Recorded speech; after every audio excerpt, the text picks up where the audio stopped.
वो कह रहे हैं कि इतना लंबा।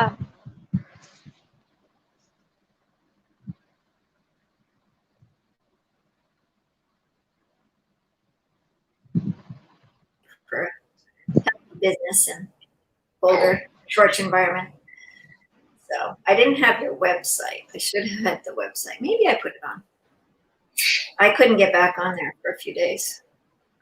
Adam hasn't been in touch with Mama much, so I hope he's okay. So you keep in touch with him. I have no idea if he's okay. Yeah. He'll figure it out. Assalamu alaikum. I am your host.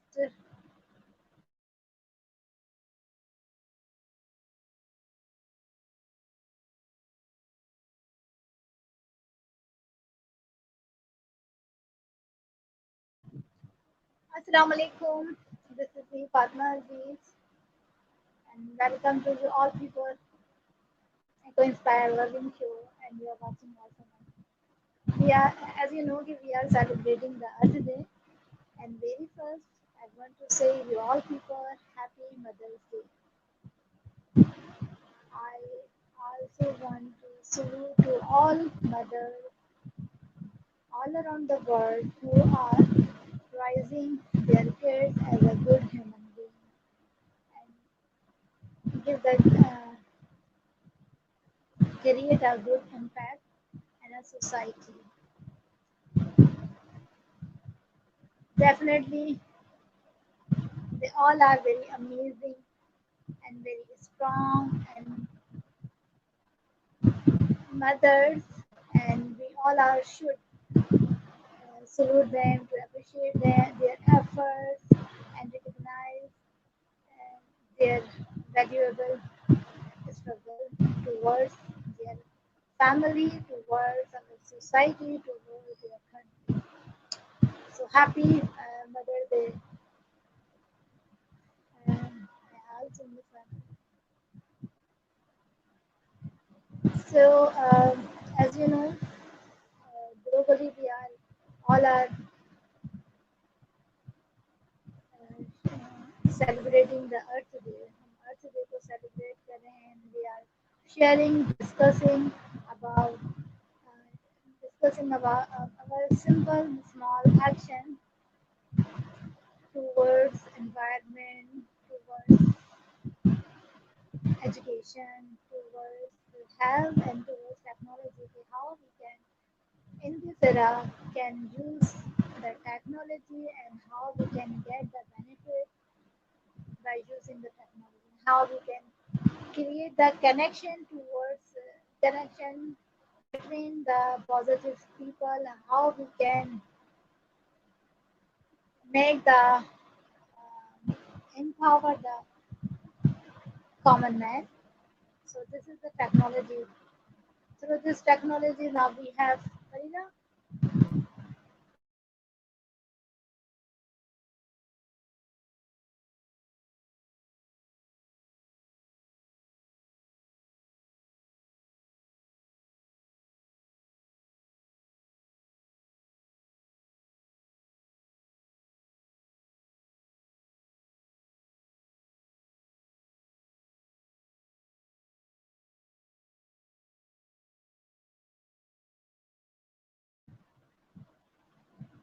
So this is very important. Okay, we should, as women, we should encourage, we should appreciate to each other, we should uplift to each other. And I am, it is in Pakistan, the last Ashra is going on of the Ramadan, and today is a very important night for praying. So I pray to all people, to all my Facebook family, my Facebook friends, social media friends. Allah Subhanahu wa Taala give you the countless blessings and make your path easy, accept your struggle towards the good everything and accept your prayers and accept your worship.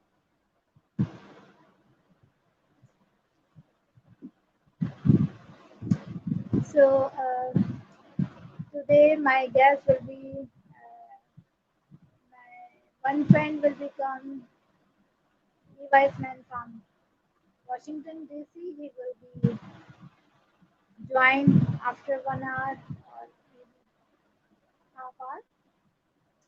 And 10 p.m. per Julie will come to join us for the meditation. We will be very thankful to her. She is also the amazing lady, and she always take time when we are going to celebrate any event. So Julie is always with us and support us, and we are very thankful to Julie. And we learn so many things from the Julie. And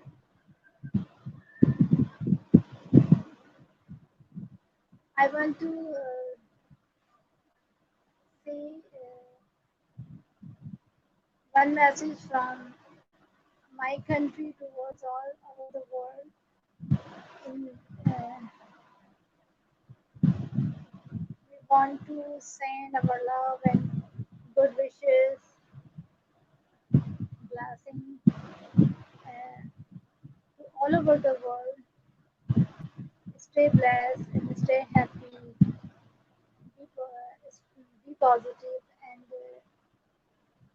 do your level best, whatever you are doing, and believe on yourself. And yesterday we were celebrating the spiritual conference, which is collaboration of the kindness, torch, and the celebrity group and the wave of kindness.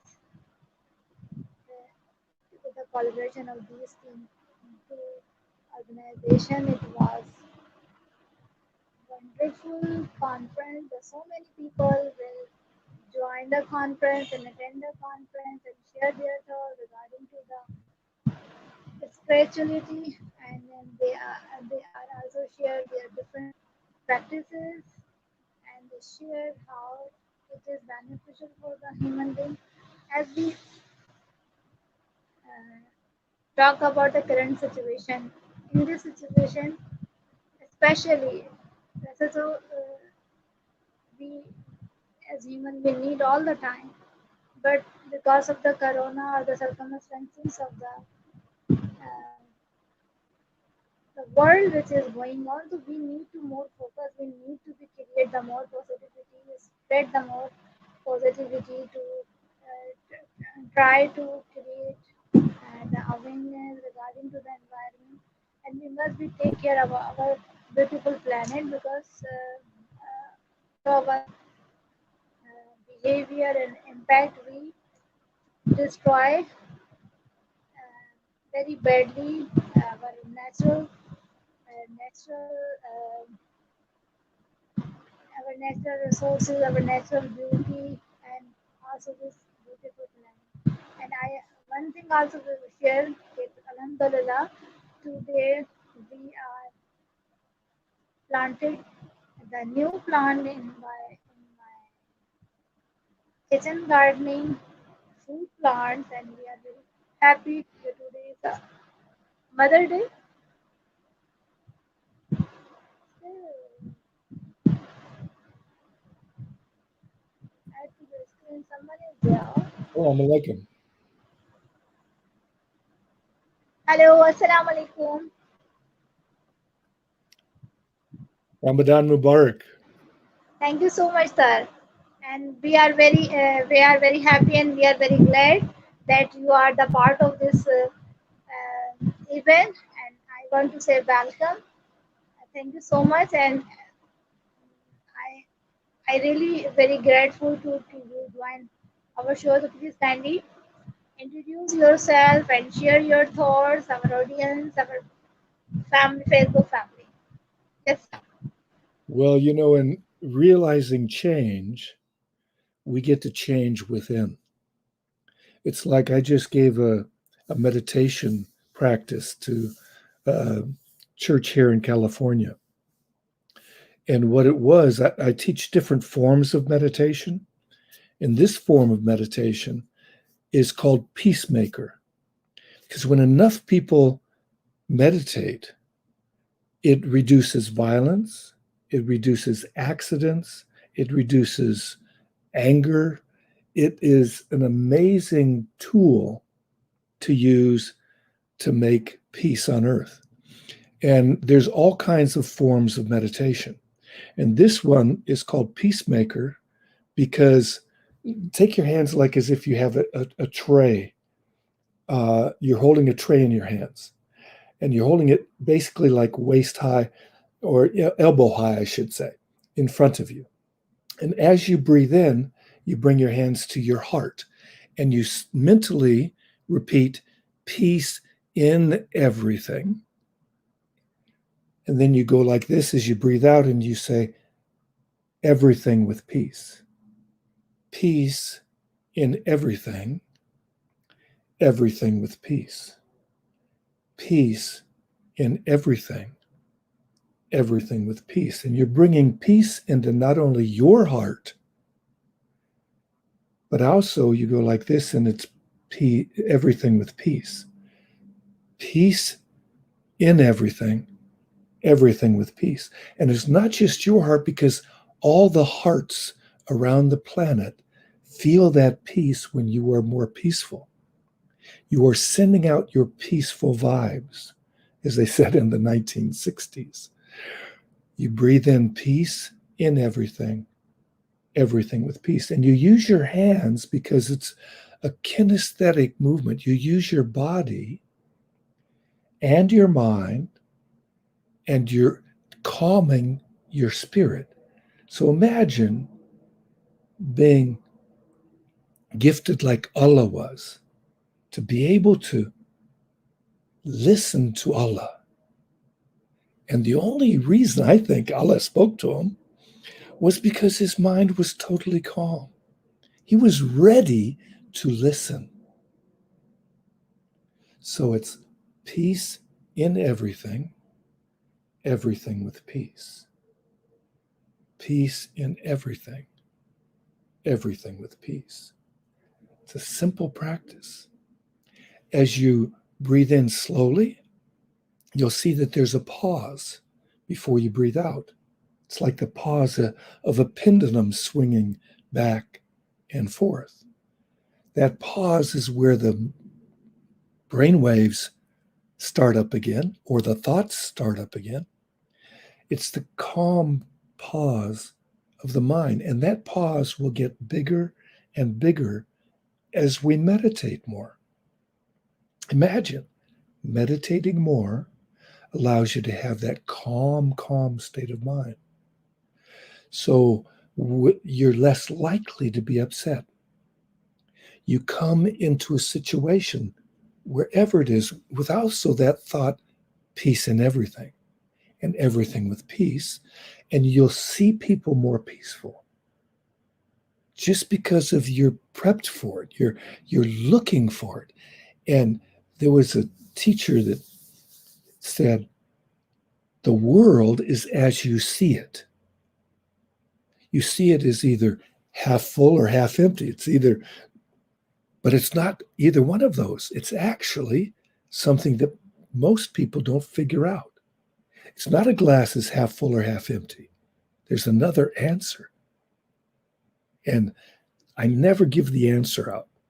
The reason is if I gave the answer, you wouldn't figure it out yourself. I'm more like Socrates because you have the wisdom inside of you. Allah gave us the wisdom to seek Allah. When we seek Allah and want to experience Allah, we become like a mystic. We get to have an experience more likely of Allah. Imagine Rumi. or one of my other favorite poets besides Rumi and Hafez is a poet called Rabia. Do you know Rabia's poetry? Have you ever read any of Rabia's poetry? She's a great mystic poet of Islam. Have you read Rumi or Hafez? They're Persian poets. Sorry, pardon. You are talking about Rabia? Yes, yes. The great poetess. Yes. Have you read her? No. Oh, she's a magical poet. My favorite poets are Hafez is my favorite because he's so sensual about God, to be able to experience God and feel God in everything. And Rumi, who's a famous Persian poet also, and I'm not sure where Rabi is from. She's either from North India or Pakistan or maybe Afghanistan. I'm not sure where she's from. Tell me the full name, Rabia. Rabia, like. Oh God, I can't think of her full name. I'm sorry. It's been so Okay. long since I read her book. Okay. That's great. Okay. But you know Rumi. Yeah, exactly. I know. Room. She's very much like Rumi. Mm-hmm.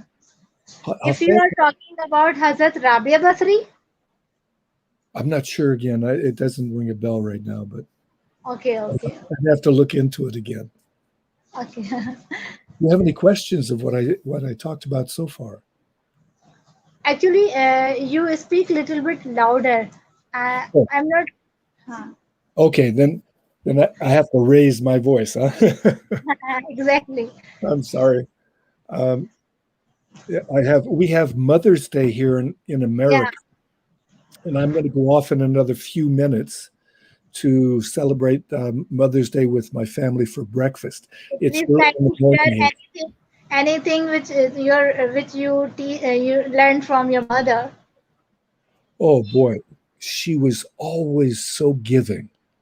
Always, she gave her heart.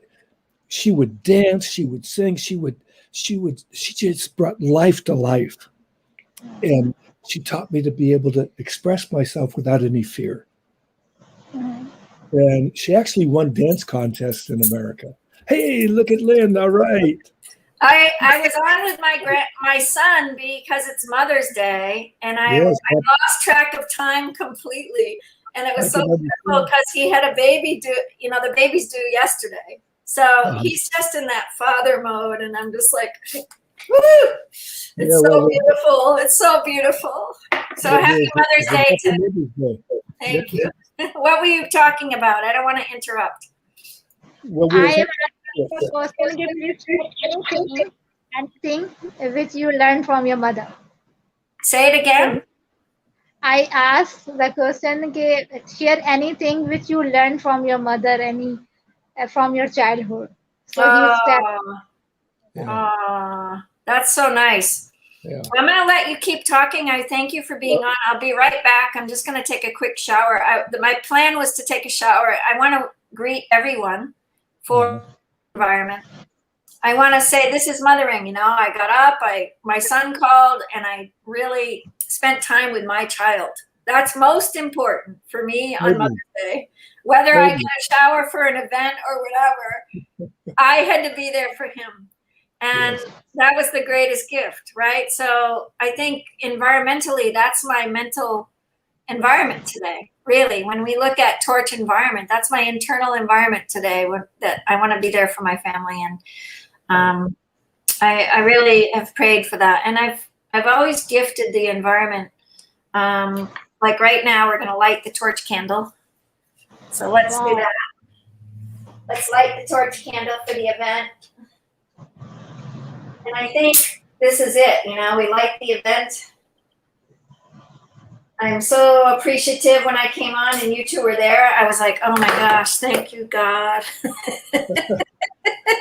So Torch Environment candle is lit.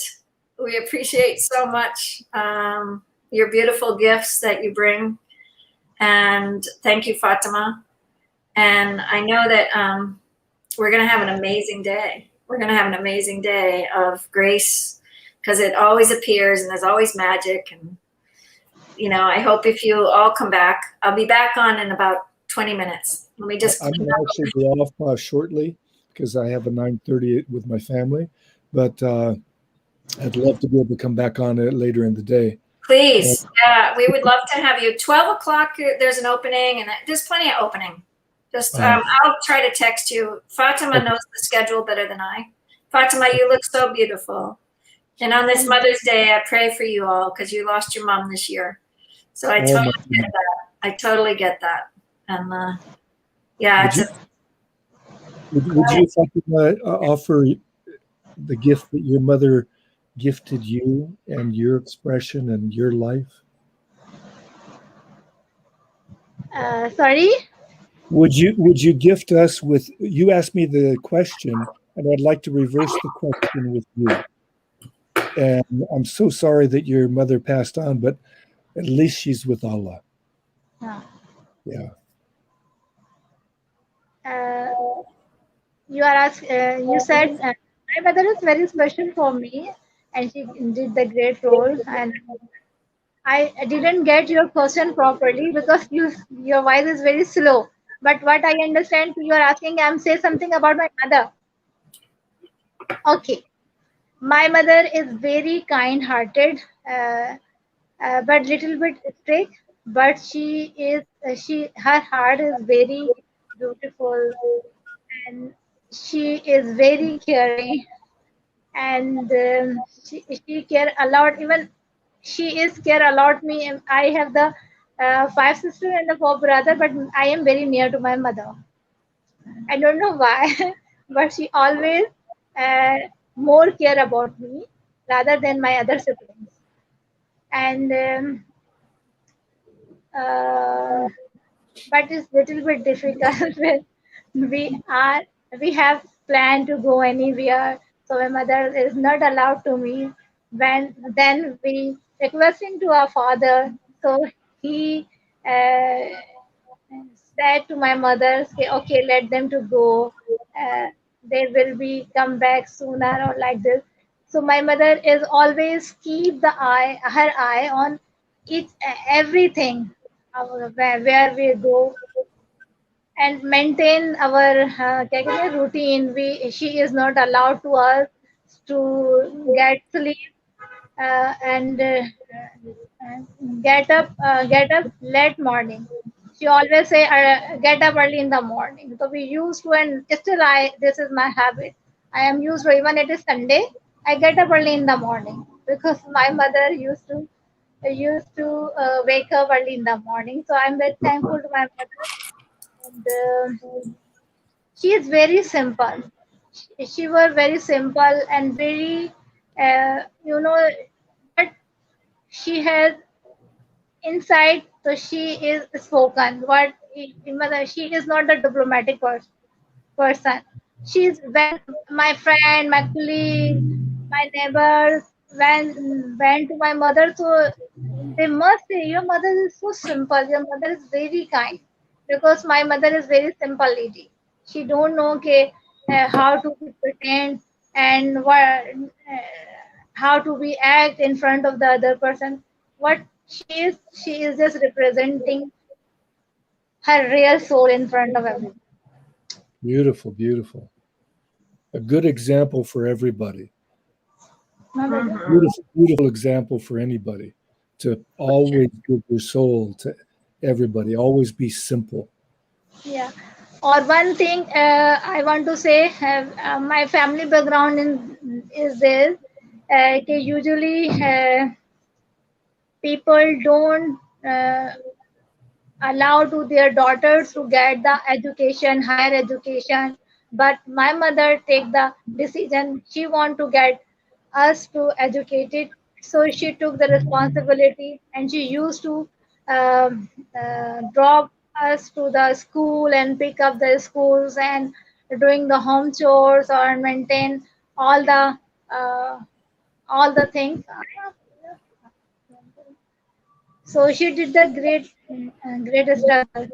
So that's why my all siblings are alhamdulillah educated, and they are doing, even though in my community, in my family, usually girls or women not doing the job, not used to go to the continue their career. But my also my sister, four sister, one sister is the house lady, and the three sister is the working lady, and also maintain their house and living in the joint family system. So alhamdulillah, Alhamdulillah. Beautiful. just Beautiful. because of the training of my mother, Yes, she's yes. able to maintain the thing, to balance the career, the home. Like that. Beautiful. You were so gifted. Allah was so gracious to you. I need to go, and I so appreciate your following in your mother's footsteps. Thank you. Be well. Thank you, Kurt. Salam Happy alaikum. Mother's Day to your wife and your mother and all that are part of your life. Thank you. Thank you for being the honoring of the feminine. Appreciate it. Thank Bye-bye. you. Bye. Fatima, Barida. So I feel like maybe I'm staying for a little bit. I know Julie had some sort of accident, so I want to follow up with her. We want to pray for Julie down. She was on for 9 o'clock. Do you know the schedule? We have a schedule happening with all of you. I know that Amar Joffrey's coming on to talk about the environment at 11 o'clock. Yes. Go ahead, Fatima. Are you there? I'm not sure with body. Levi's man is also want to come.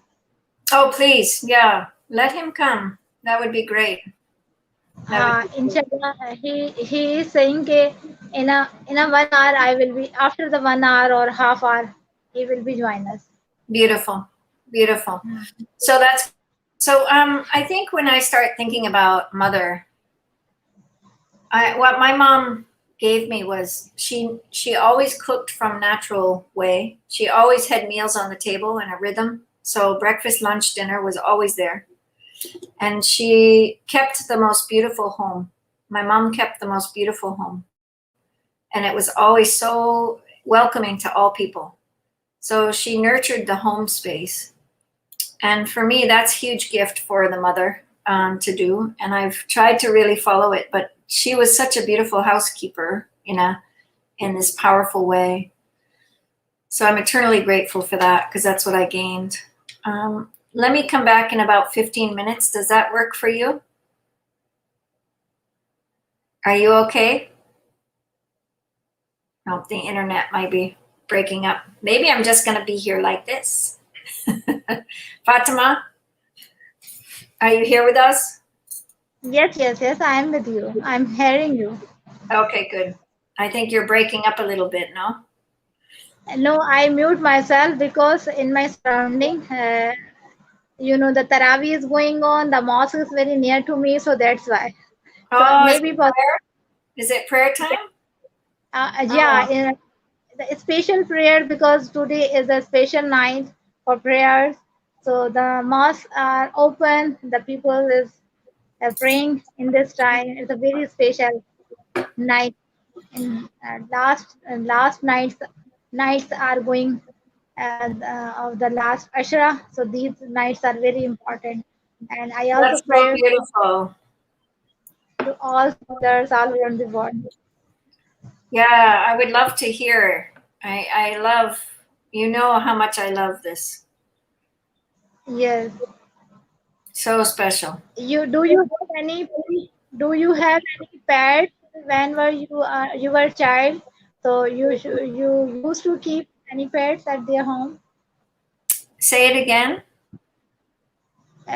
You were have any pet when you were a child?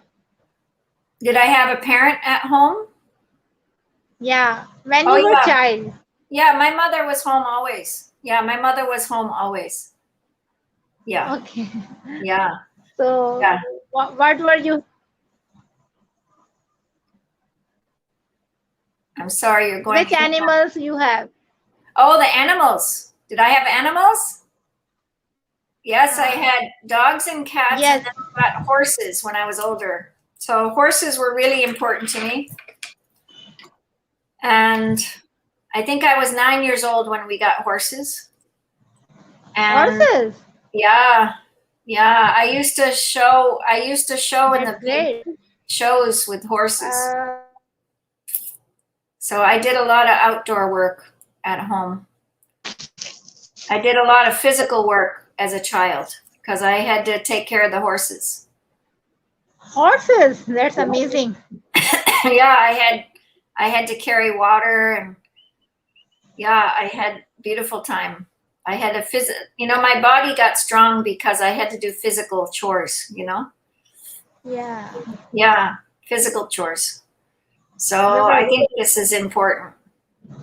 This lifestyle we need nowadays, especially because nowadays the kids are not physically engaged in any activity. I also, in my childhood, I also have the gourds, chicks at my home sometimes, and there's so many plants my mother planted in our yard. So, so it was our activity to climbing on the tree and play, spend the more time on the tree. So my mother used to keep this thing at home, especially God or my grandmother's. It was a gift of my grandmother, meaning Nani Nice. Jan. So we That's used to. beautiful. Yeah, I would love to talk about how the relationship between the Great Mother, the Mother Earth, plants, and how we take care of ourselves as mothers and women in general. Whether this is very amazing if we teach our kids, okay, this earth is our mother. So definitely we will be able to create the amazing relation between the mother earth and our young generations. So agar if we are just saying that this is planet or this is earth where we live and it is our home, so it's not sound good. But if you said this title, okay, this is mother earth, this it's sound amazing. It's that feminine gift of always giving. And I think there's a place and time for action, and then there's a place and time for rest. And I think mothers tend to not rest as much as they should. But where mothers need other mothers to support them. I always believe that their mother needs another mother. And with the cultural relationships in America, I was just sharing this with my son, and I said, I'm so glad my ex-husband is there now at his house. They got to drive across the country and be at his house for the birth and be there for them when the baby is born. And I had to work, so I'm grateful that he's there. I'll go in a couple weeks, but for me, this preciousness of having, generational relationships, and in America, that stopped in the 50s, and so mothers were alone with their children.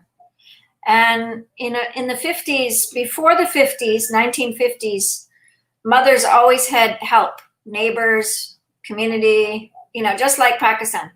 Then it stopped. And by the time I had children, no mothers were even home. Mothers were out working and the children were going to daycare. And I stayed home with my children. For 15 years, I stayed home. And after 15 years, after 12 years, I started working more. And after 15 years, I went outside of the home for the first time. And it was a big weight on my family. I can remember the house wasn't taken care of, the bills weren't taken care of, the things weren't taken care of. I was outside of the house. So I think this is what we need today in our culture, in this presence. It's like the earth isn't taken care of, the mother's not taken care of, the people are not taken care of, the water is dirty, the plants are, not being planted, the plants are not being watered. We're not watering each other for nourishment, right? We're not nourishing each other. We're not bringing the nourishment of the feminine, and every woman is the nourishment of the soul of this life. There's a nourishment, there's a preciousness, there's a kindness, there's a care. And I think the preciousness is such a gift, this precious love that life gives. And I think this is the grace that happens with the feminine, and if you look at Earth and look outside, everything is always growing.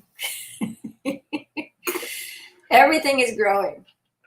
And then it dies, and then it gives seeds to the earth. Plants die, they give the seeds, and then they grow abundantly with more, abundant.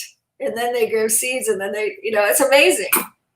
It's amazing how much abundance this earth gives to us. So I kind of see this like women. I kind of see this like our mothers. I kind of see this life, this preciousness of the gift. It's colorful. It's like your beautiful hijab today. It's colorful. It's bright. It's rich. Thank you so much. So you said that before couple of years, in America, what happened? When the mothers start their career, so they are sending their kids to daycare. The most of the time, the kids are spending their time without their mothers and Right. in a day. What do you think? How it affect on their personality, or what is the effect? I think it's a big effect. I think it's a big effect. I'm grateful that I spent the years with my children. And at the same time, sometimes, in America now, to buy a house in America, to just buy a home for your family, you have to have both parents working. And so then we get back down to the economic relationship of the environment. What is this economic relationship to the environment itself? So the effect on children today are both parents are gone. They're being put into daycare, and the children come home or stay in school for aftercare. And I think my first child that had to do this was my last child. And I really saw the effects as she grew older. She really had a lot of things that happened. And so I had to put her, because I was a single mom, And so for me, I saw both effects. And I think I was still there for every event. I still worked at her school. I still tried to leave work and go do things, like be there for her. So I did a lot. I ran things in the morning before work. I did things after work. I did, but being there present is the key, right? So I think if children know that their parents are present, and it's a quality of life care, people are feeding the intellect of a child very quickly. And the intellectual relationship to a child, the mother is not that intellect. The mother is kind of that comfort and care and emotion and love and tenderness. In daycare now in America, I can only speak for America, the intellect is always moving. They want to give more to the children, more to the children. Really, children just need the innocence of play and kindness. And one of the great men that I really appreciate and I really honor is Rudolf Steiner. And he really believed the child up until 7 years old needs a lot less intellect. And so the kindergarten in a Waldorf education, the Waldorf education program in America and all over the world where he taught, the child only learns baking, the child only learns sweeping, the child only learns watering plants, plants. The child only learns basic skills up until the age of 7. There's no ABCs until the age of 7. And I really think this is true for the child. He said the children stay in the fantasy of a very fantasy style land. They're kind of in this, they stay in the magic of the presence of God, I would say, in my words. But I think he was right on. I've watched children that, have to learn their ABCs before 7 years old. And it's really hard on the children. They don't have a sense of play.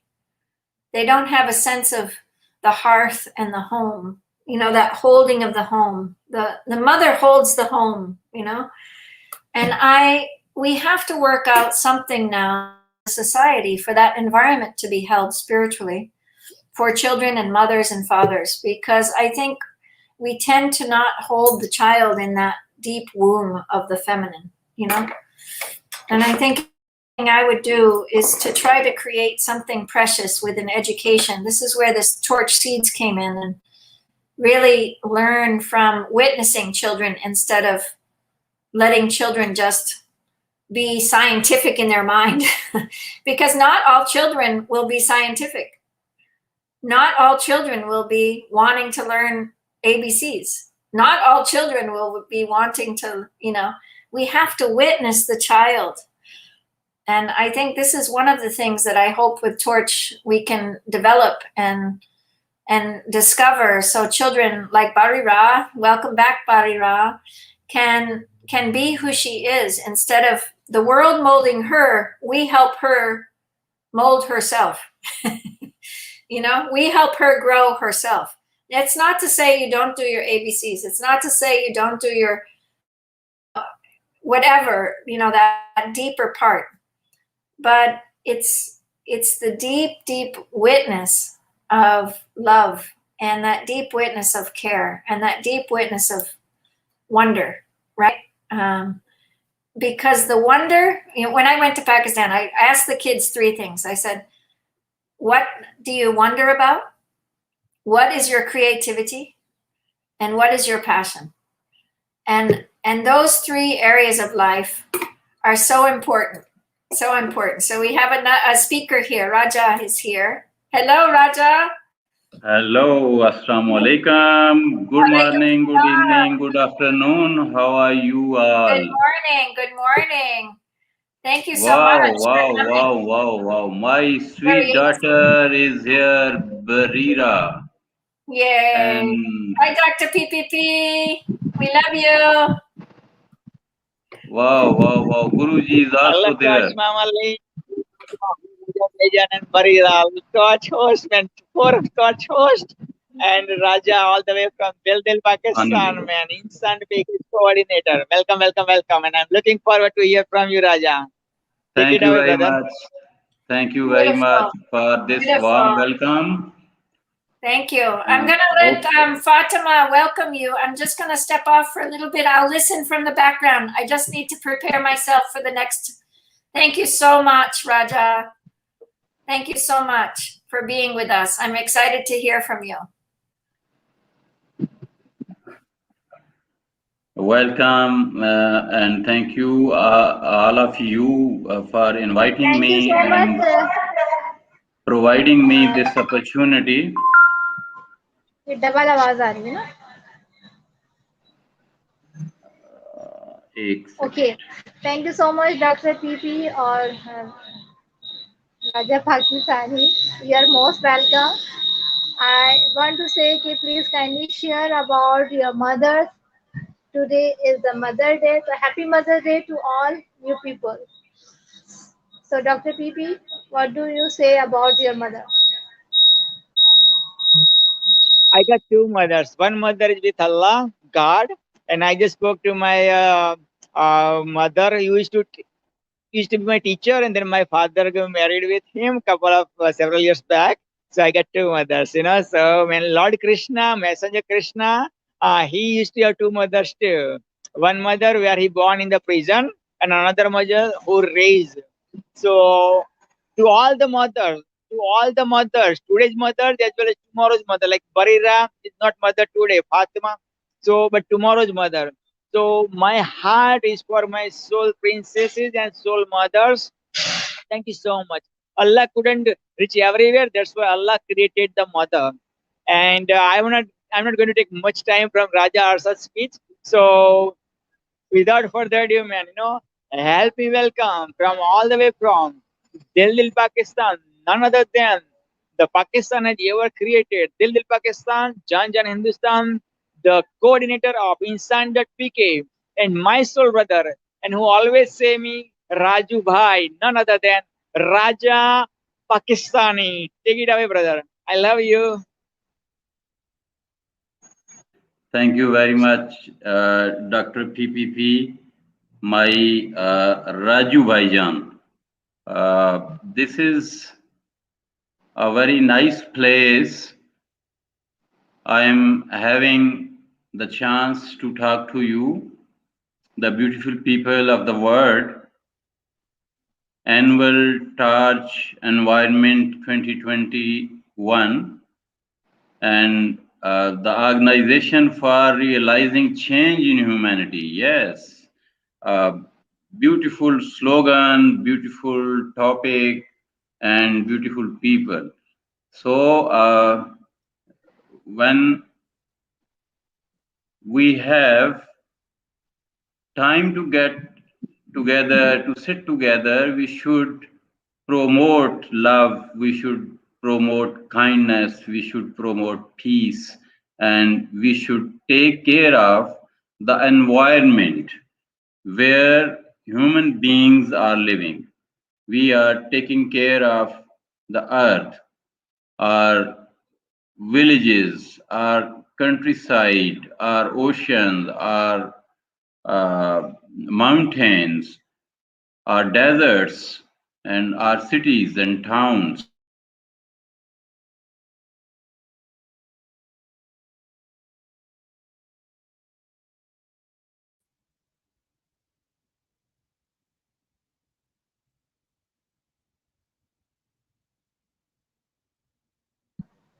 Sorry, I am interrupting you. I want to say welcome to Lee Weissman from Washington, D.C.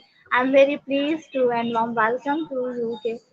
You joined today's show. It's really a great honor and meet my another friend Raja Pakistani. He also from Pakistan and Mr. Raja. He is Mr. Lee Weissman and he is also the teacher. Pleasure to meet you.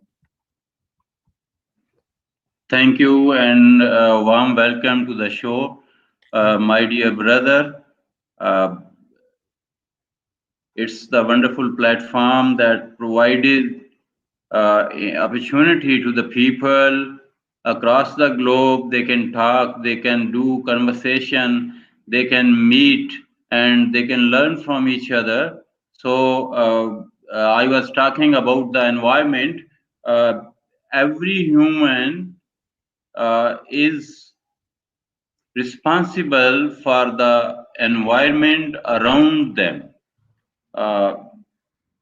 Just like me, I am responsible for my house, I am responsible for my street, I am responsible for my town, I am responsible for my city, I am responsible for my country, and I am responsible for this globe to maintain, to keep it human friendly, to keep it neat and clean, to keep it good for health, to keep it good for oxygen generation, to keep it good for our brain and body.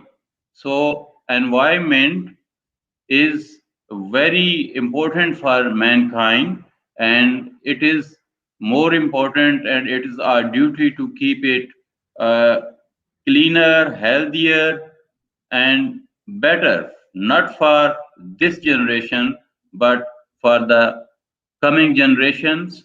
We have to keep it very neat and clean, very healthy, and very in a very better condition, so that our future generations and this generation of the people can enjoy and flourish and grow together with all other benefits that we can get from a good environment. Thank you very much. Thank you so much. Thank you so much to share your thoughts regarding to the Mother Earth. I want to say leave I saying so please now the stage is yours. So please kindly share. Oh, thank you so much, and thank you for this wonderful opportunity to be a part of this show and to be able to share and to talk about those small things that we can do that can lead to global change. And I want to echo what was just said about the environment. Obviously, you know, this is the world that we live in. Whether it's our home or whether it's our community, whether it's our country, whether it's our world, it's the place where everything takes place. And without it being clean and comfortable, we really can't accomplish anything. So I'm very happy to hear talk about the environment. I wanted to. I'll begin actually with a little, not story, but maybe an example. You know, we have a Jewish tradition that the prophet Abraham, peace be upon him, never preached. He had a tent set up in the middle of the desert that was open on all four sides, and people would come into his tent, and travelers, and he would bring them food, and he would bring them drink. And after they were finished, they would say to him, they'd say, Abraham, great food, thank you so much. And he'd say, well, don't thank me, thank God. And they'd go, what's God? And he'd explain to them what God was. And I think that what most strikes me about this story is that he didn't feel a need to preach to anybody. He invited people into a space, into an environment, and in that environment, he shared himself and he shared his truth. And for me, when I think about transformation in the world, I feel that hospitality is one of our most powerful weapons for transformation. And let me tell you what I mean by that and why I think that's true. So, hospitality for me is a kind of model for how it is that we can relate to each other. You know, whenever we encounter another human being, whether that's a human being who we think is like us, or even more so a human being who is very different from us, it's as if we're encountering an entirely different world. You know, we know sometimes when we have disagreements with people, right? We come to understand at some point in the disagreement they think very differently from us, and we keep insisting that they should think like us, and it doesn't quite work because really they're an entirely different world. They have an entirely different experience, and especially when we're talking between cultures, from one culture to another, one country to another, one language to another, one religion to another, we come with completely, vastly different experiences. And it's as if we're from different planets. So how is it that any two people who are different worlds or who come from different worlds are able to relate to one another? And this is where we might think of hospitality as a model. So first of all, there's such a thing as a good host, and there's such a thing as a good guest. So what does it take to be a good host? So first of all, when somebody comes to your home, you show them the very best of what you have, right? You don't feed them your leftovers, right? You don't go into your refrigerator and pull out the thing that's still left over from last week, right? You bring them the very best that you have. You bring the finest food that you have. And when you're sitting at the table, right, you have the nicest discussions, right? You talk about things which are really important and interesting, and you pay attention to the interests and the needs of your guests. And you watch your guests very carefully to see what it is they need. So when their water glass gets low, we run and we bring water. When we see that if they're eating roti, right? They're eating paratha. We see that they need another one. We run to get them a hot one, right? We take care of their needs. We look after their needs. We pay attention. We pay attention to them, and we bring them the very, very best of what we have, both in terms of our food, in terms of our conversation. We make sure that the environment is nice, right? We set the table, right? We set the table beautifully, right? We put our nicest dishes, right? We don't put our everyday dishes when we're welcoming a guest. We put the nicest things that we have, right? We don't stint on that, even if we would stint with ourselves. And that's what it means to be. And that's what it means to be a good host. A good host is somebody who is welcoming and who has an open curiosity. The guest also has an etiquette. So the first thing about guests is they don't bring everything that they own. Think about it. If a guest showed up at your house, right, and they had all their bags, right, says that they pulled up the truck, right, they pulled up the lorry at the front of your head and said, okay, I'm moving everything into your house. They wouldn't be a guest anymore, right? A guest doesn't bring everything that they own. And so also it is that when we're encountering another person, right, we don't bring all of our baggage with us. We don't bring everything that we have with us, right? We come with relatively nothing, right? The guest comes to your house. Maybe they bring you a little gift, right? Maybe they have a little overnight bag, but they're not coming with everything. They're not coming with their entire history, right? You come to a person really just as you are. It's a come as you are occasion. When you're a guest in someone's house, you don't start rearranging their furniture. Can you imagine the guest walks into your house and looks and says, you know, that couch, I really think that couch belongs over there. And that picture would look much nicer over here. And they don't start rearranging your furniture. So in the same way, when you're encountering another person, you don't immediately try to change them. You don't immediately try to make them into somebody else and reorder their life and say their priorities are wrong and this is wrong about you and this is wrong about you. No, right? We come into someone's house and we accept it as is. And so we look at where the furniture is laid out and we look at where the pictures on the wall and we try to understand what kind of person is this, right? For my case, I always look at the bookcase, right? Anybody has a bookcase, I immediately look at the bookcase because then I can find out what kind of books they read and it tells me a lot about a person, right? So I would immediately go to the bookcase and I look at the bookcase and I check it out with a real curiosity because I want to know like what these people read. I want to know what they think about. I want to know what they care about. And I'm going to look at the art on the walls. I'm going to get a sense of what their sense of aesthetics are. What do they think is beautiful? What do they think is meaningful? What do they think is symbolic? And I'll sit down on their furniture and say, wow, these are people who like comfort, or maybe these are people who don't like comfort. Maybe these are people who are a little, they like things a little uncomfortable. That's the way they are. And I learn a lot about them just by being there without trying to change them. And I accept their food. I accept their conversation with, again, an authentic curiosity. And just sit, and if there's food I haven't tasted before, and I say thank you very much, and I try it out. I welcome the new experience. And when we're dealing with people,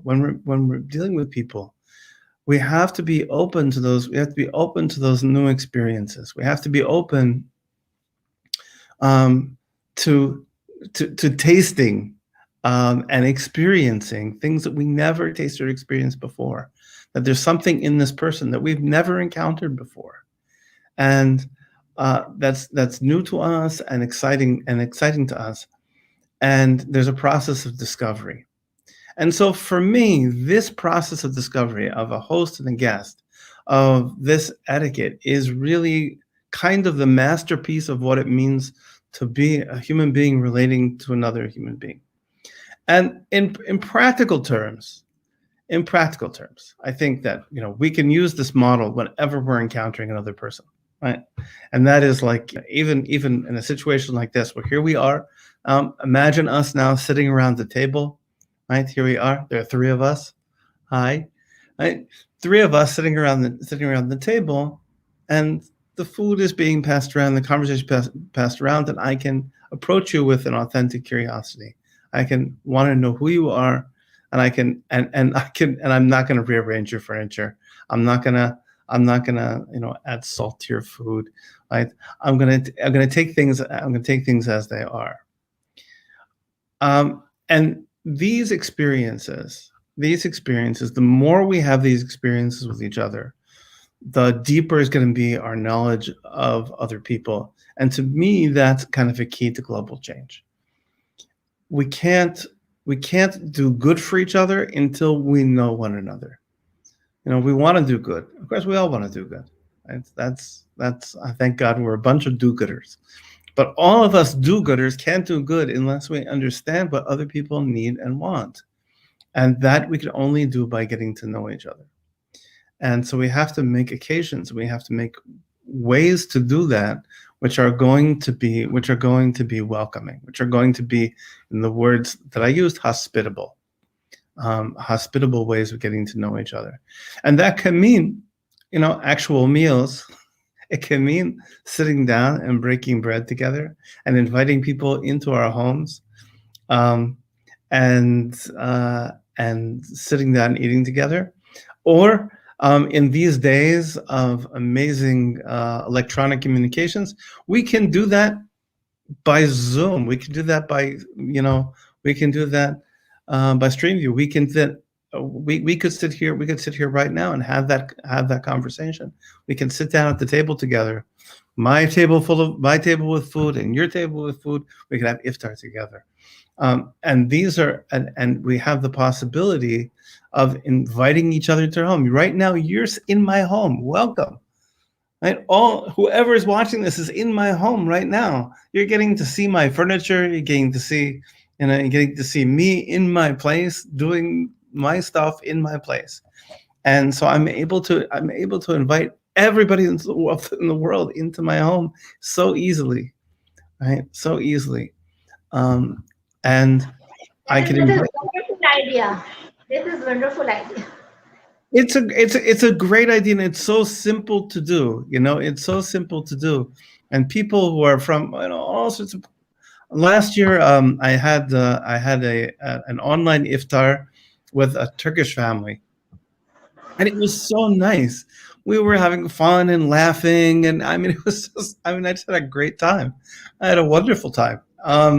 It just was just enjoyable. It was such a nice chance to get to know people, and this is really. It's really so simple. We make human relations so complicated. We all know how to do this, right? This is a skill that we all know how to do, but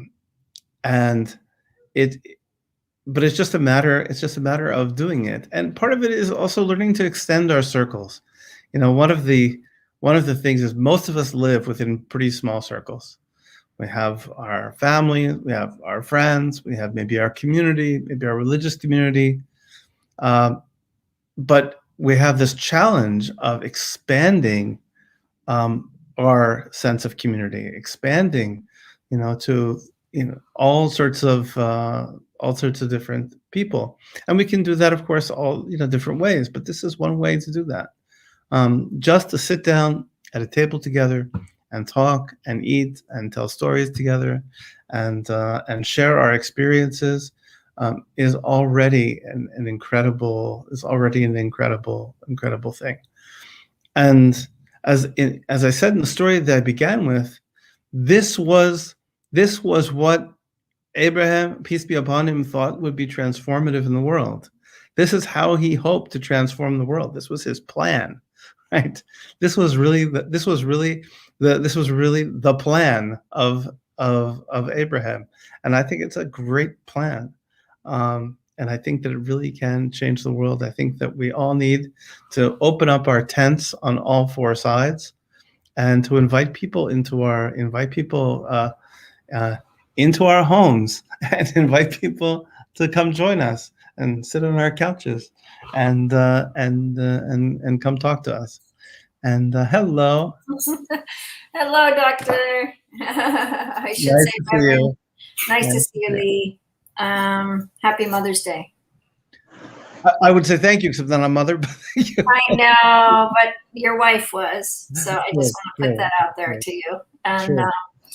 yeah, thank you for that invitation into your home. I think it's completely what I was talking to my son this morning about, and Fatima and I were having that conversation about the invitation into what is it when the mother, holds that space, holds that preciousness of space, and that grace. And I think men and women do that, but I think the feminine, that deep grace that's given in the environment, that abundant feel, is so rich. And our home is the place where we need it most, for sure.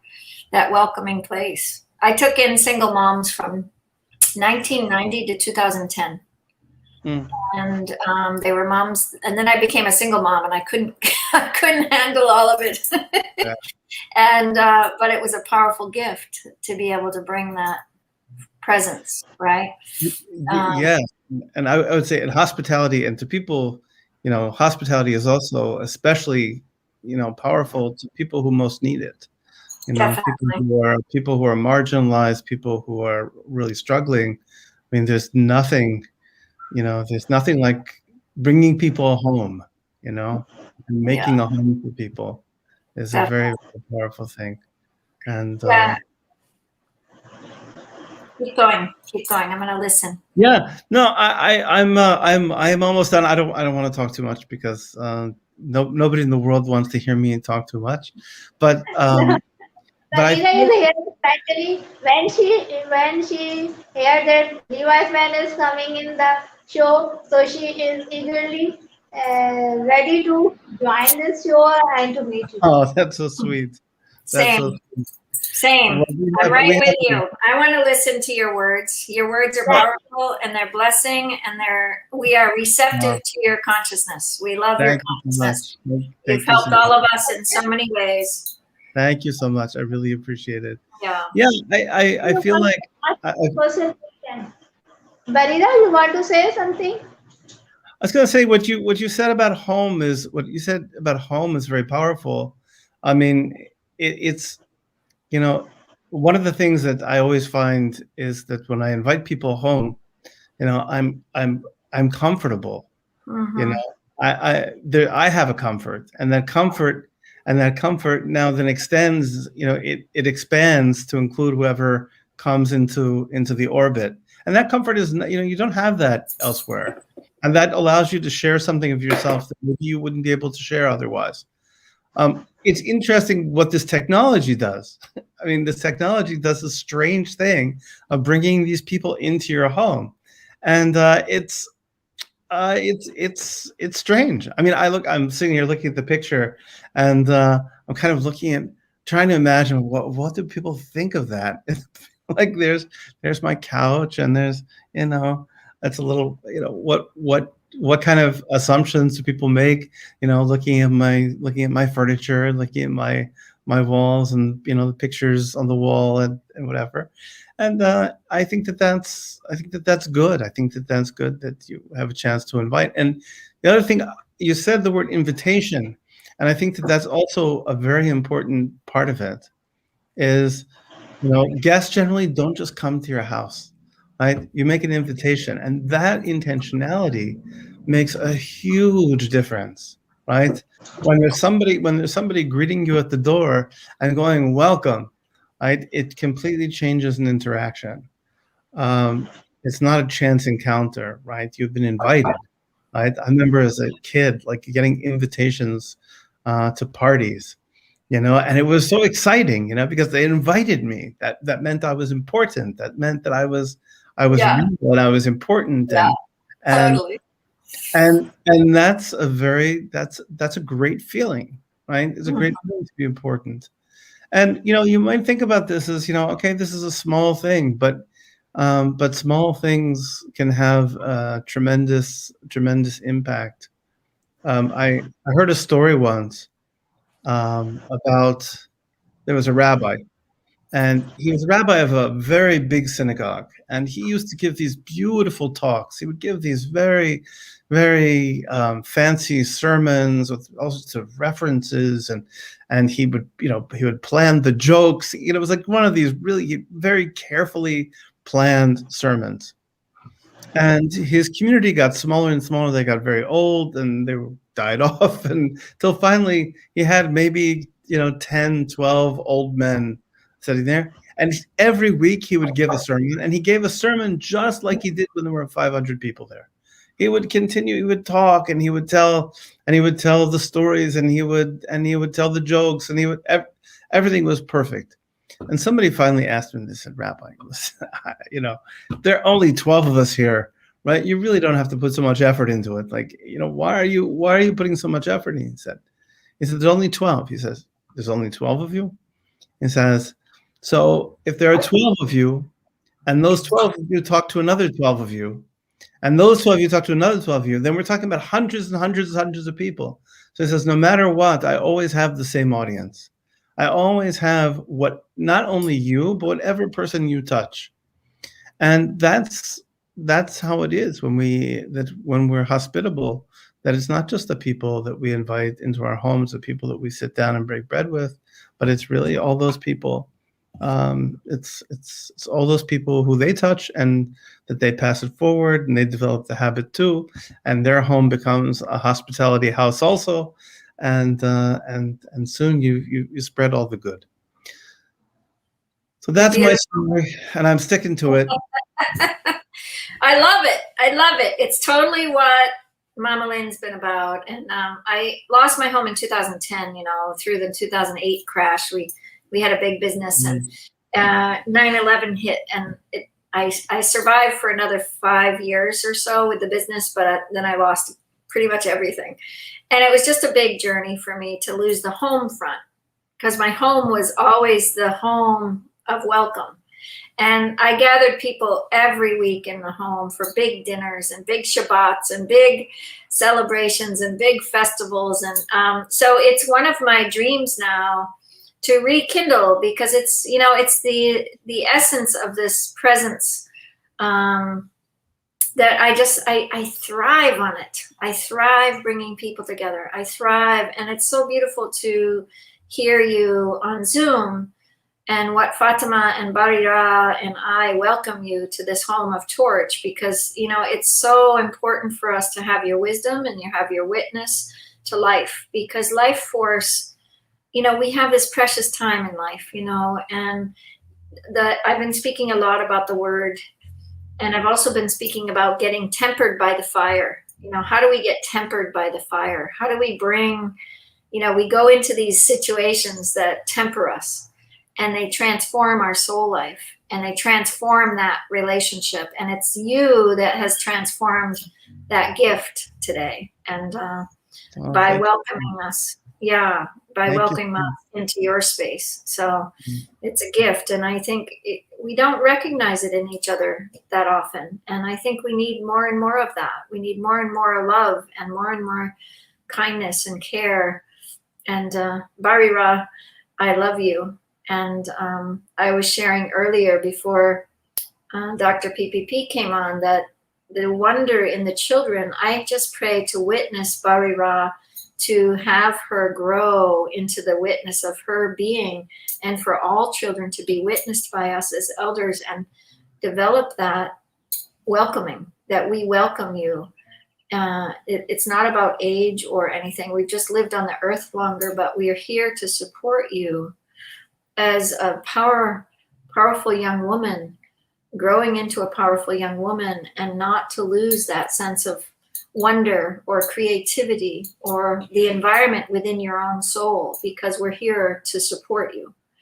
And I just really want to mention that as well, because the grace of multi-generations here on Torch is so important to me. And it's key to how we survive and entertain a good environment of home within a space, multi-generational. And, Yeah, I would say, one of the sad things that I sometimes see is the way we kind of group up by age. Find myself sitting at a table full of old guys. It's like, okay, it's nice, but like, where are the young people? exactly. I was very excited last night. I actually went to the Turkish mosque. Oh, nice. Here in Maryland, which is beautiful, and there were so many kids, and there were kids running around, and there were teenagers, and like, it was so nice. Just of course, it was also nice because I'm fully vaccinated, and wasn't so worried. And this last year has been so strange, and nobody's been getting together. And here, there were a fair number of people together, and it was really, I missed that a lot. And I think we've all been through, a trial by fire this year. And I think that if nothing else, the whole world has come to reappreciate what it means to have relationships. Because there was something so isolating about COVID-19. There's so much that kept us apart. I think that longing that we have to be with one another is very powerful, and I think very useful.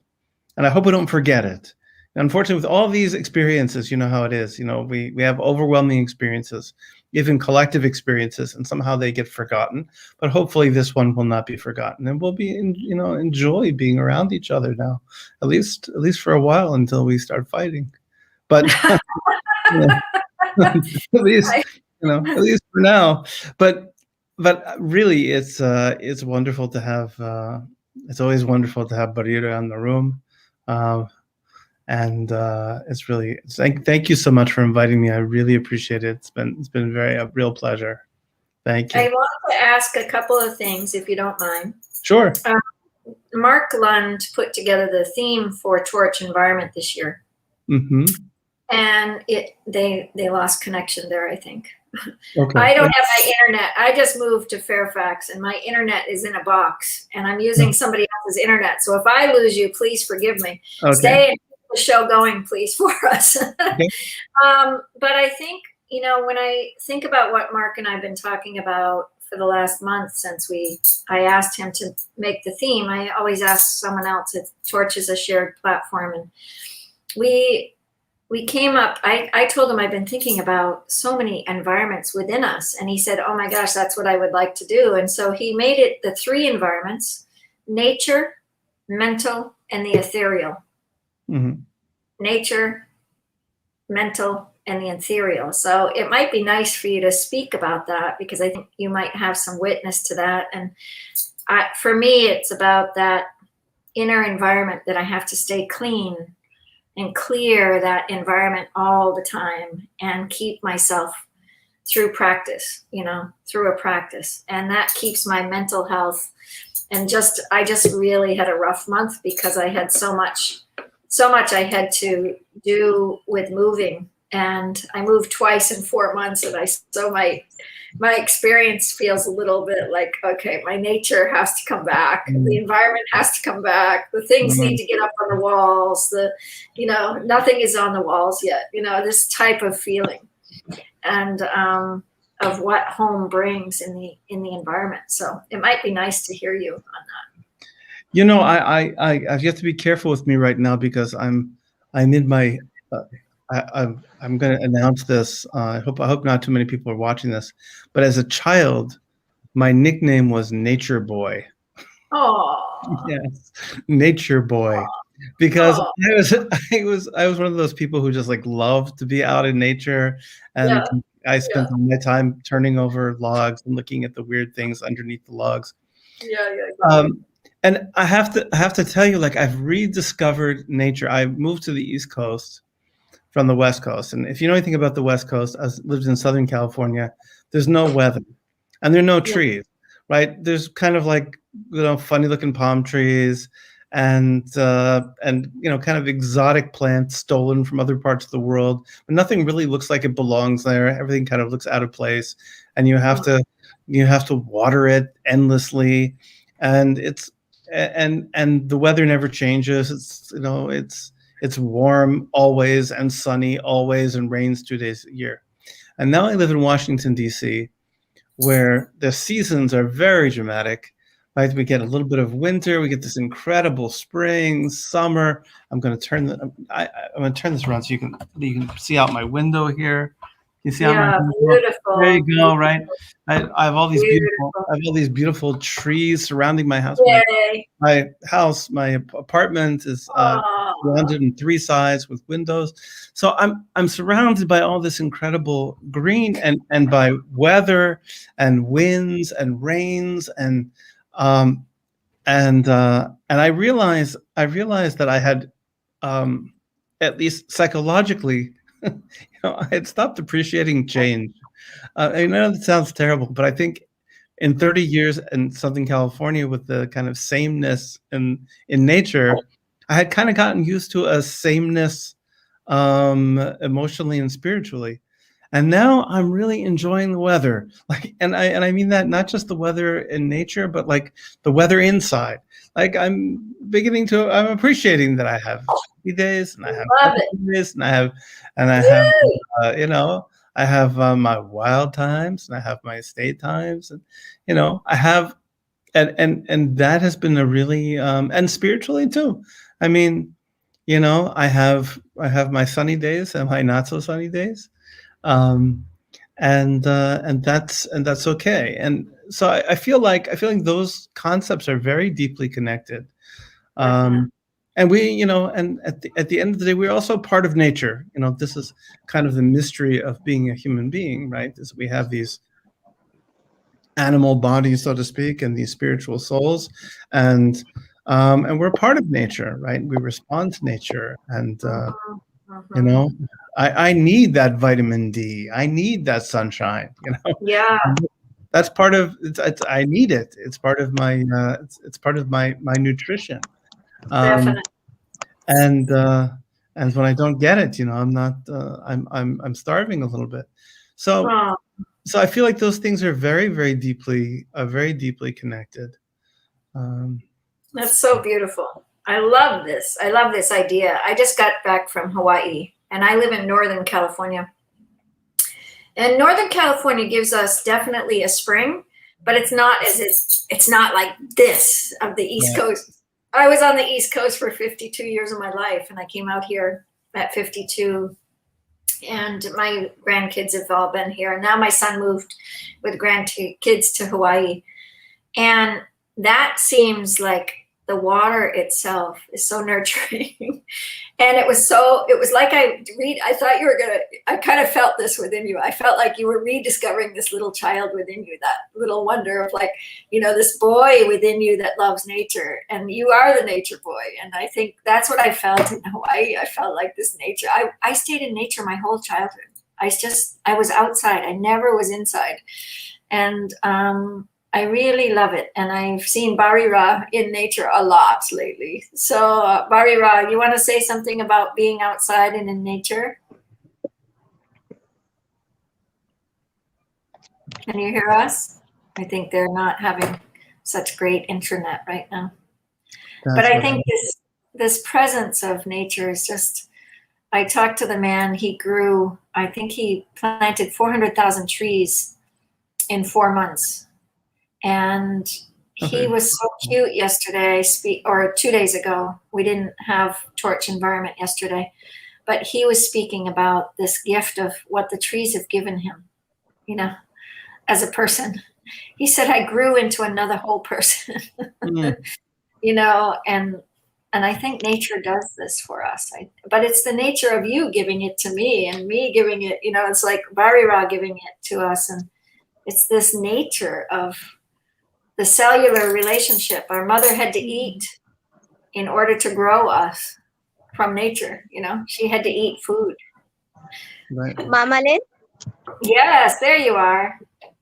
Yes, Mamalin, I have a question for Mr. Lee, and that is, when you were talking about nature, the question just popped up in the mind that what does nature means to you?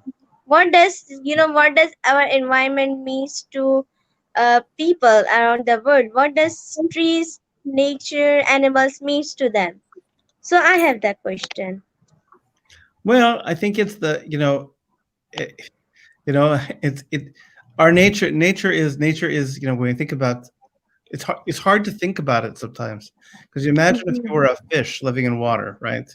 And somebody came to you and said, "Describe water." And they said, "What do you mean describe water? Describe water?" Well, you can't because like it's my whole life, right? My whole life is water. I mean, Right. and maybe the nature is everything that we experience, but it's it's a system that we live in which we are part of it. We contribute to it. We benefit from it, and we can also damage it. I mean, I think human beings have a unique relationship to nature because we have so much power to transform nature, either for good or for bad. Right? Of course, we can pollute and but we can pollute, but we can also improve. We can mindfully landscape. We can create green spaces. We can do all sorts of things. We can do good things. Um, so I think partially, I think of nature as being a responsibility, if that makes sense to you, right? As being something that was kind of put into our care and which we're deeply responsible for. So I don't know if that answers the question, but maybe. No, that's beautiful. Yeah, I think under the care, what Bari Ra is asking. Bari Ra, sorry, the internet is hard right now. Go ahead, Bari Ra, please. You know that when Mr. Lee said that it is hard to describe about nature, that what does it feel about, what does people feel about it? So that, people just keep thinking of that what does nature gives to them? What does nature has the power that the people think of? What just like what is the special thing about nature? What is just like how can nature work for us? How can we live peacefully without nature? So there are so many questions about nature that people ask. So what I thought about nature, that how can it help me? It helps me just like just like the water is just the ocean, right? But when we stare at water, we can feel something like when something we feel sad. Okay, we just think like we should go to the ocean, you know, to see the view or something like that. Okay, but when we thought about ocean, when thought we talk to sea, if you mean that, when we thought about ocean, means we are talking to sea. We are talking to the water about our feelings. We are talking to the nature about our feeling, that how we feel about something. So, what is the special thing about the nature? Nature help us to improve ourselves, to support ourselves from different kind of things. When we have some problem, we stare at a tree, and tree tries to reply to you that this is you can sort the problem. This is how you can sort a problem of. So it is the nature that help us to guide to the right track. It is the nature to guide us to the right phase of track. So that's how nature help us to support. That's how nature help us to bring peace in the world. That's how nature help us to bring environment in the world. And You know, that is the importance of the nature. yeah, Yes, you know, Mr. Lee. this morning, I woke up this morning. I was not in such a great mood, grumpy mood, and I had to walk to synagogue. My synagogue where I go to pray is maybe 3 minutes away, and this morning was a very cool, very nice morning, cool morning. It rained last night, so it was nice and wet. And I walked outside, and the sun was just up. It was pretty early. The sun was, kind of low and gold, and I could feel how happy the plants were because they had gotten water last night, and they were like super green. Everything is like the grass is green, and the leaves are green. Everything is this bright green, and you could feel like. And as I was walking, I could almost hear all the plants and all the trees going, "What are you down about? It's a beautiful day. Are you kidding? It rained last night. Look at my leaves. Like, look at my grass. Can you smell me? And the air, smelled like, fresh leaves and flowers. And I think it does communicate to us. I think life communicates to us. I think life itself has, people, mystics and people talk about, life having a pulse or Mother Nature having a pulse. But I think it's true. I think we do feel like sometimes you can really feel the life around you, and it's very, very powerful, and you become part of it. And I think that's the part for me. That's the moment when suddenly all of my intellect and all of my smartness and cleverness and all that stuff gives way, and I just become part of, I'm another tree swaying in the wind, and my leaves are, and I'm growing, and there are those moments, when you feel that, and that's a wonderful thing to be part of that, to be part of what it means to be alive, and just to be alive. And there's something so basic about, that kind of life. It's uncomplicated. It doesn't think too much about itself, but it's remarkably complicated. We now know, for example, that trees communicate to each other with their roots. And there's crazy things that are going on when you walk outside, and you're looking at those trees and those grasses. Like, you can't imagine the crazy stuff that's happening.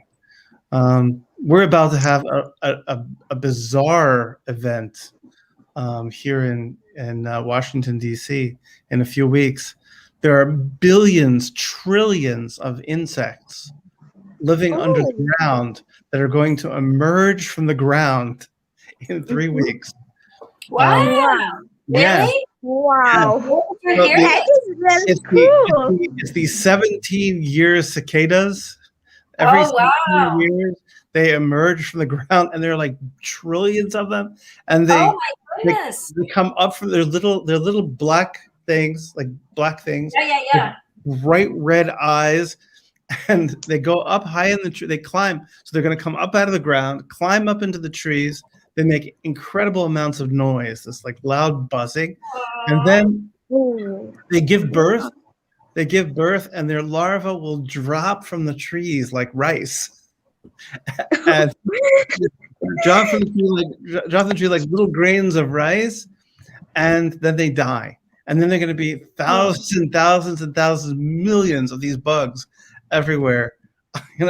So it's. And whereabouts? Where are This you is seeing? Washington, D.C. This You're is kidding. our nation's capital. Yes. Really? I promise when it happens, I'll be out there taking pictures, and Oh, you have to. You It's have to. This is crazy. fascinating. yeah. So we're I having. have another guest, and I don't know who he is. Saeed Saqib. I don't know. Hello, welcome. I don't know you. Bodyguard, do you know Saeed? No, I don't know him. Okay, welcome. I'm not sure how you got the link. Hello, Welcome, Saeed. welcome. Assalamualaikum. Welcome, salam. How are you? Thank you. I am Faisal Saqib from Pakistan. Welcome. Welcome. Welcome. Are you listening? Are you listening me? Yes, we can hear you. Thank you. Yes. Thank you. Actually, I want to discuss about this topic. Uh, in my point of view, I reserve. You can say a plant is the necessity of our future. For this, we should be some. I have some topics about this. You can and discuss here. And first of all, we should be a volunteer to become a volunteer. Volunteer should he have no demand of any pay, any profit, any loan. He should always volunteer work free, and we should cut on our recycle. Recycling is the main part of our earth. Yeah, population is day by day increasing, uh, too much increasing, uh, and plants are very every day we cutting plants trees, and this is the main feature of reducing the our forest, uh, our environment changing day by day change due to this. We should we should teach our child in school area, in college area, in university area, and we should teach them about the importance of trees. Our child, when they learn about the importance of trees, they should adopt the habits of uh, you can say habits of gardening. Gardening is the main feature for earth.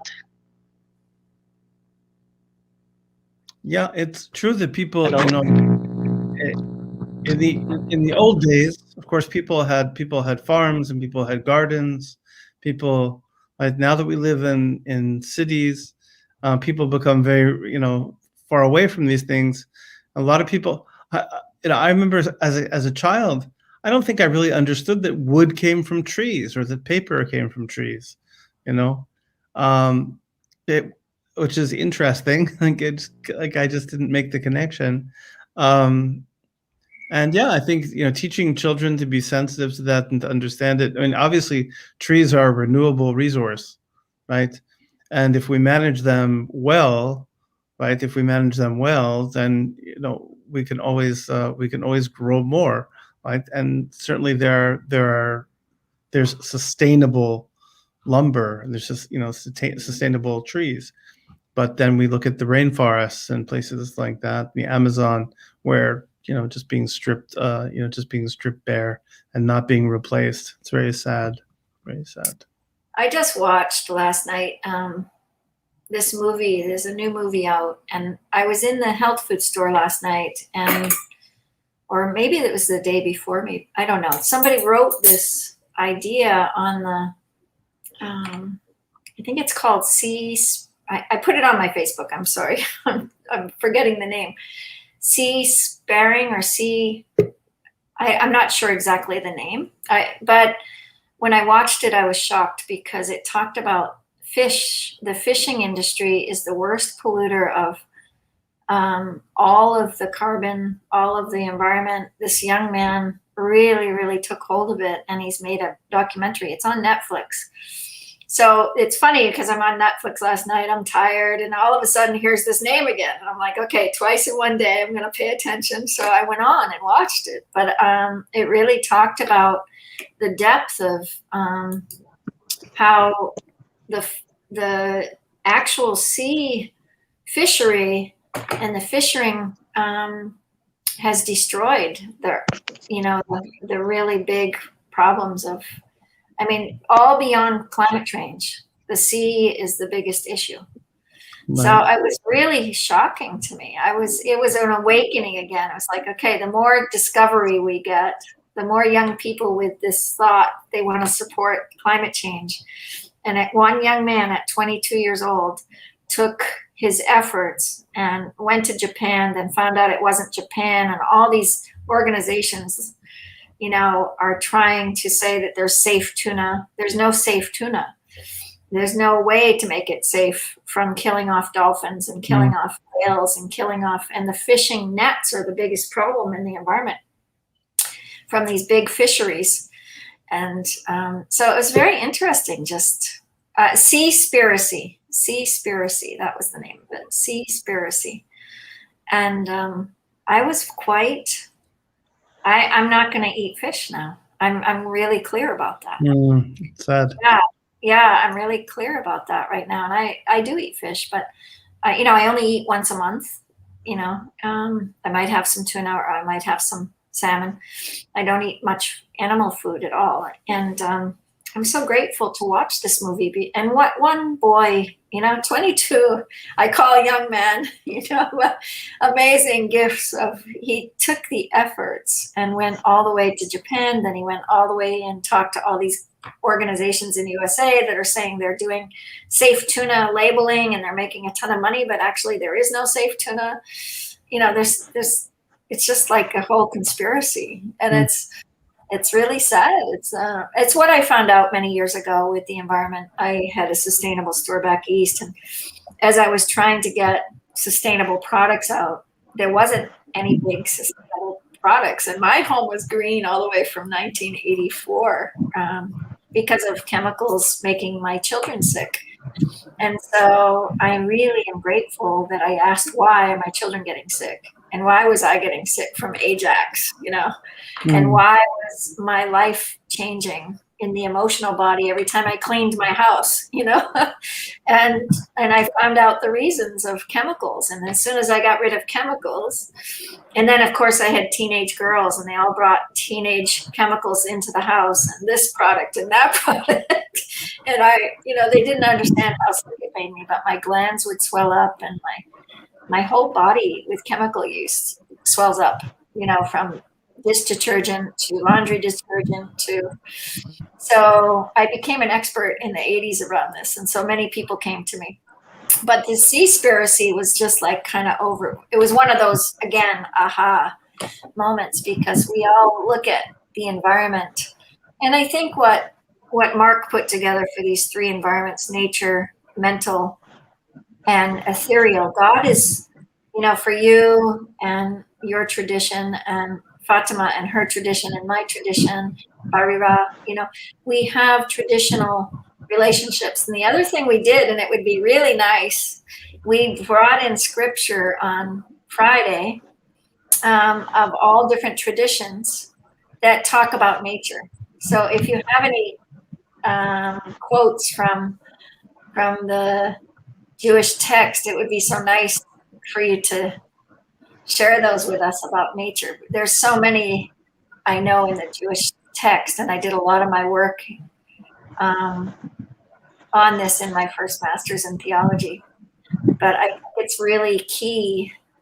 I always said this: the word sustainability is a buzzword, but we're not sustaining the earth or ourselves very well, and that goes back to that hospitality that you were talking about. So yeah, well, we have to have a place to be. We need to have a place to invite people to, right? And if we don't have an environment, we don't have that. I'm afraid I have to go. Okay. My Sunday awaits me, and thank you so much, Fatima, Barira, Lynn, for inviting me. I really appreciate it, and it's been a pleasure to see you. And I'm glad I could participate and contribute in whatever small way I could. Levi's Van, I still love your stories when you come to Color Show, and I hope you read the stories again. Okay, well, I'm hoping to come this week, so I'll be sure to tell a story for you, okay? Okay. Okay. Bye-bye. Thank you, Love Fatima. you. Bye-bye. Thank you so much for your precious And time. Ramadan Mubarak Have to a everybody. beautiful Sunday, Lee. Thank Have you a so beautiful much. Sunday. Bye-bye. Thank you. so much. Woo! Yay! Yeah. Well, that was really great, Mama Lynn. That And was really great. yeah. So, Mama Lynn, as you know that when you were talking about, these oceans, that they were not good and they have, they are fed up with chemicals, oil, something not good. So same we have in Pakistan, we have some seas that are not in a really good shape, and people of Pakistan are really trying to help them to sort it up of oceans. So, but it could not possibly help because some organizations were trying to make money to collect, to to clean our sea, to clean. When you go to Pakistani's post, so you can see that that there's not clean sea. But when one of my videos is about plastic in the ocean in Pakistan, I think Miss Fatima's was in that. So I tried to make the video, and it was her idea to make the video to clean our ocean of plastic, because our ocean is completely filled up with plastics, especially the Karachi's ocean.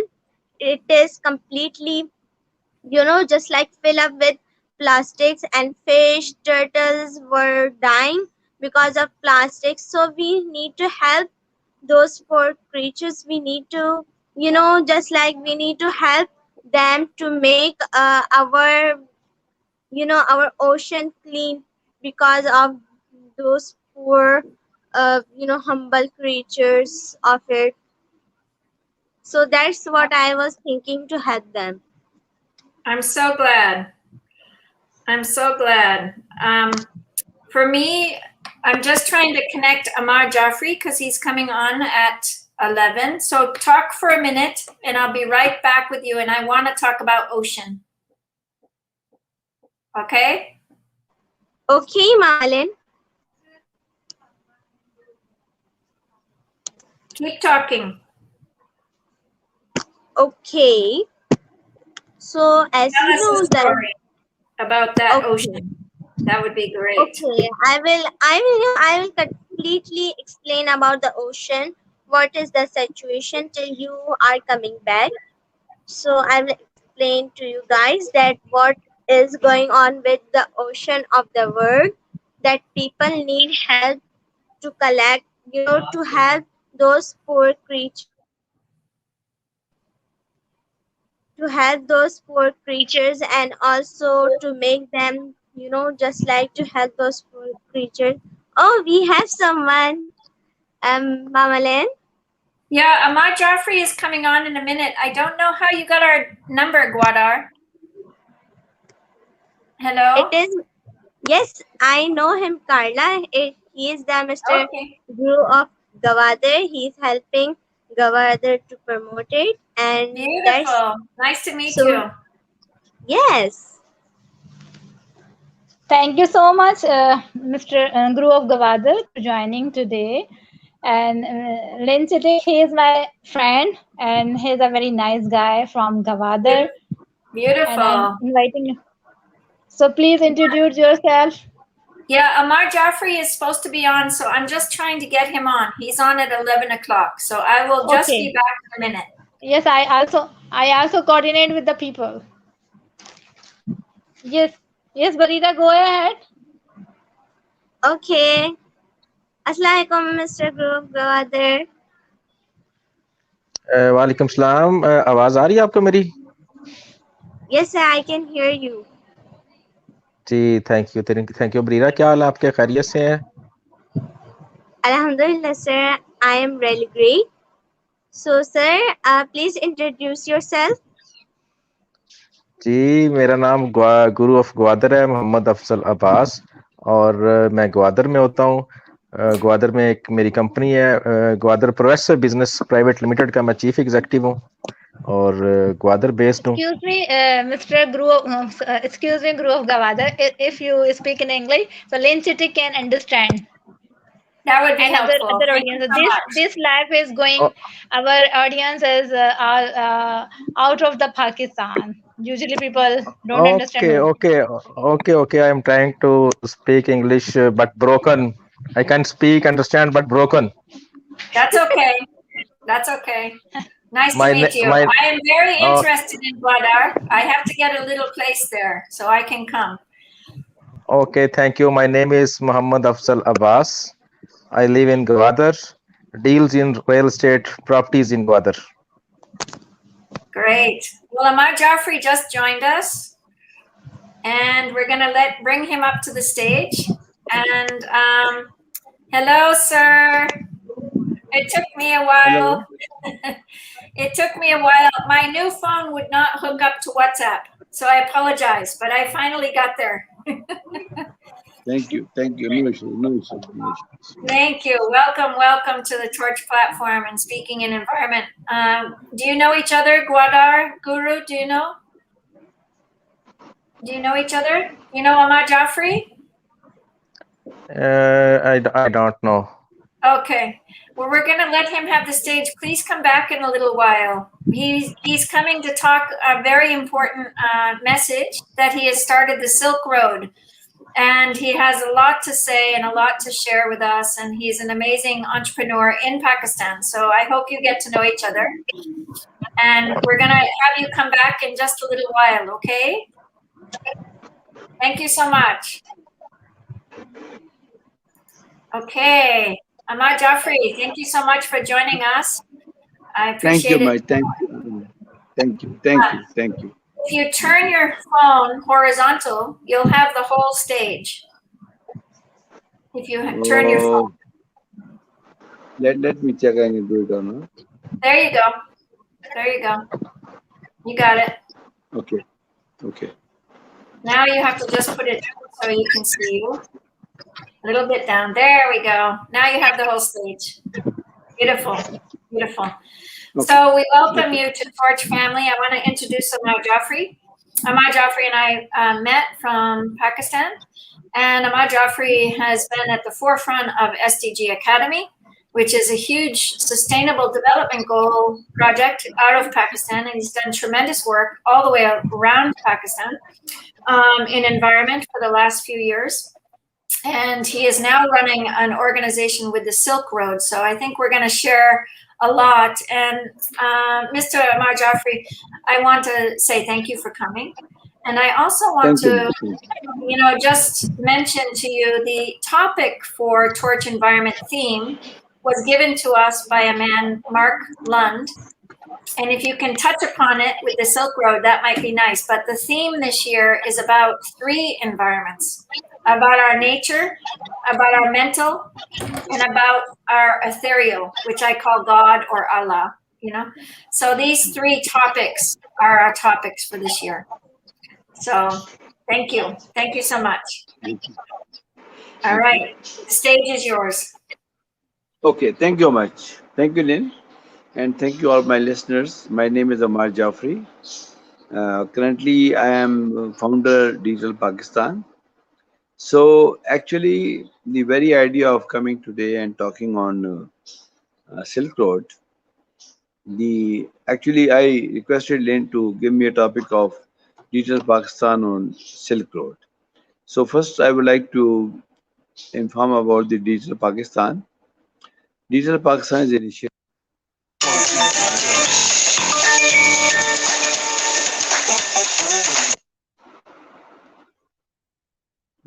Sorry, there was a call.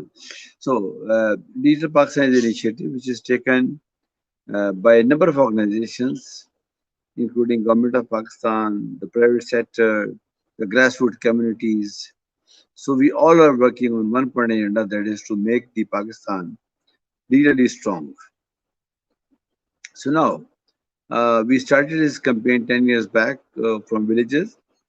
Now we are outreaching in different parts of Pakistan, and with a big team with me, Karachi, Lahore, Peshawar, Islamabad, we are actually working on 3 major domains.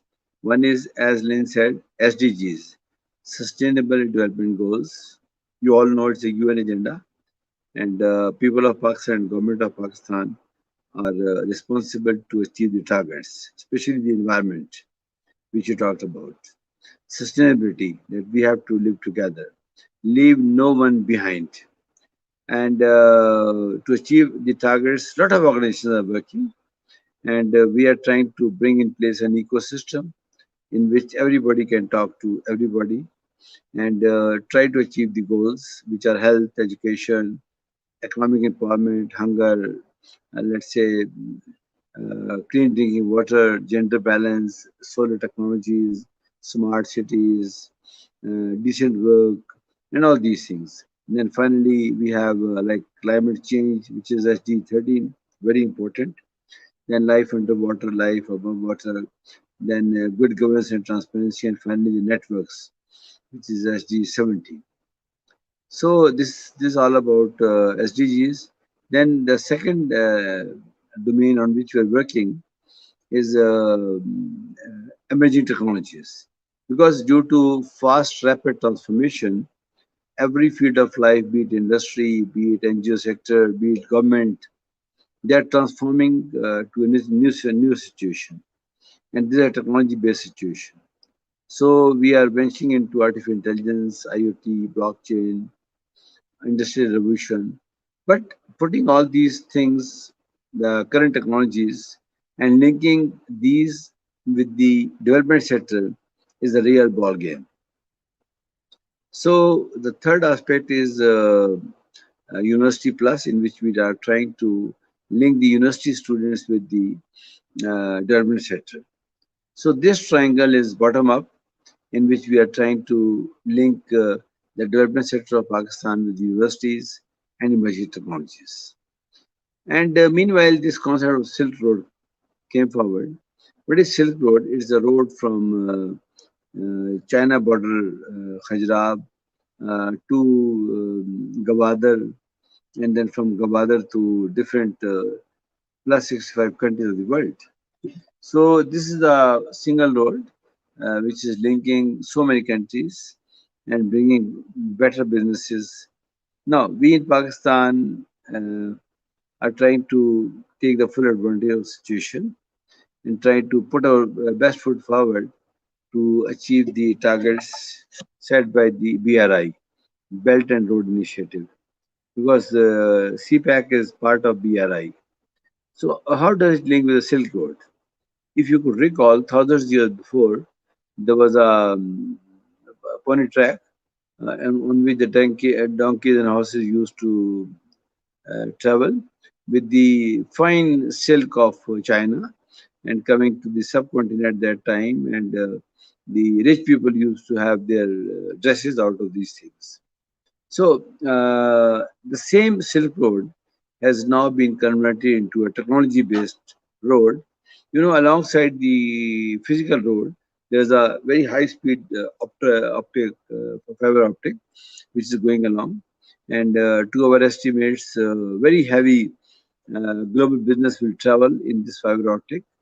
So this is very important for all of us that we build the communities around the road and we have the right infrastructure in terms of internet, in terms of all other things. So now we are trying to link the development sector of Pakistan with the Silk Road objectives, because Silk Road is nothing a single unity in itself. It has got, let's say, railway track, it has got buses and all these things. So apart from the cargo which will be going from China to different parts of the world, there is a lot of business opportunities in Pakistan which are coming up. A lot of foreign companies are coming. So what I'm trying to tell to all of you that digital Pakistan has a great relevance with the Silk Road, and we believe that this is going to solve a number of problems we are facing right now. So with this, I finish the brief introduction of digital Pakistan on Silk Road. And now I would like to have questions from the participants or the panelists so that I can respond to the exact question of the panelists. Over to you, Lynn, again. Thank you so much. Wow. So for me, the relationship that the Silk Road has is such a huge offering. I think I would love to ask a little bit. I was in... Lynn, I'm having some sound problem. You're having sound I can't problem? hear the lady. You cannot hear me? Hello? Can you hear me? Hello? Can you hear me? Lynn, I'm having a sound problem. I cannot hear the lady.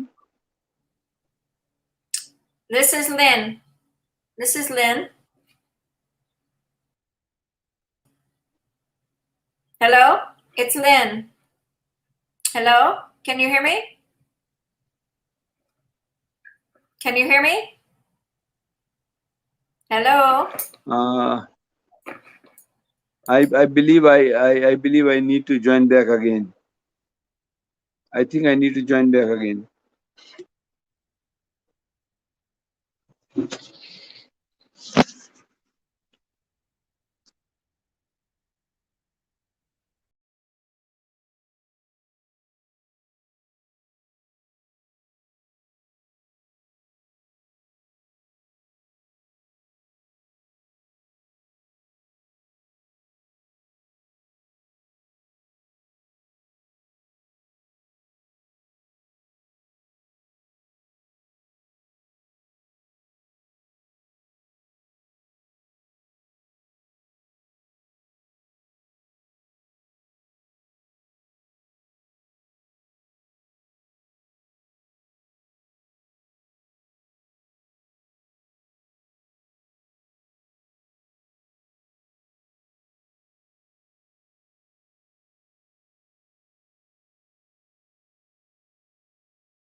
Can you hear me? Can you hear me okay? Yes, yes. Now I can hear you. Now I can hear you. Please go ahead. We had some technical difficulty, I think. Here we are. Okay, no problem. So No problem. I'm excited about the Silk Road. I haven't been on with you all. I know you're doing amazing work. I love the theme. I love the thought. I was the idea of Seaway and how we do new trade between countries and development between new countries is going to be key to sustaining our societies in the near future. I was a seafarer minister, and so I got to visit all the ships coming across the seas, and it was so amazing to do this type of work because I saw how much was coming between seaports to seaports. And I went to international information about this, and it has been discussed. It has been discussed, but my curiosity with you is how can we support activities with the Silk Road?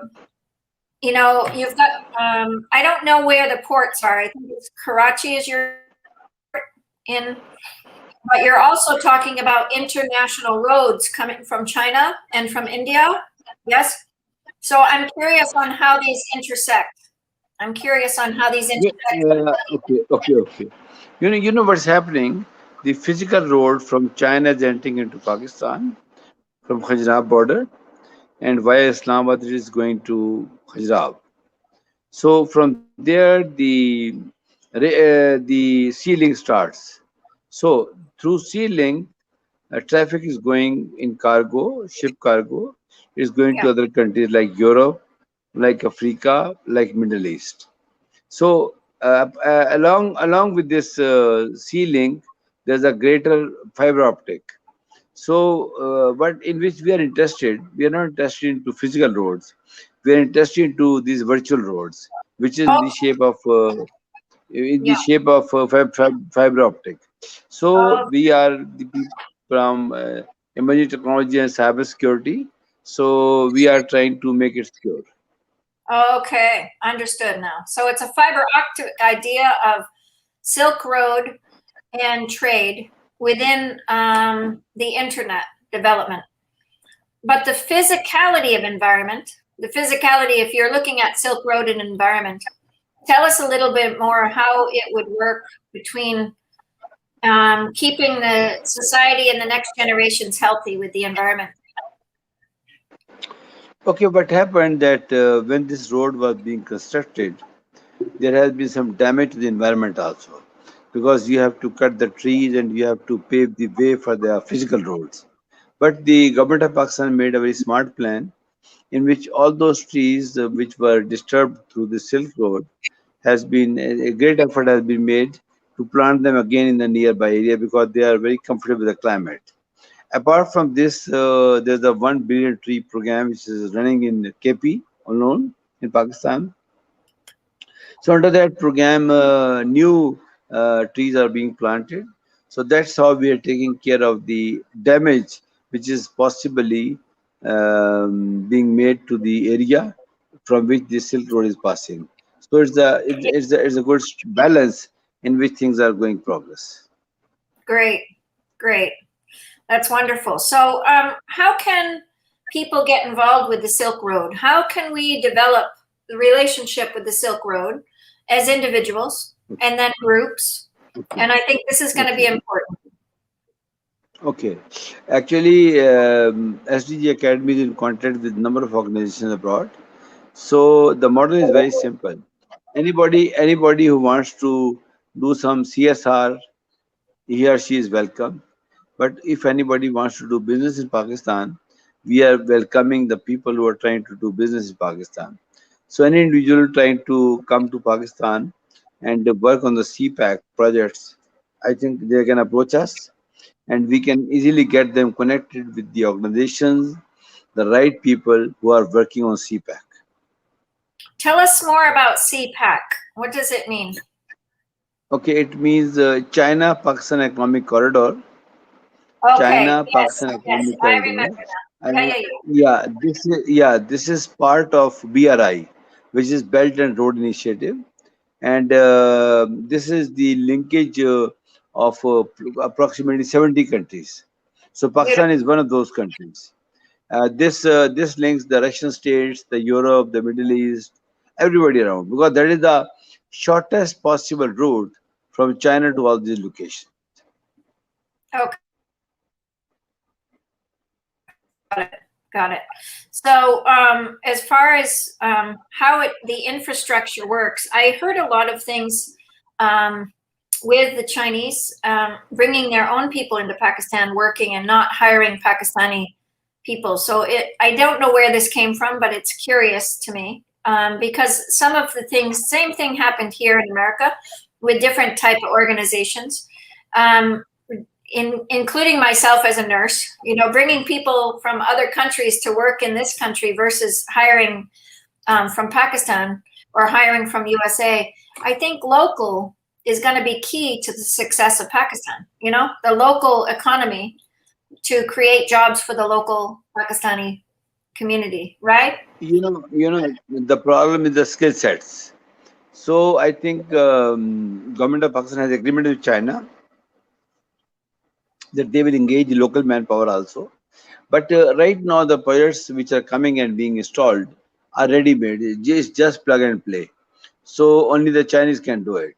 But once those infrastructures are installed in place, definitely the people of Pakistan, the local people will be engaged in the projects.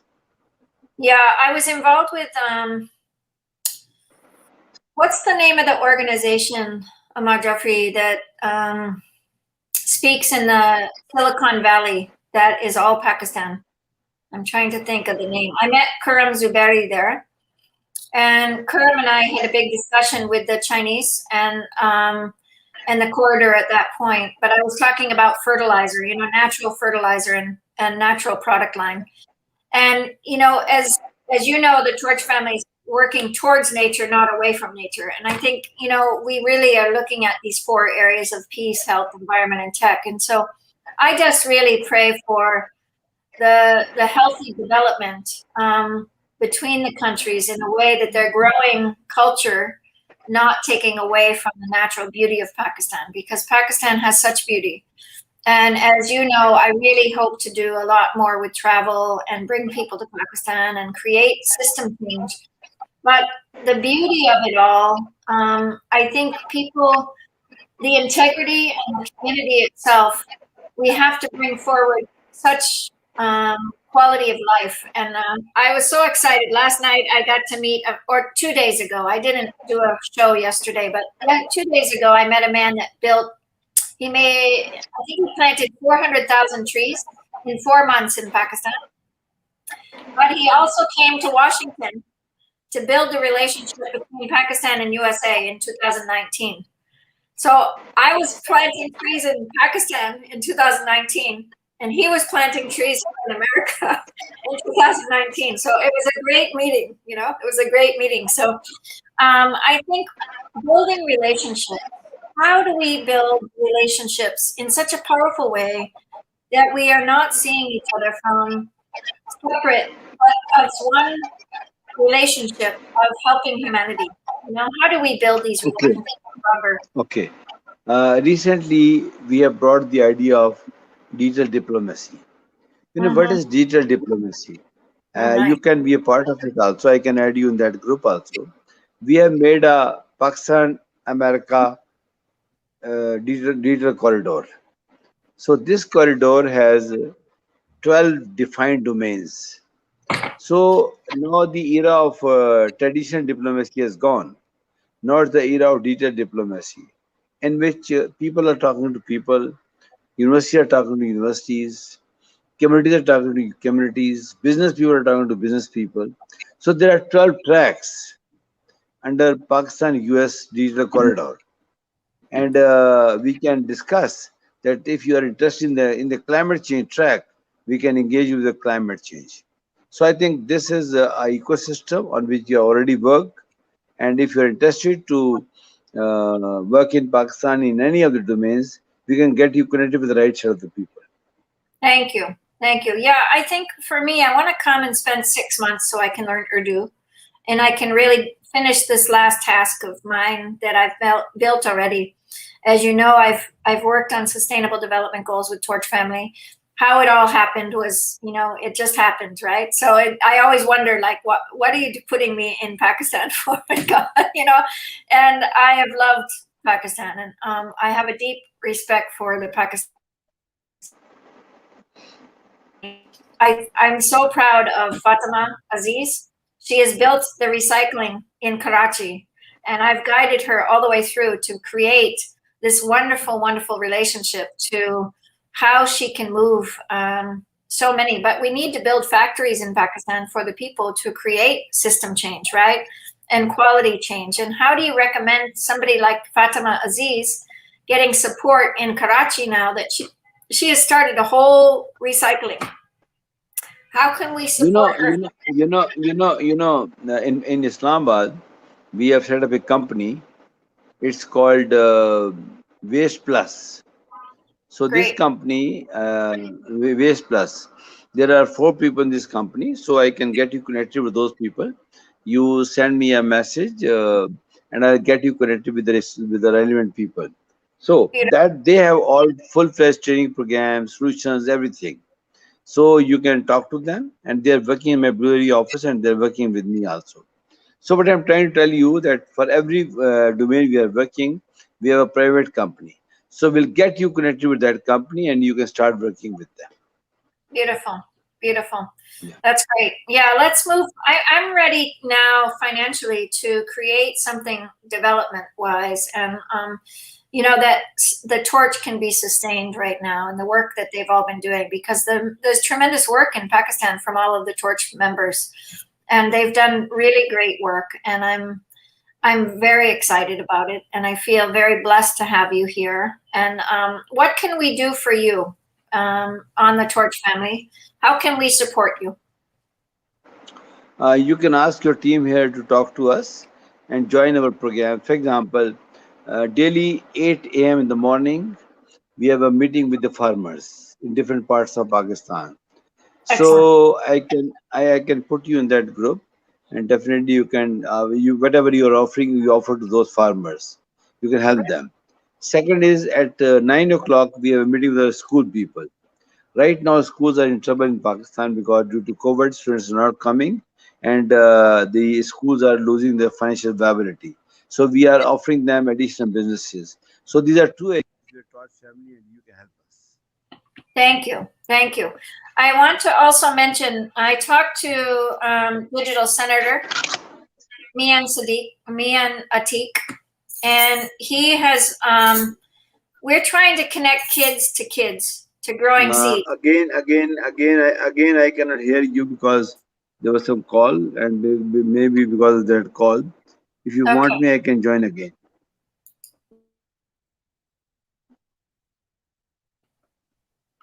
Can you hear me? I can't hear you right now Hello? because there was some call, and that call disrupted the sound system from my side, I believe. I can't hear you. So I'll join again. Okay. Just give me 1 You minute, I'll join again. Give me 1 minute.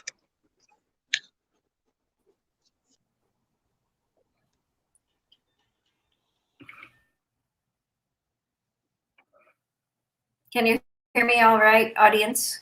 Please give us thumbs up.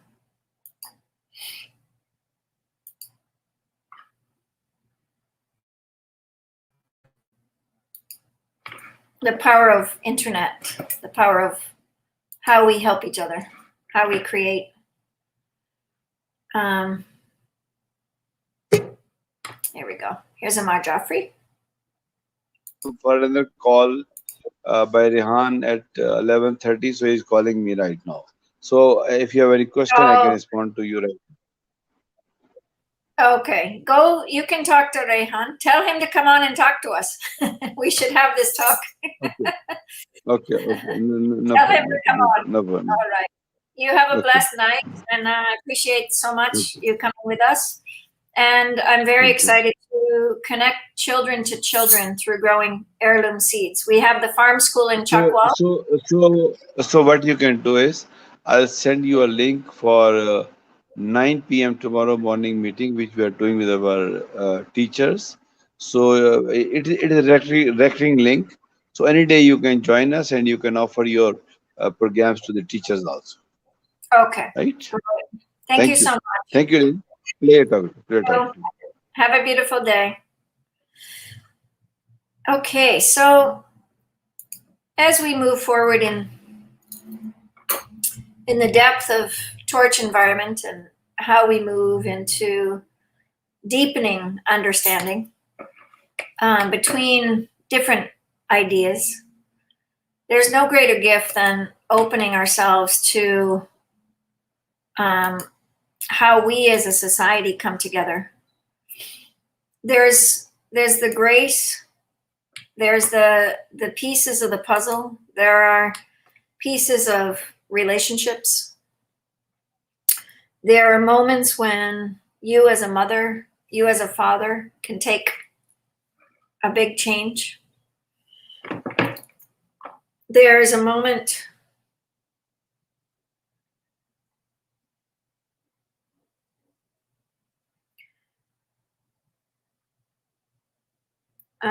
my friend Sahar's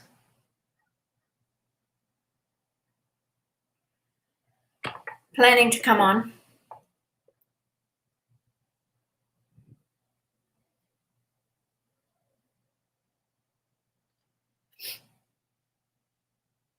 So let's see.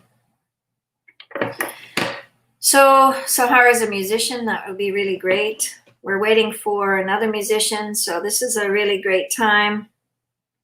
I think we are in the gift of how we as a society can open to each other. We as a society can bring each other. We as a society can love one another. We in society can hope to care for each other. I think we tend to, as Lee just so blessed us with, this idea of Pakistan versus a relationship of hospitality versus the relationship of, how we as a society move forward. We're in it together. We're not separate. It's how much we welcome each other. It's how much we welcome our relationship to each other. It's how much we support and create a hospitality for each other. Our relationship to coordination of places of the heart, places of compassion, places of relationships, places of deep wonder. Building relationships out of Pakistan has been really a precious gift, because I've learned a culture that needs us as much as we need them.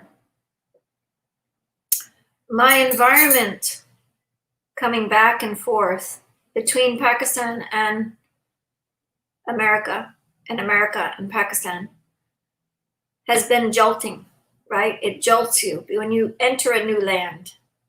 But the hospitality has been rich. Rehan Alawala has come and stayed at my house. I've come and stayed at his house.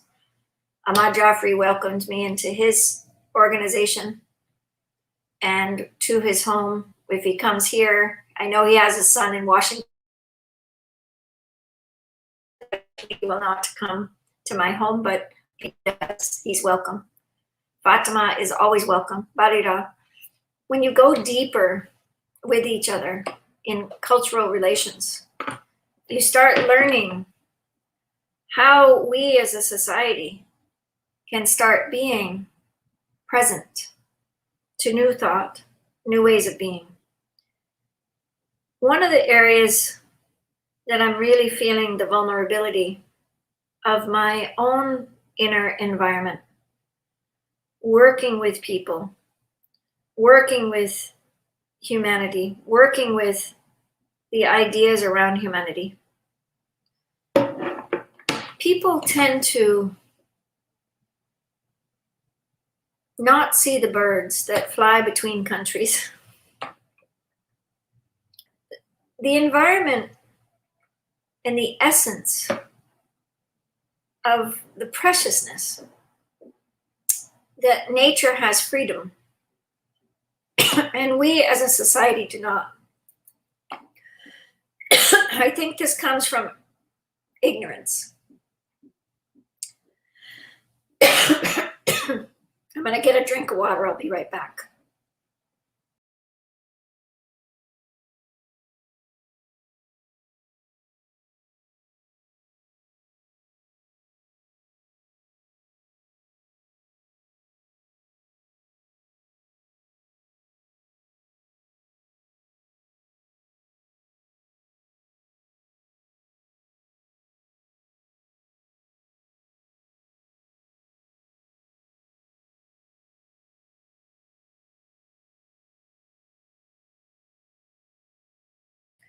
Thank you for being patient. I needed a drink.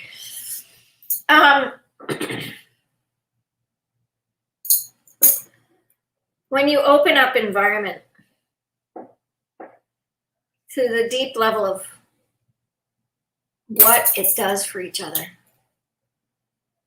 when you open up nature, your own personal nature of humility and humbleness, you can receive another human being. When we are not receptive to another human being, we have to look at our heart. Our organs and our relationship to food and health are not open. I've had so many friends in America that are so afraid of my work within Pakistan, including my own family members at times. Now they're much more relaxed because I've been to Pakistan twice.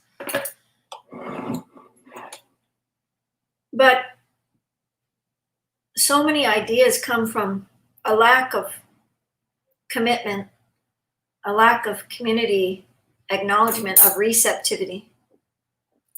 The environment for me in all of the work that I've done has to be receptive.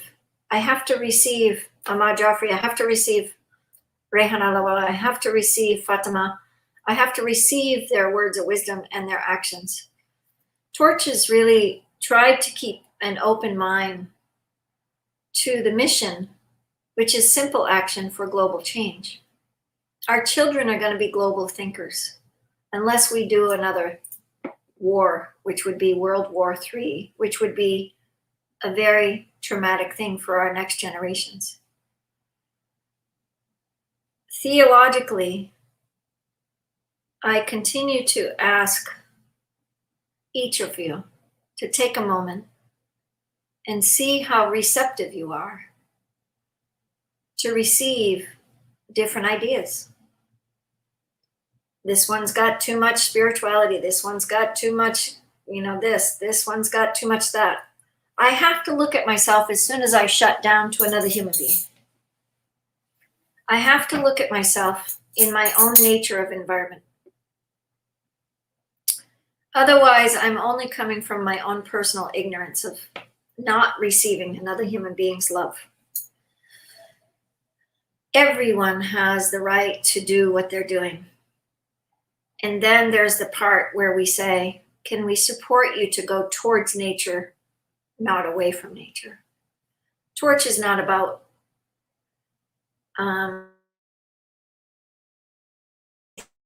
that human change, the realizing change, the idea of realizing change. Today's Mother's Day. I feel very clear about my mothering path. I feel very clear I was a strict mom.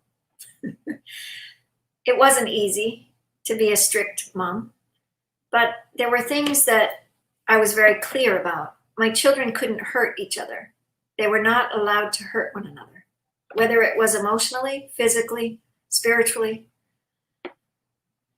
Now, in the midst of it, you become the mother and you have a stern voice, and the children don't want to receive the stern voice. But at the same time, sometimes mothers speak up. And like nature, in environment, nature has a huge voice. Nature has a voice that cuts through all of us. I was sharing with my son as he awaits his baby. And he said, the baby will come when he wants to come. I said, actually, it's not even, the baby, it's a greater awareness of what brings us forward. We have another, I always pray when the sirens go. But we receive as a mother into our womb. When you are a mother, we receive the seed of life from the man, and we give back a child out into the universe. Jill, I should get Gil Braun's special saying, and it's, my attachment to wanting to be the perfect mom was so clearly attached. And I had to over and over return back to humility and my own personal ignorance. There's no perfection. We live in this life and we learn every day. But if I go back when I'm that ignorant to eating well, yesterday I ate brown rice. Today I feel so much better. I'll eat brown rice again. I'm eating some sourdough today. And just simplifying, mostly vegetables in my idea of levels of compassion, of love to myself. I think this is the greatest gift that I could give to my kids, that I could give to so much. And here's my daughter calling for Mother's Day. Let me see. And I'm going to let you have a meditation. I'm going to put our meditation banner on and pray for the world. Hello, sweetheart. Just 1 second. Thank you. Just 1 second. Okay? 1 second. I'm just putting our meditation on so I can say hi to you.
Priscilla! Hello, hello. How are you? Oh, look at your dog. So cute. That's Lily. Hi. Oh my gosh, that's adorable. Gina, come say hi. Come say hi. Oh, there's Gina. Hello. Oh, that's so nice. Lily's not feeling good. She lost her kitty. We lost our kitty. Oh. And I think she's really sad. Oh. The kitty got out when I went to Hawaii a couple of weeks ago. The cat got out of my daughter's screen, and we're really grieving, both her and I. Yeah, we're really close with our kitty. Hello, Dr. Pipi. Hello, Princess of Peace from Pakistan, from Canada. Yes, Princess Priscilla. Yes. And I love that Priscilla. shit, by the way. Beautiful. Love it. I love your music. I just Oh my God! Normally you gotta meet Priscilla as well as China, man. China is so sexy, man. So sexy. I tell you. get me sexy for the environment. Get me sexy for the environment. I was just gonna go get tea with a friend because I thought you were coming on at 12, and it's 12. Yeah, I'm here. And in Canada, it's Mother's Day. So happy Mother's Day to all the beautiful moms out there. Yeah, it's Mother's Day. USA. Yeah, USA Mother's Day. It's my Mother's Day. Happy Mother's Day. Yeah, you want to go visit your friends. Sorry, you want to go visit your kids. That's right. Yeah, no, I saw those pictures on Facebook. They're beautiful. Your kids are so beautiful. Thank you. Thank you. Yeah, you too, huh? You're a mama. Yeah, I have 3. The dog is the 3rd one. Your baby's birthday. Yeah. Right? Isn't it your daughter's birthday today? Her birthday was actually May 6th, and my birthday was the 29th, so 7 days apart. So a lot of celebrations. We have the birthdays, we have the Mother's Day, then we have Earth Day. We have a lot of celebration right now. So much celebration. So much. And my son, let's see, my grandson was the 29th. No, my granddaughter was the 29th. My daughter's May 2nd. My baby is due yesterday. My son's baby, new baby coming. Oh, so I'm so excited. And then my granddaughter's May 14th. Wow. So, May is a lot of people, right?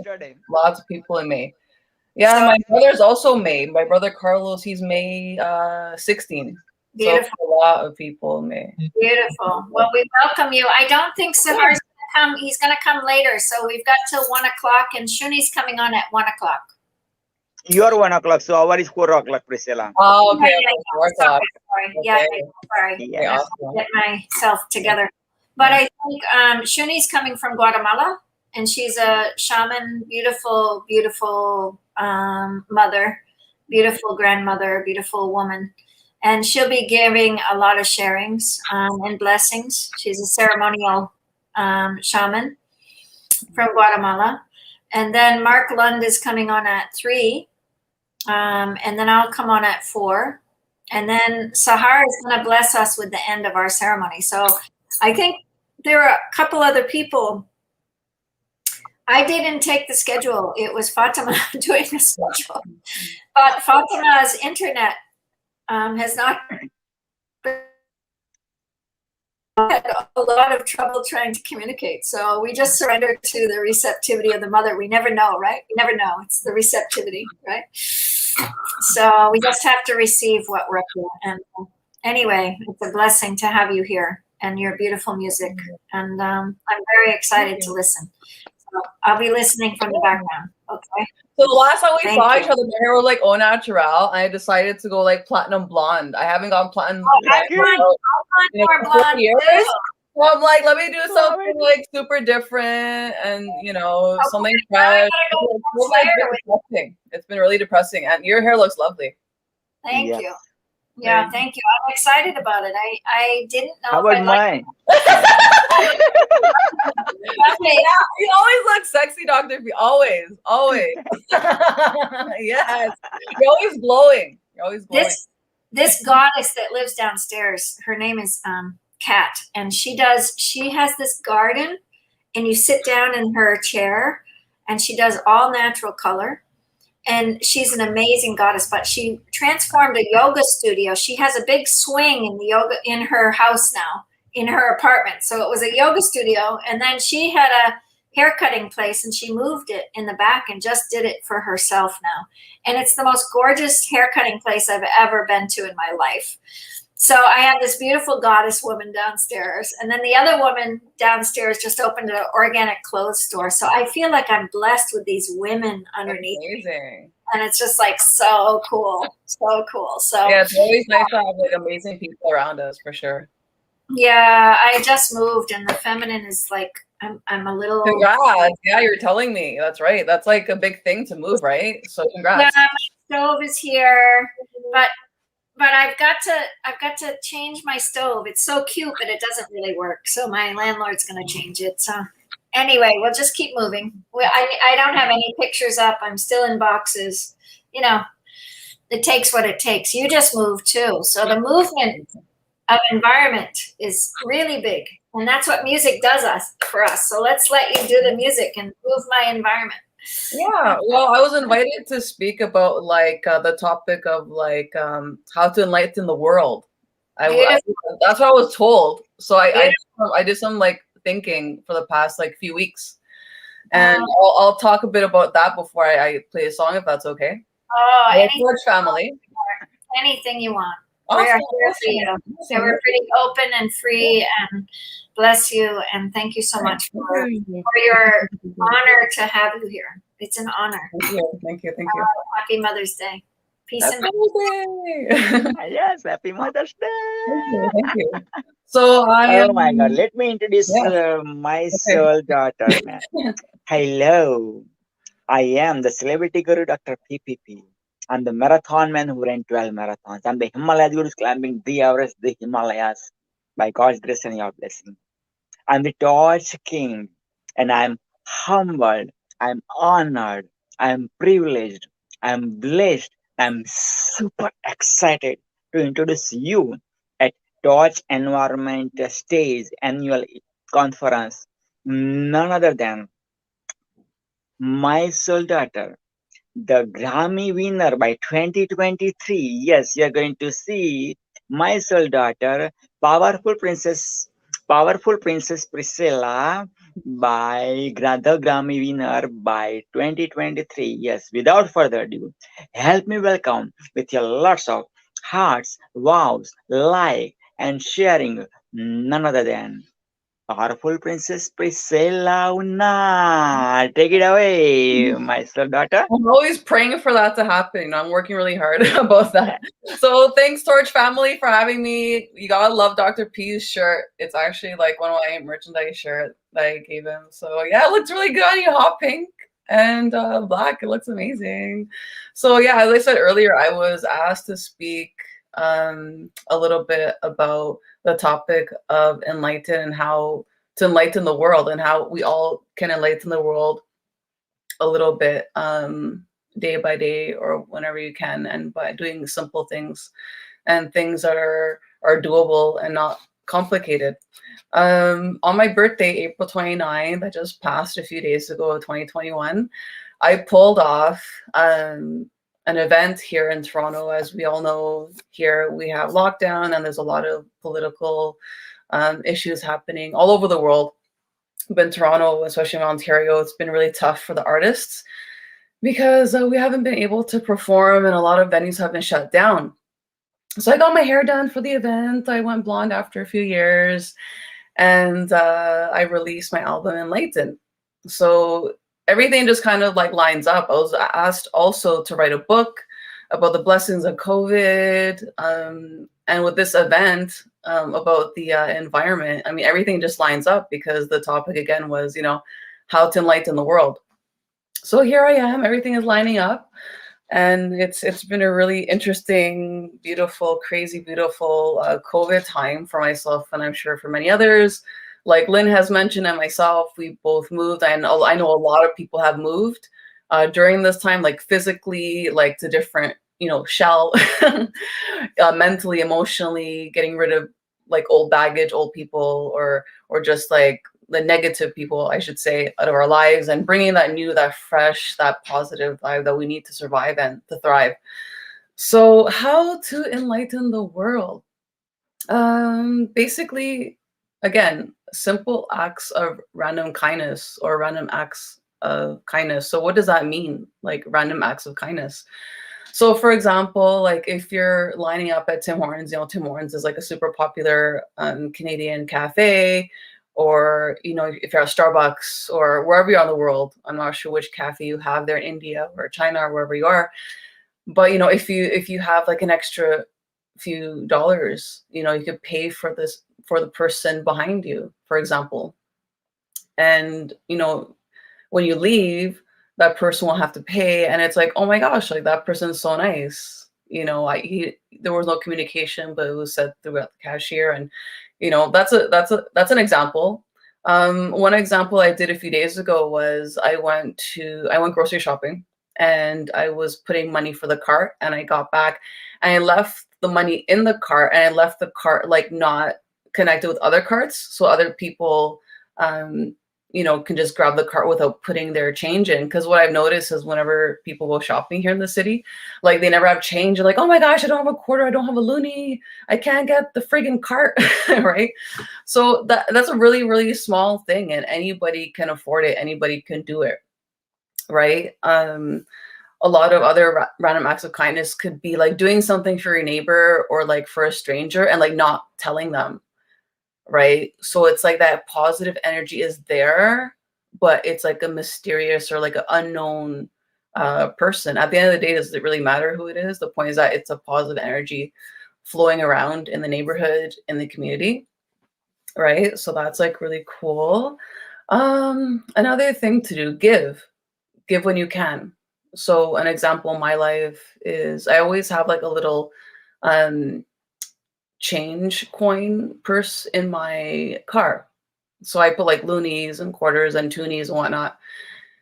And in the city, there's a lot of like people going around like cars and asking for change, a lot of homeless people and whatnot. So when they come around, I give them like a few bucks, and they could get themselves a coffee, they can get themselves a bagel, and it's better than nothing, right? You don't have to be rich, you don't have to be poor to do that.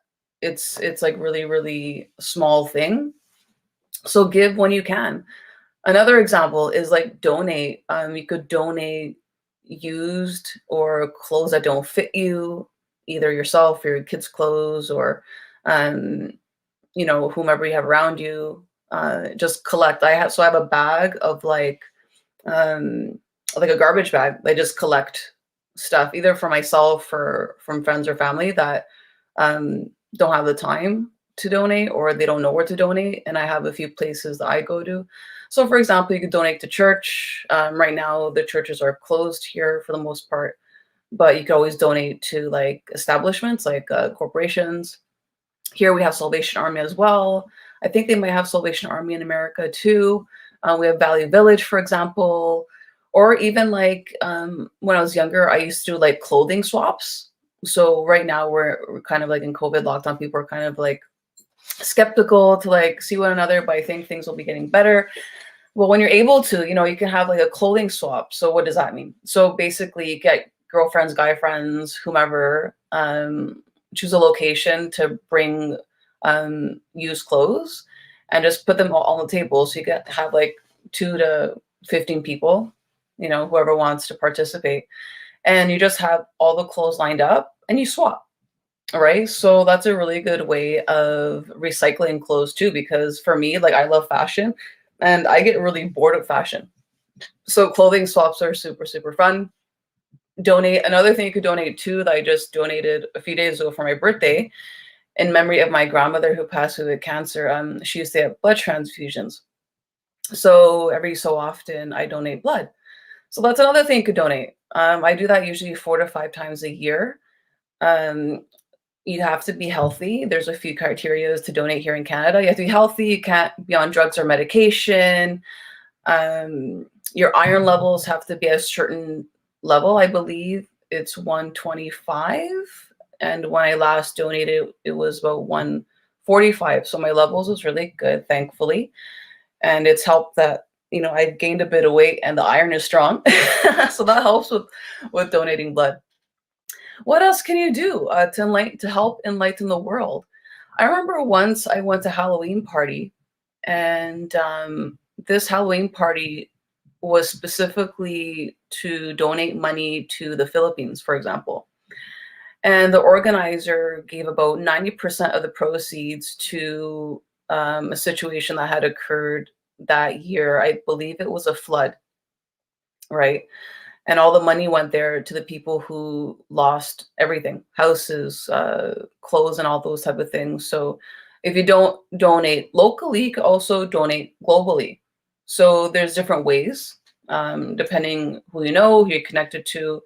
And now, being blessed with internet, it's so easy to do either locally or internationally, because there's so many links, and you can email and call. There's so many ways to connect with people, right?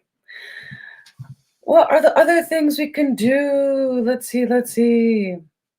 Yeah, so all these like little things that you think are small, like, leaving a quarter or a loonie in like a cart or whatnot. Like for me, when it happens to me, it like makes my week, right? So if like somebody purposely leaves a cart there at the grocery store and left the change in there away from like the connecting from all the other carts or whatnot, I'm like, that's really nice. Again, you don't know who does it. You're not really sure who it doesn't really matter. No, whoever did it, that's a good energy. And you want to keep that flow going. And when you're having a bad day, when that positivity hits you, it's like, wow, that's really nice. Thank you, universe. So another thing, yeah, so I could speak a bit about like words of wisdom, like kind of like philosophical. My friends call me Socrates. So what you do matters. So talking about acts right now, not actual physical things, but acts. So when you do something negative or positive, like it does create like a domino chain reaction. And whether you notice it or not, whether you're like an influential person or not, like you do affect your friends, your family, your community, because everybody's connected, whether it be a 1 degree or a 10 degree kind of connection, we're all connected. And the internet makes it even smaller. The community is even smaller now. Before the internet, the community was kind of hard to reach somebody in India or somebody in Bangladesh, right? So right now it's so easy. So it's even easier now to influence. So I always, tell my kids, I mean, before you say anything, like before that verbal diarrhea comes out, think about it, sit down. It takes years of practice. I think that's what it takes to be like a mature woman or man, right? You want to think about it. Should I say it? Should I not? And then release it, because you never know how it could affect somebody, in a good or a bad way. So what you say, what you do, the power of influence is really it's true, and it does affect people around you. One thing, I want to say a couple more things before I play my song. I think the power of like being raw and being like truthful is really, really powerful too. So what does that mean? Like be raw? Does that mean like cussing or swearing? No, being raw and being like truthful is like just being genuine, right? So for example, I just wrapped up like a 10-year custody battle, right? It just kind of started up for the past 2 years, and I could have continued my life like just like keeping it to myself, being depressed by myself, having all my friends like ask me like, why are you gaining weight, or just like not expressing anything, right? But I like made an effort to express to the people around me what I was going through. And I think that takes like a really strong, brave person, because there's so many like judgments that could be attacked to your family or whatever people are thinking, right? Because everybody's going to have like certain ways of thinking depending what they went through, depending what their friends or family went through. But it's important. I think it's really important to be raw and genuine and be truthful, because you never know what the outcome could be, right? Some people will be judgmental. but then sometimes like people will give you words of inspiration, words of encouragement. And for me, I've alwaed lived a life like that. I learned that through my grandmother who raised me, Domenica, and I thank her. Like I pray and meditate all the time, and I thank her for everything that she's taught me throughout my life. And because when you're raw and truthful with that real raw energy, you bring the real people in your circle. You bring that real energy within your circle. Because if you're giving out like phoniness, or if you're expressing things half truths or white lies, then you're going to have those type of people around you. So I'm so happy that I've crossed paths with Lynn, with Dr. P, with the Torch family. Everybody's like super, super cool, super mellow, super understanding. Like I consider Lynn now like my soul sister. Her and I have gone through a lot of similar things. She also plays guitar, which is like super cool. And with Dr. P too. I mean, he's gone through a lot of things in his life, and I so respect him, to still smile and to still have that shine. And there are so many people I know, like even working with seniors and disabled people, that they've gone through so much too, and they still smile and they still are like speaking positive. So all these people like really help me on my bad days to like think to myself, okay, you know what? It's going to be okay. We can still move forward. Life's not perfect. And yeah, so to me, that's how each and every one of us, it's like a super, super simple thing to do and to start off with, to start off small, run up acts of kindness with your family, with your community, if you're able to globally, and you could do it every day. If you're able to do it weekly. But then once you start like at it every day or every week, it becomes like a habit, right? So with my change purse in my car, I mean, for example, like I don't even think about it. I think I do it every day because I always give, and it's become like a natural thing. Because there was a moment in my life where I wasn't able to give. People were giving to me. So I think that's where my givingness nature came from being thankful for the people who have given so much when I had nothing. I used to be homeless at one point. I didn't have like any friends or family supporting me because I was a drug addict, right? And who wants to support that? So it took over 9 years sober and to kind of like reestablish myself and reestablish those friendships and respect from my peers and everything. So from all of like the positivity I've gotten throughout my life, I just want to give it back. So that's like where my standpoint comes from. Everybody has like their own reasons for doing things. And, if you're watching this and you're at a moment in your life where you're like, you know what, like it's COVID, like I'm just going to give up. Like I feel suicidal. Like I've been there. People on the panel on Torch, we've all been there. So don't feel like you're alone. You're never alone. And that's the one beautiful, magical thing about music, is that you could put like a super happy song on, or a super sad song, or like an artist that you really love. And you hear those lyrics and it's like, wow, that person, like they're at that level, but they have that same pain that I went through, or they have that same happiness feeling that I went through. Right. So that's a beautiful, beautiful thing about music. And I'm so happy and honored that Allah, God, has given me the gift. And Lynn, she plays guitar too. That gift of music. And I'm so happy and honored and privileged. I just released my second triple album on December 1st of 2020. I had my album release. I couldn't believe it. I pulled off my event here in my city. If it didn't work out here, I was welcome to pop over to LA to perform, because things are really, really tough here for artists in Toronto, Canada. So I'm so happy it worked out in my city in Toronto.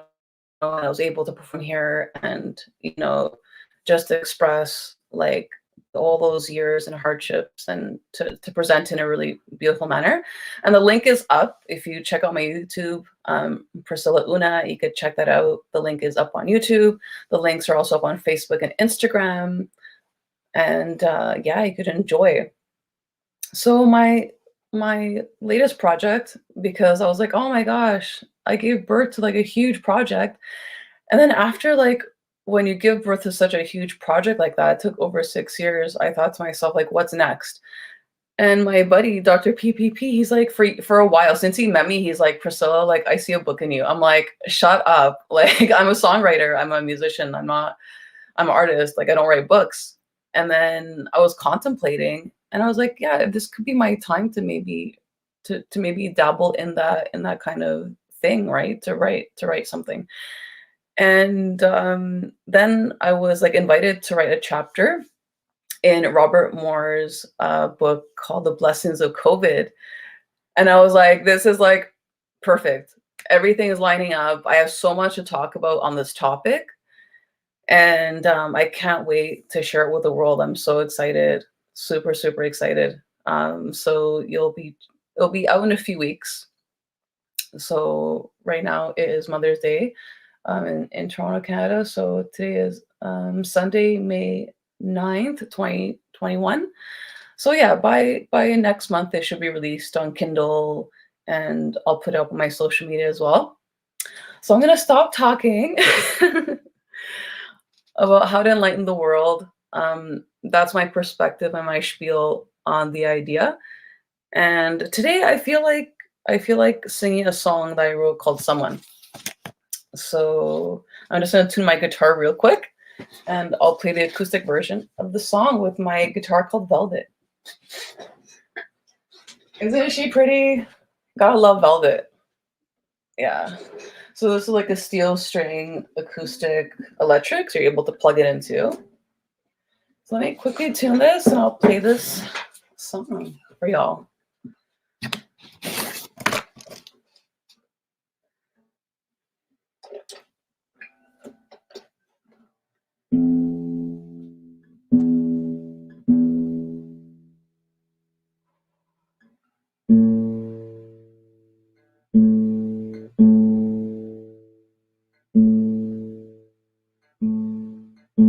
Or maybe while I'm tuning, do you guys have any questions or you want to kind of comment on what I talked about in regards to how to enlighten the world while I'm tuning? It'll take like 30 seconds.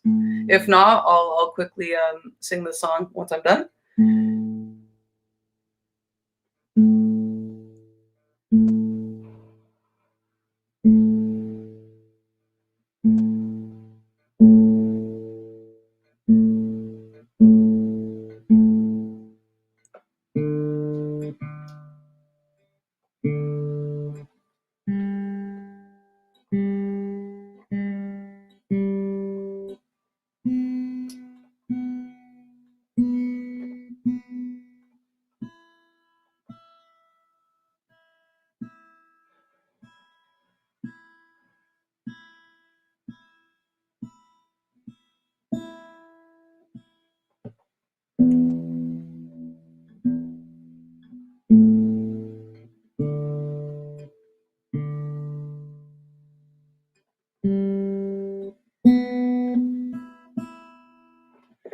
Okay. Let me get this on the right fretboard.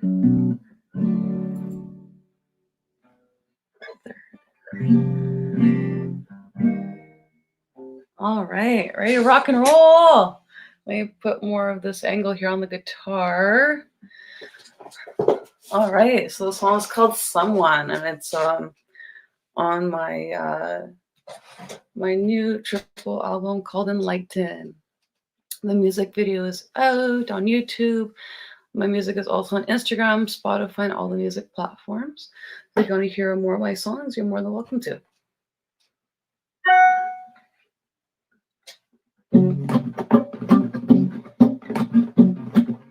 We're on this road and we're here, trying to find someone to hold me tight.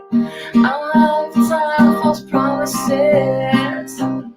I just need someone to love me right.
Someone without your love, I will never feel.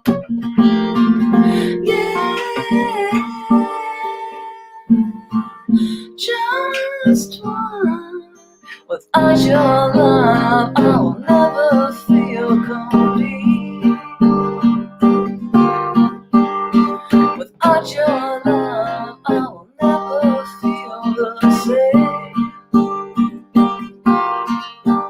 I hope and pray that one day you'll hold me, hold me, hold me.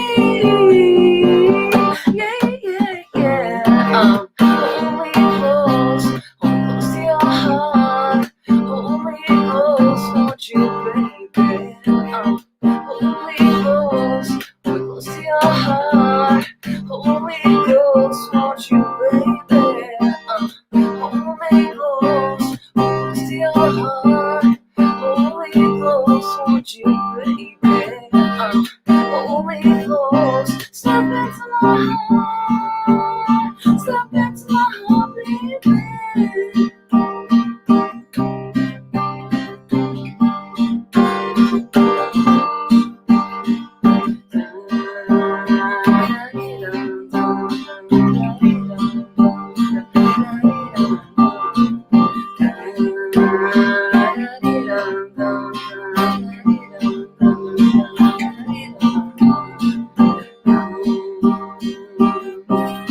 Hold me close.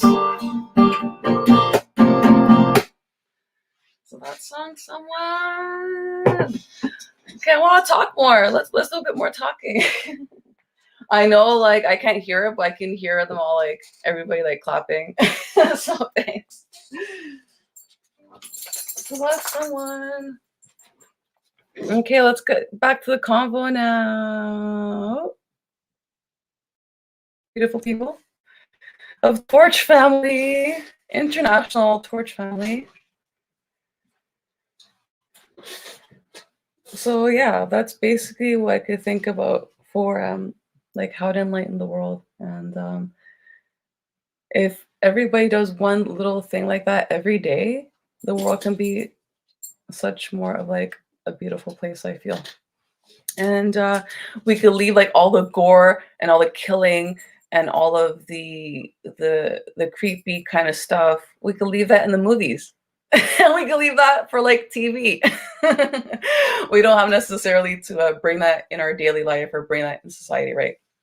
So we have to remember that like there's forms of entertainment, which is like to bring the mind into like a space of like, you know, desire or a space of like illusion or a fantasy space. But remember, there's like reality and then there's like, you know, sci fiction and things to just entertain us. And there's nothing wrong with that. There's nothing wrong to be entertained and to you know, to think that I actually love scary movies. Like when I was a kid, I used to watch like Goosebumps and Are You Afraid of the Dark and you know, all these type of things. But again, like it's a form of entertainment. And I really feel like with everybody like wearing the masks now, like in society, I feel like every day is like Halloween. Which is like really fun to kind of like bring light into the situation, right? Because we're going through an interesting time in society. So yeah, where are y'all at? Everybody's like I'm not sure everybody is, and I would like to have more of a conversation instead of it being so one-wayed. So if we're able to get back up in here. Hey, that sure looks sexy on you. Yes. Yes, Pravin. Yes. Represent. Wow, Priscilla, you rock, and I love your story, and especially the way you connected wearing mask with the Halloween film.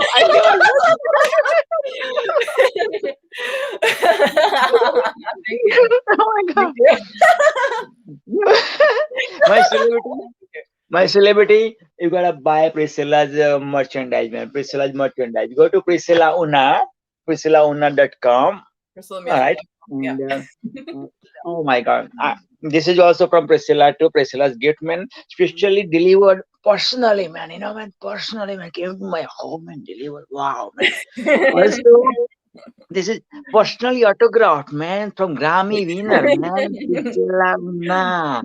And hold on, man. This is the one. Triple album, guys. Triple album. Autographed, man. Autographed. Look at that. Oh my God. Like, can you imagine how much effort, and energy and money and like sleepless nights, how many like you get invested in this one? Like you have no idea, man. I know this I am lady, man. I know, man. Like the music doesn't come just like out of the blue, man. Out of the blue. I'm proud of you, man. I'm proud of you, Thank you. Priscilla. Thank you. Thank you. And those act of like kindness you just mentioned about like grocery store, this and that and whatnot, man. Beautiful, Thank beautiful. you. Thank you. Uh, No, but you know how I was watching one of your videos, Private, and you were saying like how like for random acts of kindness as well, like if you have a friend or a family and you never give them like, let's say even like a rose, like a simple thing, like one flower, maybe in Toronto, in Canada, it's like what, $3, right? Or a flower. Do it when they're alive. And you're right, do it when they're alive. Don't do it when they're dead. Don't give flowers when they're dead in their funeral. They're alive. If you love them, if you want to mend a relationship, do it. And when I gave Pravin those gifts, like he lives just like 20 minutes away, and I'm like, yeah, I have time, I'm gonna go there. I drive, right? So if I have time, I really treat my friends like gold. I really do. and especially my It's like I want to live in Toronto now. Yeah. Oh, yeah. Especially my grandmother left from this world, and you came with your daughter, like not like 3 generations right there, man. Your daughter, my daughter, you, and myself. Like, I felt like, in a way, I felt like so old, like I felt so grandfather. You know what? Like age is just a number. Grandfather. I Honestly, felt like it's such it's how you feel. It's all the energy you have. Like honestly, like you look 25, and like you ran so many marathons. Like honestly, like wow, I'm running my 4th this year. I'm done after the 4th one. But like you've done how many? Only 12. Only 12. Like you're amazing. Like your energy gives so many hundreds of people you touch energy. Like you have a blessing. So thank you so much for crossing my path too. We are cluster soul, we are cluster soul in past birth also. I know as a Hinduism I believe in past birth reincarnation, but yeah, we are like always there. We were there, we are here, and we will be here for sure, right? And yeah, it's beautiful. I tell you, man. I know such a came as a schedule, like casual, but when Priscilla wears, man, oh my gosh, like people whistle and this and that and whatnot, man. Yeah, Priscilla knows, man, how to dress, but like this is yeah, right now in a casual mode. Otherwise, man, you won't identify, man. This Priscilla and the one when I saw first time in my life, man. Holy micro, man. Holy. That's where we met at the International Peace Festival that Kareem had done, and yeah, I remember you being like so excited, and it got me excited. So yeah, I love your soul.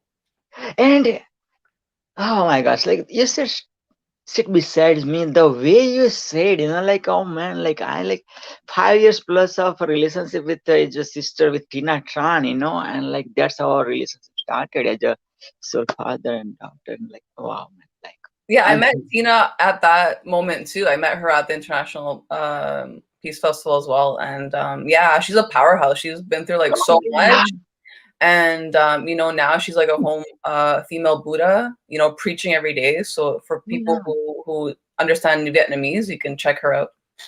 Yeah, absolutely. Like yeah, from being tequila queen to like home monk Buddhist, right? Home monk Buddhist, and same thing like from homeless, and to look at you now, like you are giving the gift to the people, like wow. Same thing, Robert J. Moorman, same thing, used to be homeless, drug, this and that, and alcohol, and you name it. And right now he wrote the books, and now he creating authors, giving me the opportunity. There you go. Thank you.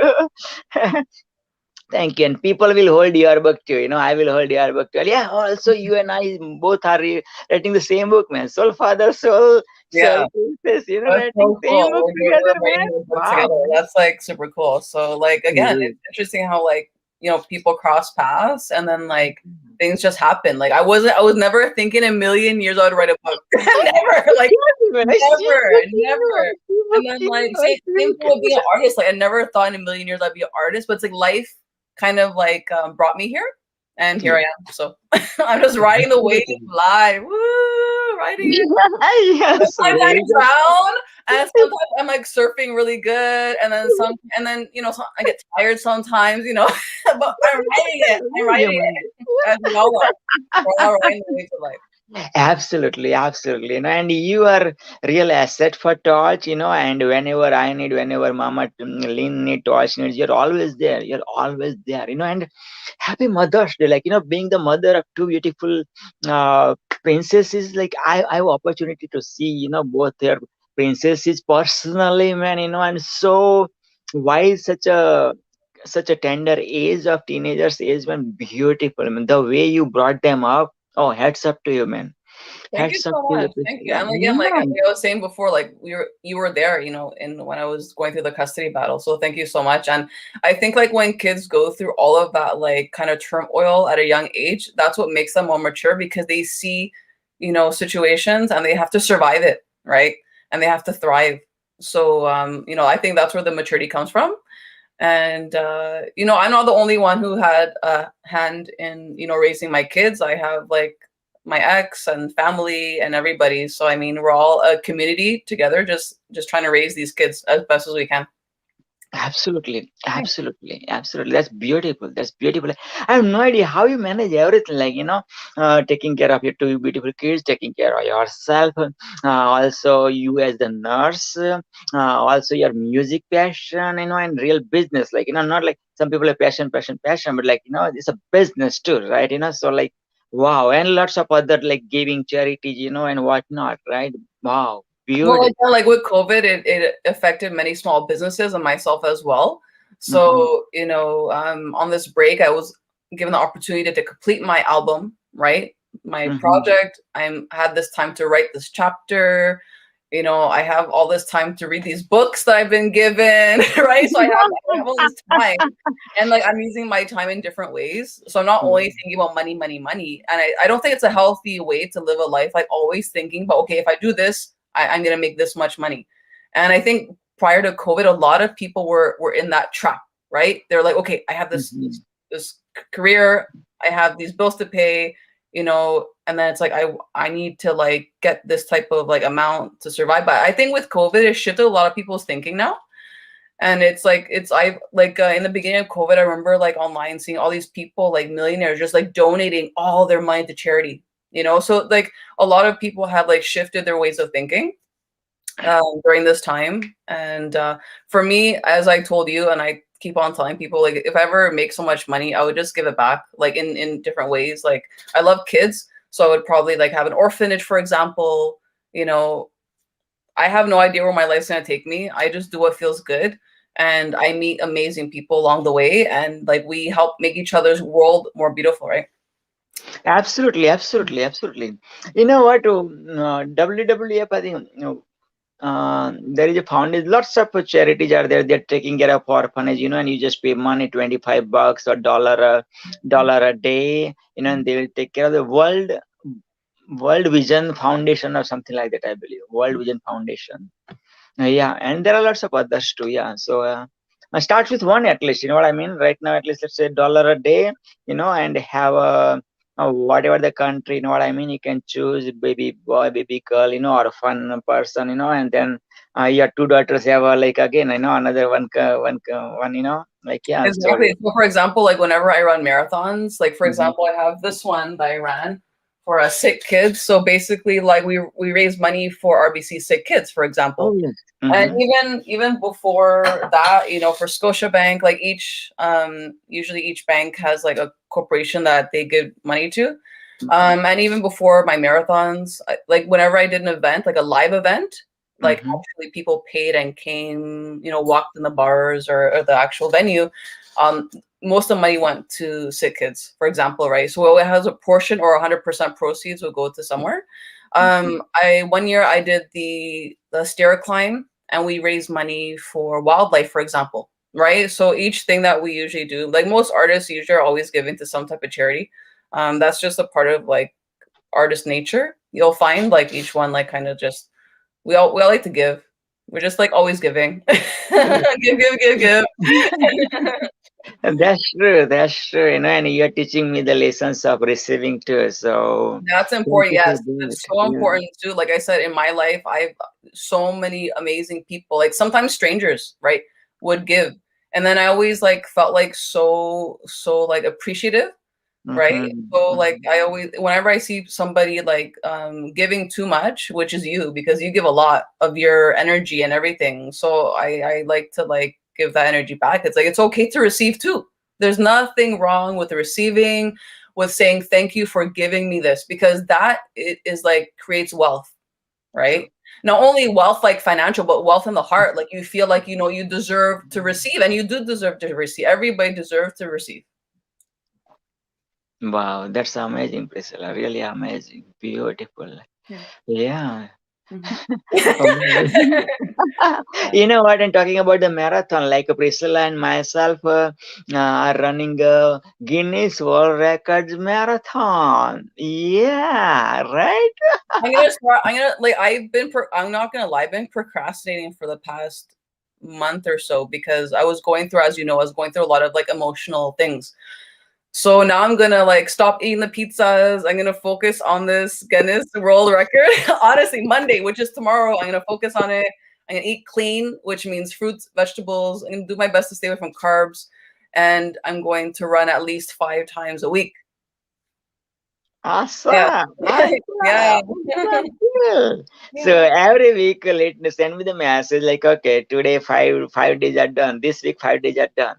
Next week, okay, 5 days are done. So Yeah, every recently I've been biking like 50 kilometers when I go out, but I need to get the running back because I love to run and I love the freedom of running. Biking, it's a different feel because you're stuck on something, right? And then my butt hurts at the back. I was like, oh, my butt needs a break. Like, oh my gosh, like my ass is hurting too much. So, but when you run though, it's more like the foot, and then like, but your foot gets affected on the pavement. So I'm gonna try more running on the grass, which is like a bit more softer.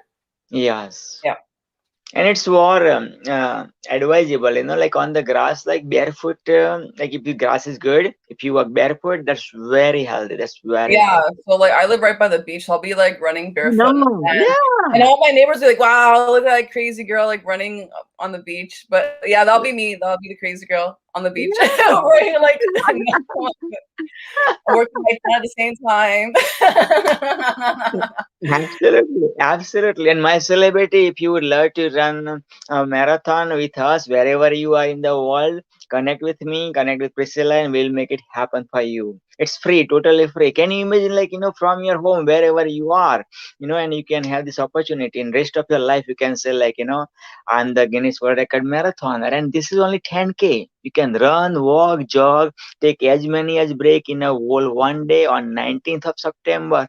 So you have plenty of time to prepare yourself. And any average man always finish 10K in a day. You know what I mean? Like walking this, that, whatnot. Average. So no big deal.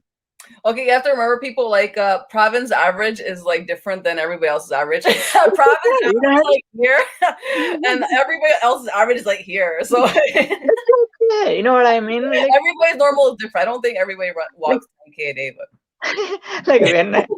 see, everybody are born marathoner. There were 700 million sperm were ready to fertilize the egg ovum of your own mom. Out of 700 millions, you came as the celebrity. You came as the marathoner. Yes, you are the marathoner. You are capable. Absolutely, you did it already. So when you were so little time, you cannot see from naked eye. At that time, you did this, the biggest miracle, the biggest war you have ever won. Now look at you now. You are the powerhouse of multi-trillion cells. You don't have to compare with me or Priscilla. Yes, Priscilla is the marathoner, I'm the marathoner, but no need to compare. You compete with yourself. That's it. Right. That's it. Yeah. That's a really good thing you said right there, Pravin. Exactly. Like when people ask me like certain questions, I say like I'm only competing with myself. Honest to God, I compete with myself. I'm doing the best I can with my life, with my time, with my situation. Everybody has different situation. You have to do what works for you.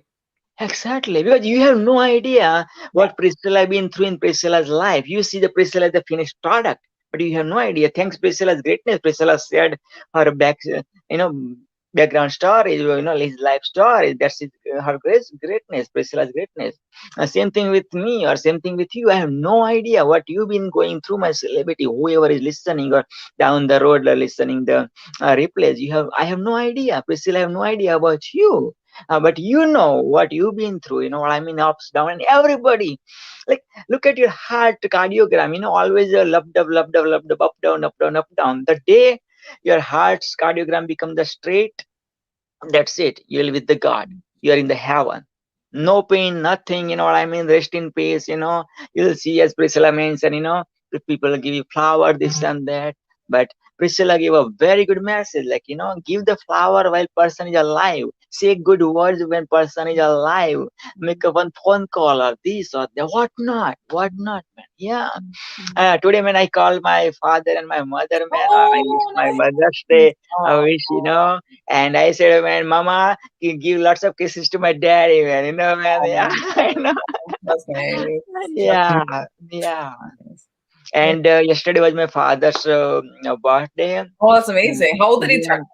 Come again? How old did he turn? My father is just 75. Wow, amazing. So, yeah, it is amazing. In ancient Indian Hinduism, we have like 4 divisions of the life. Every 25 years, there are the 4 quadrants. So first quadrant is the child. All the quadrants is the ashrama. Ashrama means like, when you become the monk, and stay in like that kind of place. So first the child ashrama. So before ancient time, parents used to put the child to their gurus used to live in the forest, So 25 years stay with the teacher, and get your education as much as possible, best of the best, with respect and this and that, all these, virtues and everything. And then second quarter of 25 years it's called Gruhasthashram, means taking care of family, getting married, job, business, whatnot, right?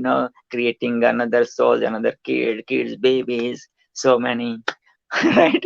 And then third quarter is called Vanaprasthashram. So be ready, what I mean, now like your kids are grown up, marriage are done or about to done, so responsibility slowly, get rid of responsibilities, let them make them on their own and stuff like that.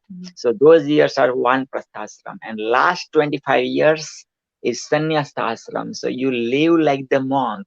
If you are living as a family, live like the monk. If you want to go to the forest, go to the forest. Like kingdom before, like, some king used to go to the forest after a certain time, what I mean? So yeah. So this is very now interesting. Like I love hearing these your philosophical views, because it always gives life perspective, I feel, and like it helps me so much with my own life. So I guess now I'm in the second quadrant, right? Yes, I'm looking for a husband, but like, because I've been engaged so many times, like I feel like if it's going to happen, it's going to happen. Like I'm not in a position where it's like I'm really wanting it. So if it comes to me, that's a wonderful universe. That'll be great, obviously. Guys, I don't like to settle for second best. So. Priscilla is eligible and looking for Mr. Handsome. Yeah, so you got the green light, but it's the qualification. Man, Priscilla once said, I have guys lined up, the guys up to where? China. Yeah. Well, for the ladies out there too, like Pravin's also single. But like he's like, no, I always do options, 6 options. I give you the option to remember. Like you never know. Have your heart open. Either you are my soul daughter, soul sister, or soul mother. If you are the guy, either my soul son, soul brother, or soul father. That's it. Vasudhaiva Kutumbakam. Whole world is my family. Whole world is my family, right? And same thing, I gave Priscilla to also 6 options. Priscilla, choose out of this 6. Yes, it was tough. It was tough. It's a different story. I know. Yeah, this is between Priscilla and me. Yes, Yeah. but yeah, Priscilla. I've seen Priscilla's growth, man. Priscilla changed so much, man. Enlightened in the perfect timing, and perfect album. And guys, buy it, man. Buy it. I tell you, man. And especially I Am song, man. Oh my gosh, man. I am who I am. Oh my God, man. When That that was song like came out, epic. a lot of people were like, yeah, catching on the Yeah, singing that because song. That man, was on my debut album, Music Therapy. yeah, and Thank you anybody so and much. everybody can relate, because come on, man, don't bother me when I am who I am. Accept me the way who I am. You know what I mean? At the package, man. You know what I mean? Like, not like, okay, Priscilla, I used to love the previous boy here, but I don't like. No, no, no, no, no. I used to love your sexy clothes, but not this one, not this one. No, no, no, no, no. You know what I mean? As the full package, man. Accept as the full package. Yeah, last night I worked 12 hours, man, but I came to know Wow. Priscilla is going on, man. I'm here, man. I did not sleep yet, man. Amazing. Yeah, Amazing. man. Right?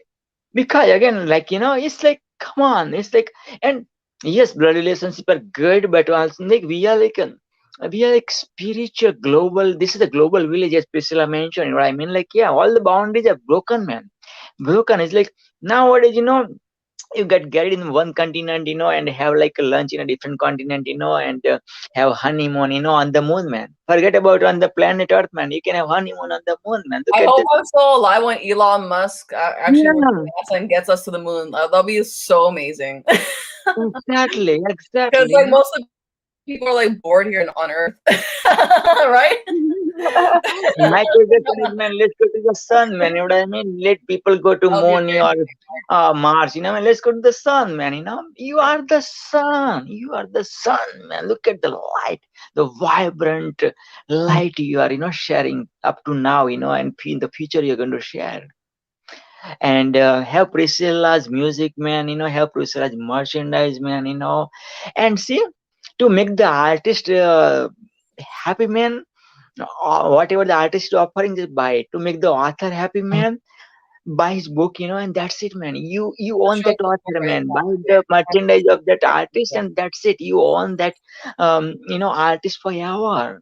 But Because those are our for babies. the people who can't afford that, there's some people that can't. It's okay. You can streamline on YouTube for free, Spotify for free, right? So it's okay. Like either Wow. way, the gift of my art is available to you readily.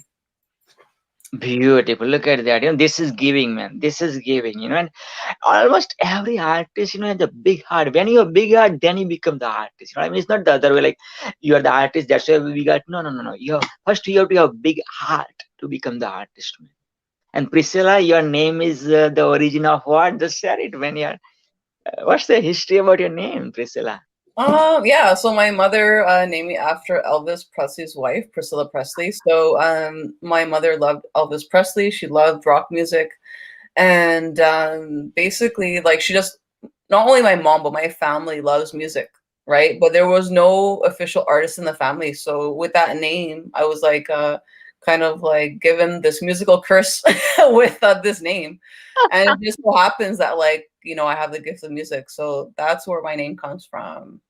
Beautiful. Rock and roll name. Yeah. So I'm hoping I'm doing that righteously. Doing the best I When will can. be your next album coming, Priscilla? Yeah. Sorry? When are you bringing your next album? That's a good question. Again, like I don't know. I'm focusing on this book, right? And to be honest with you, I don't know. You did your work from book, like you submitted manuscript, man. Oh my gosh, yes, like Priscilla is the award-winning, is the international bestseller of the upcoming book, man. Magnetic Entrepreneur. The blessings of COVID-19. COVID-19. Yes, man. So do I, man. So yeah, guys, connect with Priscilla, man, for Priscilla's book, Priscilla's merchandise, upcoming Priscilla's venture. Or if you are handsome, sexy man, yeah, my daughter is for you. Again, there is a big If line. it's meant to happen, it's meant to happen. Again, I'm not really fishing for anything, but if it's what's happened, it's what's happened. And if you're in For now, I'm Toronto, enjoying my time with my kids. They're growing up so fast. My daughter just turned 13. My older daughter is turning 15. So I'm just enjoying being present with them because soon they're going to fly away, right? So.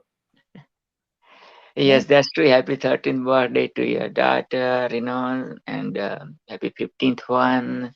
Wow, Alexis, and Sophie, man. Wow. Oh my gosh. So Such right a now it's journey. 4:03 Toronto time.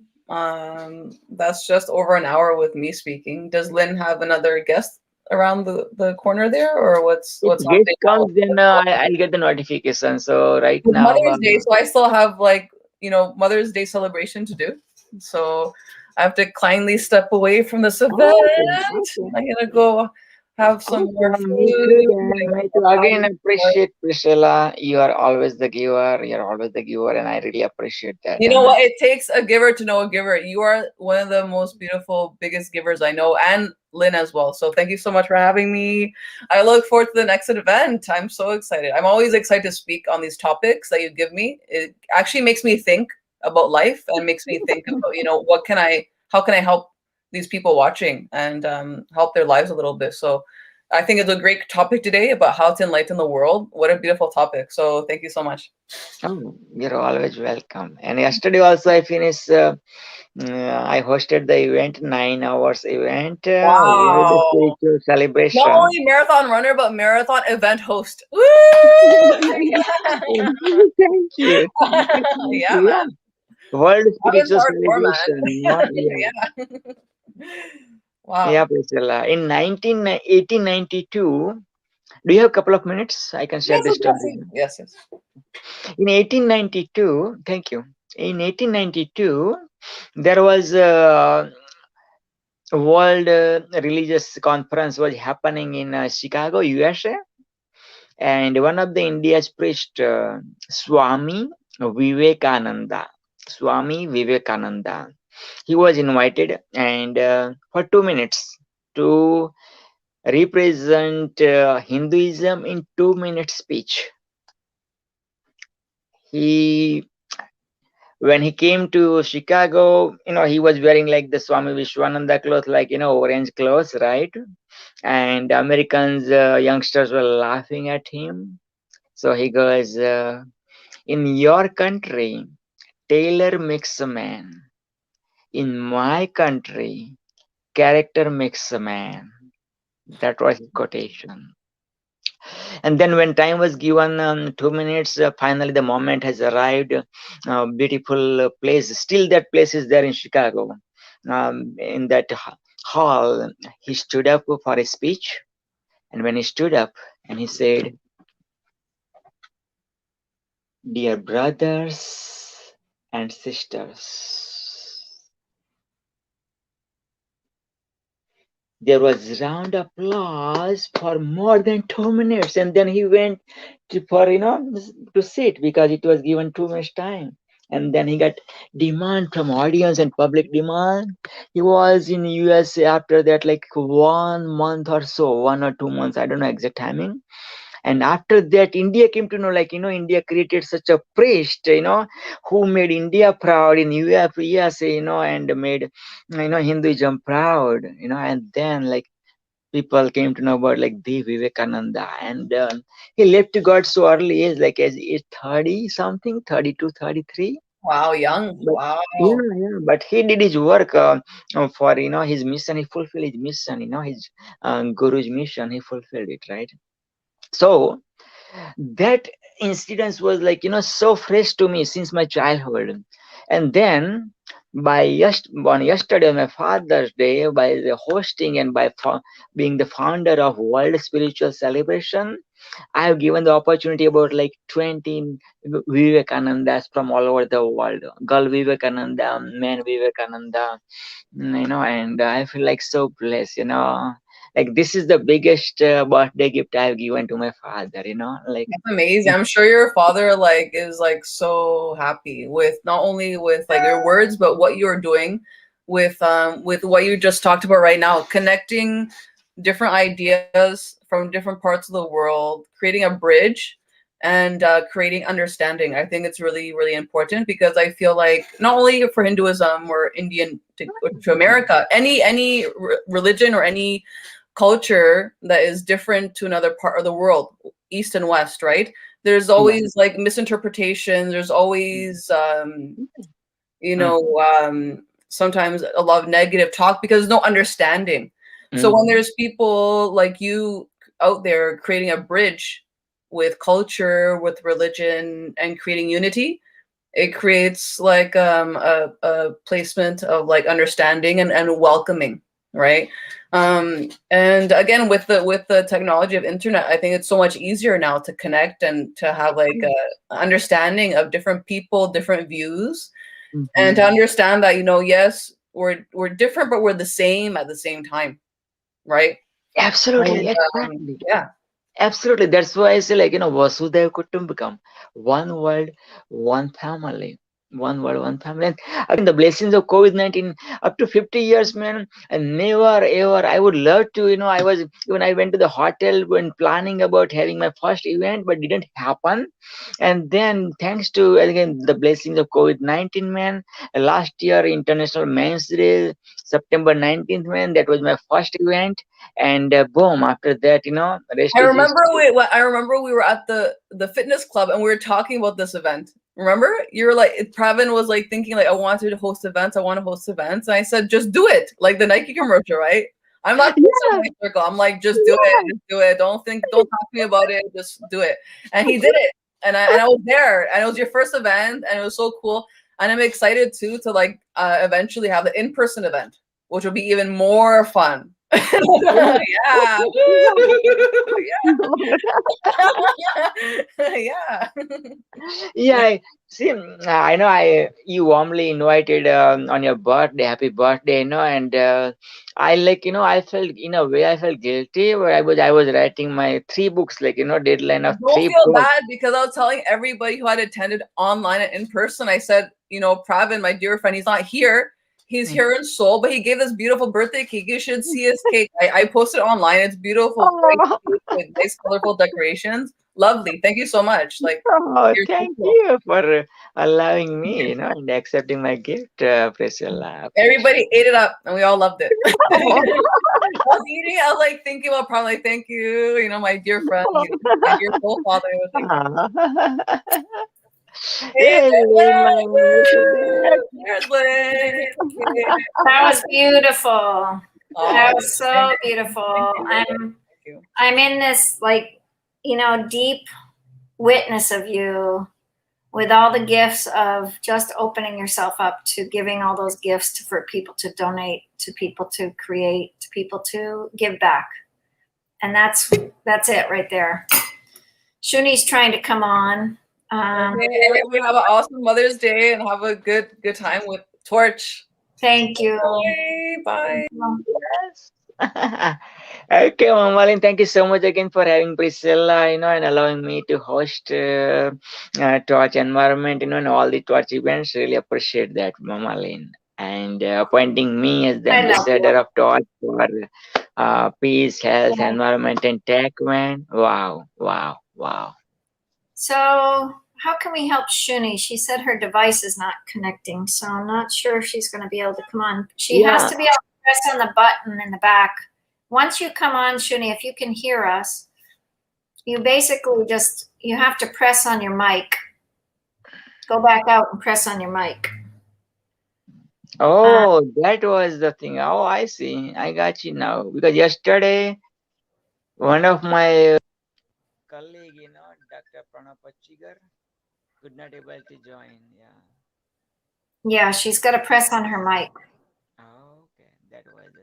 It's microphone and cam. I'm trying to hook up my internet right now, and on this Mother's Day, and I'm supposed to go out to tea with a friend, and I kept going off and on with my own internet here. So I just wanted to make it healthy. Yes. But it's not quite working. I see. I feel you. Somebody's trying to call you, huh? Yeah. Go ahead. One of the priest from Canada. Yeah. Nice, That's okay. nice, nice. So your event went good? Oh, that was our event, Hasina Mama. Yes, it was amazing, Mama. And again, thank you for hosting World Spiritual Celebration. And you were the opening host as well as the speaker. And amazingly done, And there were like deep conversation happened too, man.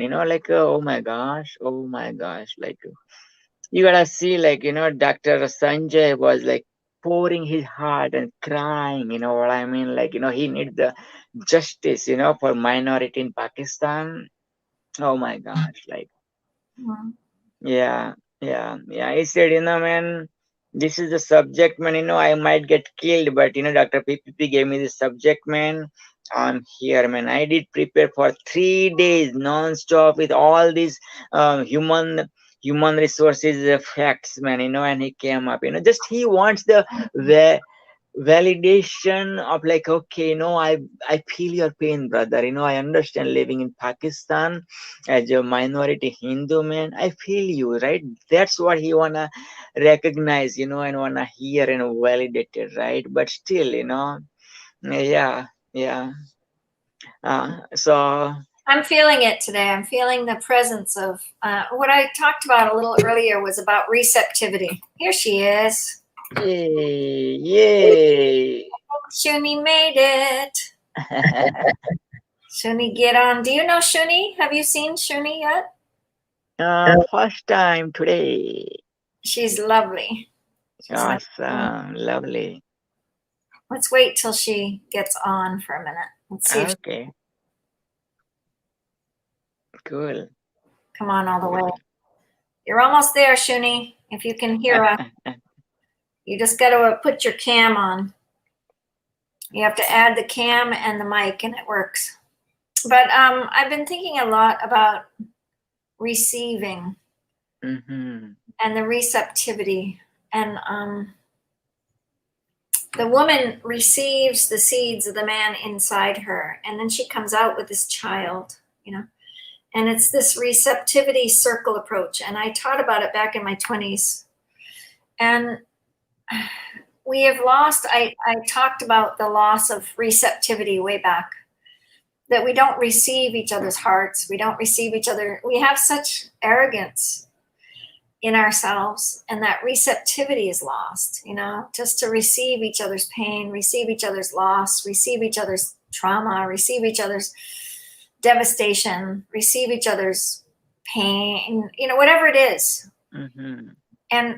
And when you look at what Mark put together, he brought together this very powerful idea of nature, mental, ethereal, and the effects on each other with these three environments. The effects of the environment in these three areas. It's powerful.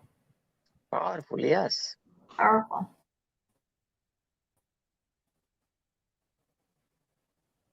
Let's hope he can come on. But I think we need to receive each other. I think when we don't receive each other, it's ignorance. It's just our pure ignorance as human beings.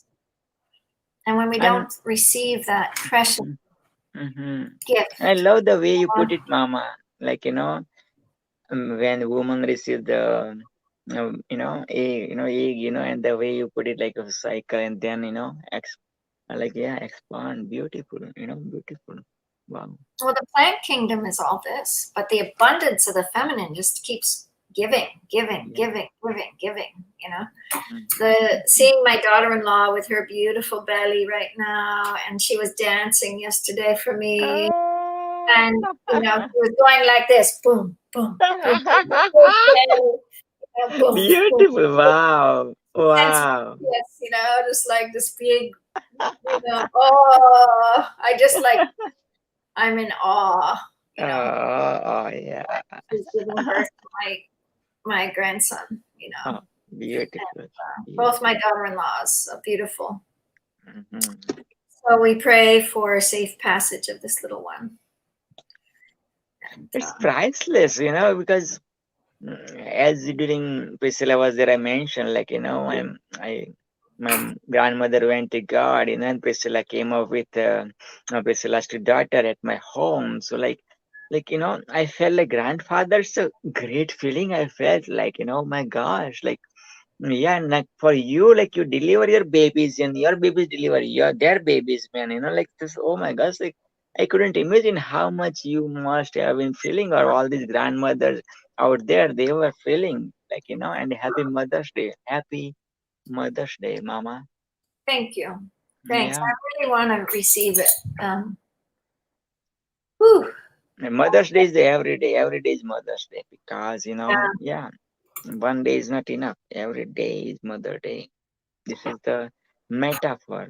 One day Mother's Day is a metaphor to celebrate every day Mother's Day. Yeah, Nanshani. She's trying. Nanshani. I'm not sure why she's not able to go on. Oh, you know what? Maybe it's Chrome. Oh.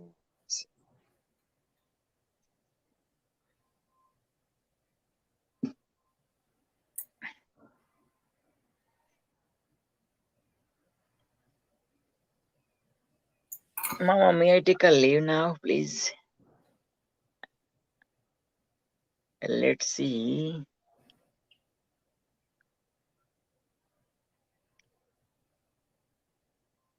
Can you hear us, Shani? You can write on my text. Hello, Shuni. Okay, hang on. Can't hear anything. She can't hear anything. Oh my God, look at those hearts and trees and Oh, there she is. There she is. Woo! You're coming. You're here. Yay. We see you better. Yes, universe, bring there. Suni here. Universe is bringing Suni. Suni, my celebrity, yes, my torch fans say like Suni, come on, universe is bringing Suni to you, Suni to me, Suni to us. Come on, Suni, it's coming.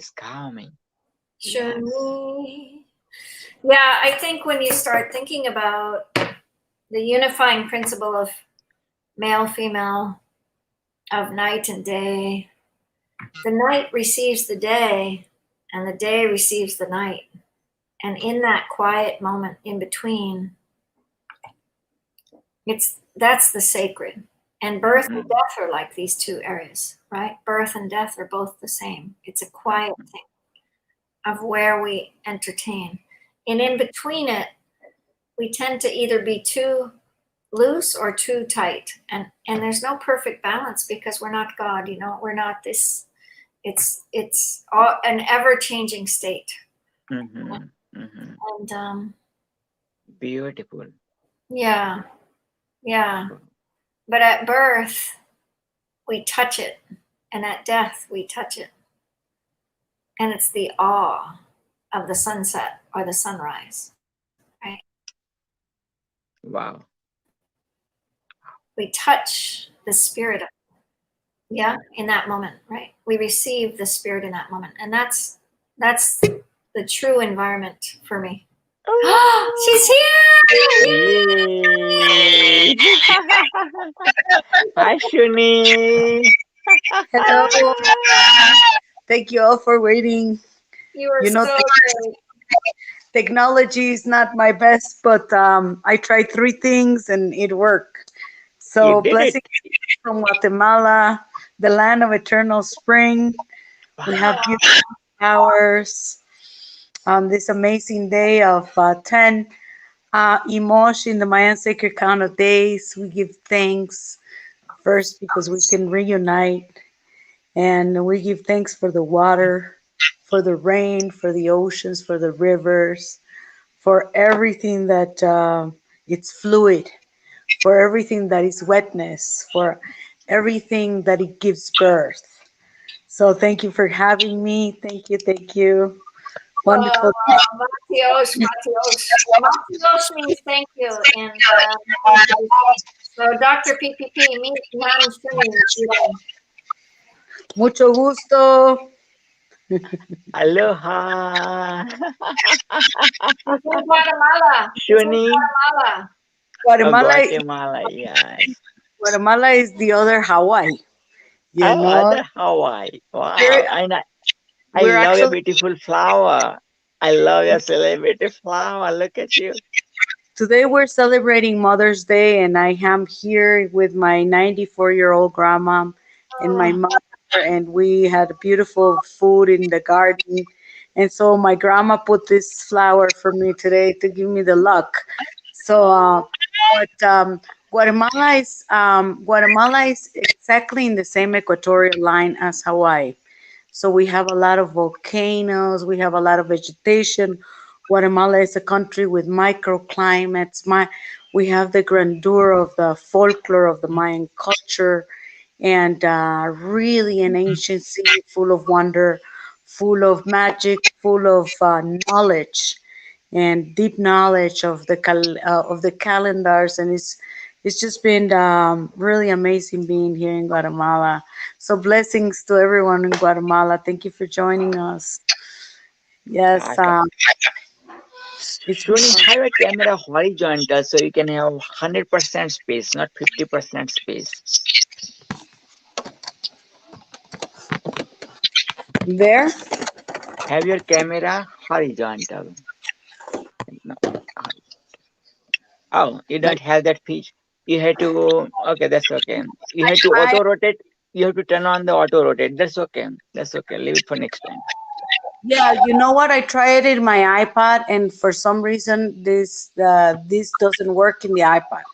So I tried it in my other phone, and it wouldn't let me.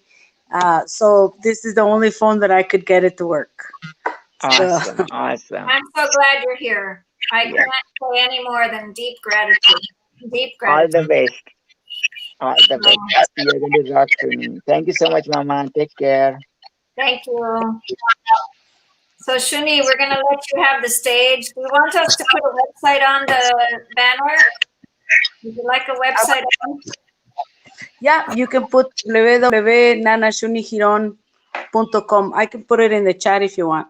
Yeah, put it in the chat, and then I will.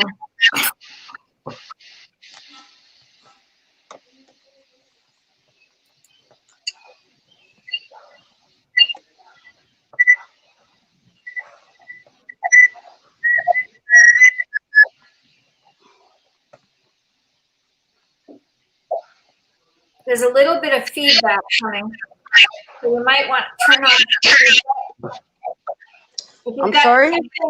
If you've got two things on, I recommend turning one off, just because there's feedback. You know what? I don't have any one back. Let's see. I can turn this iPad on. There. Okay. That's better.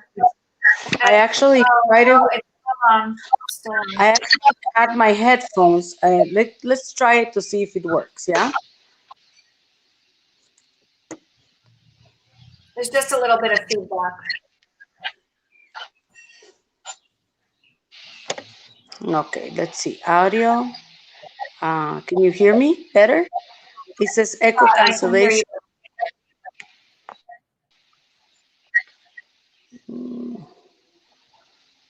Do you have two I don't devices see you anymore. Oh, you don't see me? No. You know, there might be an echo in. There might be an echo here in my house, but I tried to put. Take the ear things off. It was better without the ears. Yeah, I did. I did took that off. I'm sorry. It's a headpiece, a speaker phone. Okay. Okay. Much better, yeah? Better. A little better. Okay, great. Go ahead. I'm going to give you the stage. Okay? And I'm right here. Okay. I can hear everything you want. I can hear everything. Okay? Great. Okay. Okay. So thank you everyone for joining us from Guatemala. It is Jenny just lost connection. She'll be back. This is the connection between when we start thinking about internet. I'm dealing with it today as well. It's quite powerful to know what environment wants us. I don't know. You know, sometimes we just don't know what we don't know. And we do our best, and we hope for the best, and we hope for the relationship of deep love. And yeah, I think we're all always changing. So hopefully she'll be back. She looks so beautiful today. Here she is. There she is. There you are. It's okay. I was talking to myself in another room somewhere. Yeah. In the world of the ethereal. As Mark said, there's 3 environments: nature, mental, and ethereal. There you are. Okay, I'm going to let you have the stage. Thank you. Well, welcome everyone on this great day of 10 Imosh in the Mayan Sacred Count of Days. My name is Dana Shuni Giron. I am a Mayan spiritual guide from Guatemala, and I have the pleasure to be walking for the last 20 years with the Mayan elders, teaching around the world the Mayan cosmology, the Mayan calendars, the Mayan sacred time, and connecting with this ancestral wisdom.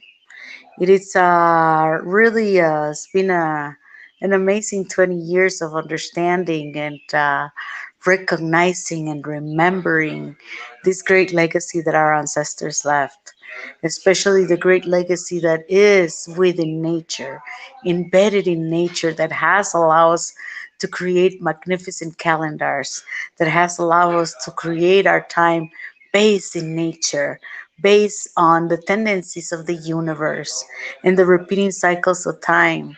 So it is really a magical thing to be born in Guatemala. I have to say that I consider myself very blessed to be born in this country, the great country of the Maya, the keepers of times, the great builders, the beginners of civilizations, the beginnings of writing and culture. So when we speak a little bit about the natural order and how things were meant to be and how our ancestors have left this for us, that there is certainly way of following nature. There's certainly rhythms. Mayan cosmology teaches us about no kingdom being more than the other, that nature needs all kingdoms to survive, and it's a chain of events that cause an effect in nature. If we take a moment to think about what the moments that we're living now, and we think about the conscious evolution that we are all being pulled to go into, we begin to think how we can rebuild this nature, how we can rebuild this planet. When we talk about the new cycles of time and the 12 Baktun and the 13 Baktun and the closing Baktun that happened in 2012, we begin to dig a little bit into why the Mayans celebrated this Baktun so much and what exactly happened in that Baktun, where people said it was going to be the end of times.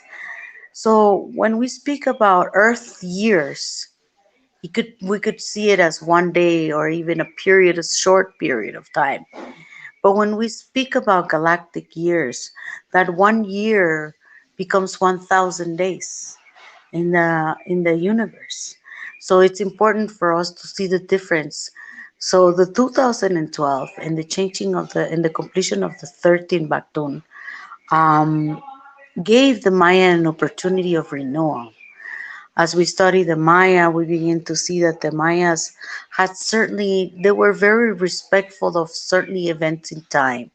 The Mayans believed that time was circular, repeating upon themselves, just like cycle of nature. Cycle of nature is circular. You know, there's a death and there's a return, and then there's an evolution once again. So it is the same with Mayan time. And on this period of the 13 Baktun on 2012, we begin to see that a new era begins to emerge. A new time begins to emerge. A little bit before that, the preconception of the 2012 began to allow all of us to begin to ask questions about our own spirituality, our own spirit, our own ways of being in this earth, and what was our main purpose. That before the event of 2012, no one was really wondering about what is my purpose in time. So we find ourselves in the 2012, and the 13 Baktun symbolize, as we studied the Mayans in the past, an abandonment of the old to begin the new. The Mayans commemorated this date because this date gave them a fresh start. When the Mayans used to bury their death underneath their homes, and they would leave their metropolis, and that this time of the 13 Baktun, because they become a necropolis for the ancestors, and they will move into another cities, and they begin the fresh. And this happened with every important Baktun of the Maya. And this is almost the same moment that we're living. We are re-emerging into a new time, a fresh start, and where the world didn't end.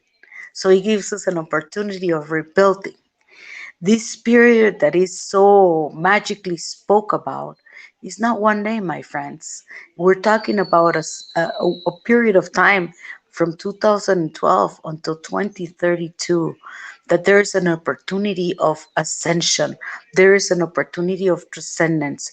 There is a gate open in the heavens that will allow energies to come inside the earth and allow us to begin flourishing back to the original essence, back to the sacredness that we are as human beings. We are sacred beings, and we are here experiencing a holy experience that we forgot about. So this new time that we spoke about, it gives us that fresh start.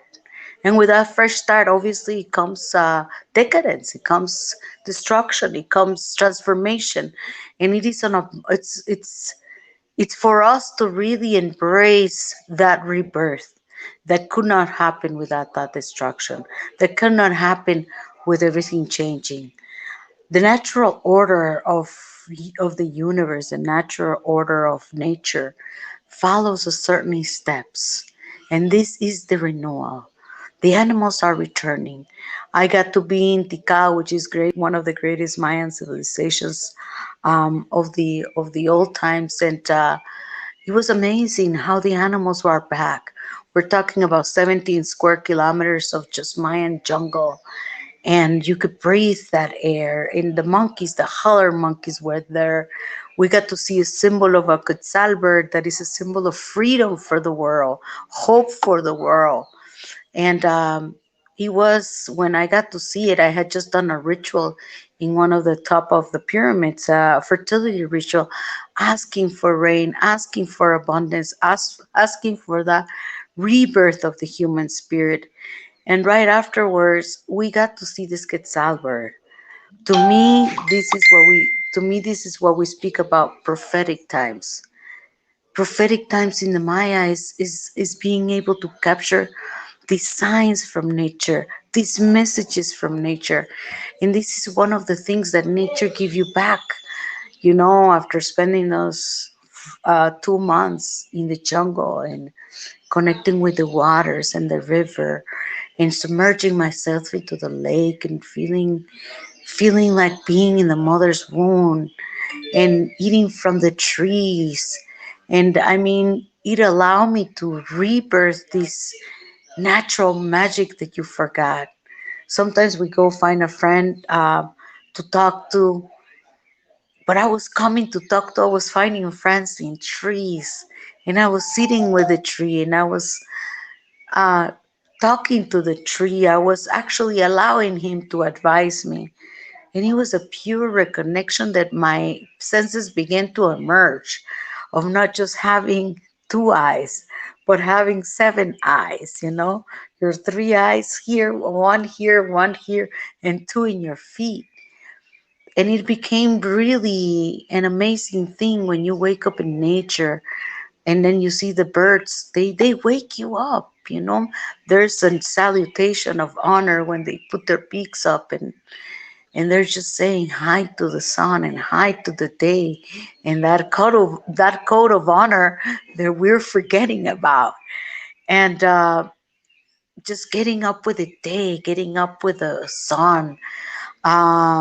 It was amazing. It was really truly a gift to be able to reconnect with the mother on such a level that it allows my senses to be awakened, to understand my purpose, to know that there is a resonance and magic in nature. There is a natural order that cannot be violated, because if it's violated, it will begin to change things. It will cause a cause and effect, and all this nonsense could begin to happen. Nature is a perfect mess. It's a perfect universe where the soil feeds itself. The trees know when they need water. They communicate underwater through the mycelium. And when we begin to see how nature gives that energy to the one that needs it, there's such an intelligence force out there to tap into, to cure you. I remember I used to say to my students, go to the jungle, and the jungle is gonna heal you. Perhaps it might turn your eyes green. But there's such a medicine out there, of the fresh air, of once again recognizing the beauty that is in those beautiful, subtle moments of nature itself.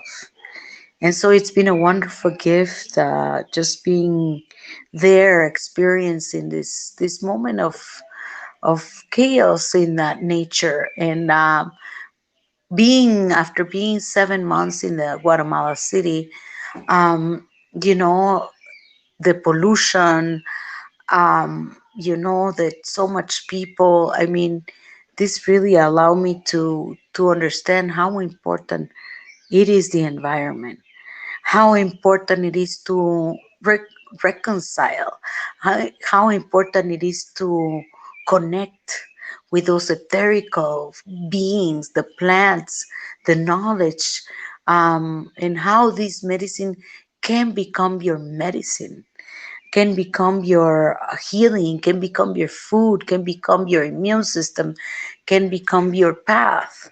And that is the sacred path that each one of us has to come back to recognize. The recognition of the sacred path, that we must walk sacred, that we must learn not to impact everything. We impact our conversations, we impact our children's, we impact everything is too strong, too hard, too fearful. But when we should transform that fear into the loving impact, the loving projection, the gentle touch, and begin to change the way that we're approaching uh, these moments in humanity. We're going too fast. Everything in our life is about Coca-Cola and about adrenaline and about coffee, and trying to feed our bodies to be altered into a way that we're going so fast we can't see what's in our sides. We don't know there's magic in each plant. We don't connect with the cycles of the moon, the cycles of the sun. We don't worship the sun when the sun is a giver of energy. So we're going through life almost like a blindfold. So this Pactun and this new beginning and this 2012 event that happened for the Maya has allowed us to finally come to a crossroads where we have to choose. We have to choose, are we going to save this boat, This is our only boat. This is our planet. And the more that we see it, the more that we start studying the species, the more that we study the behaviors, their tendencies.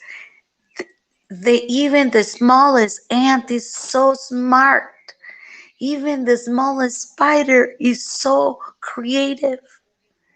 So when we begin to just take a moment of a stop, just to observe, just to understand that there are signs.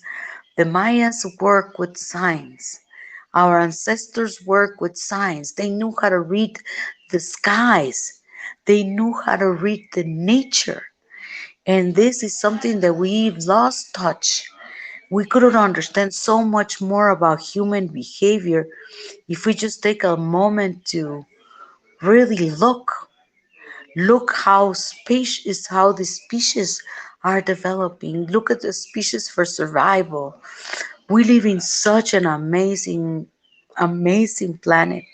We could not even ask for a better planet to be born. We have the most amazing waterfalls, the most amazing canyons, the most amazing forests, the most amazing trees.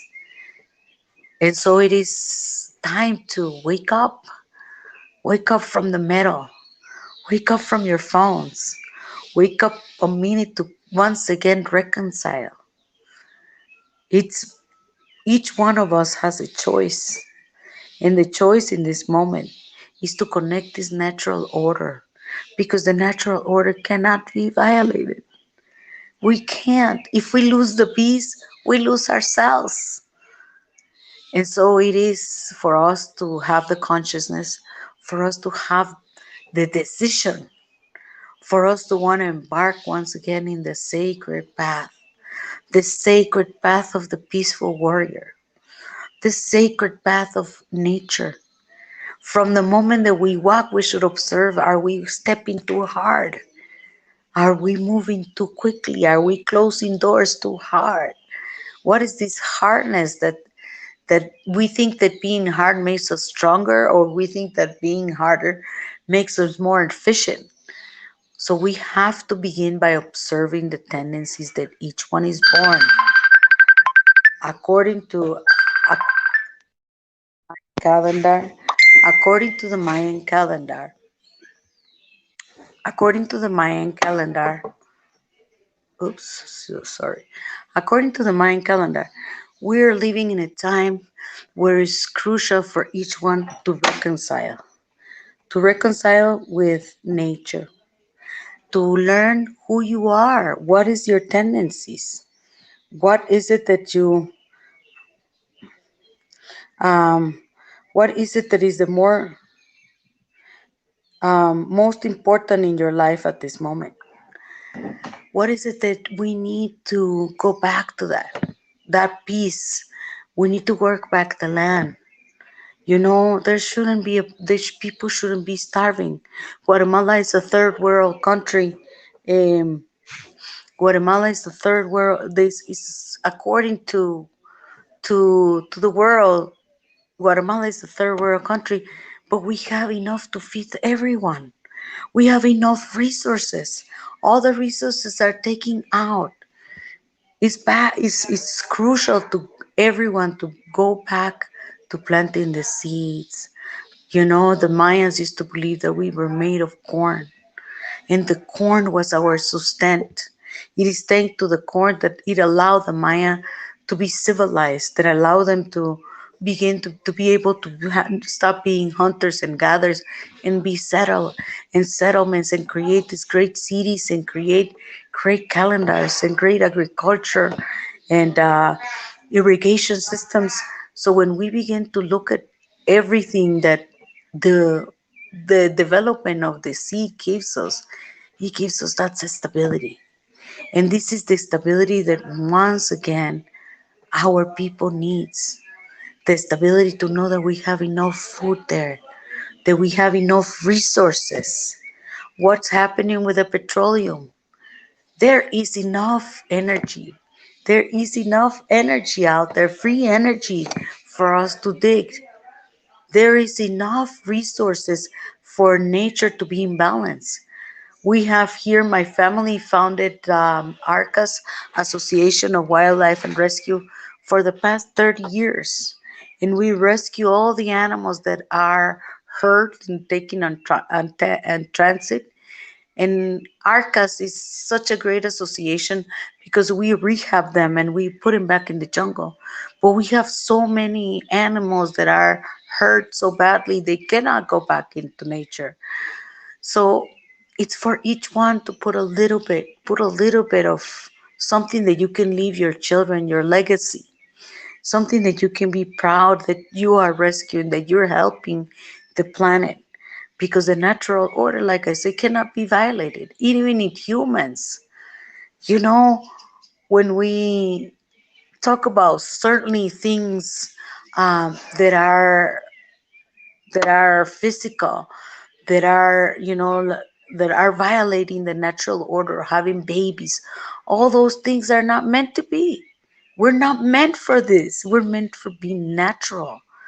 We're meant to be gentle. We're meant to learn from the environments, to adjust to the environments, to connect with the environment, to talk to nature.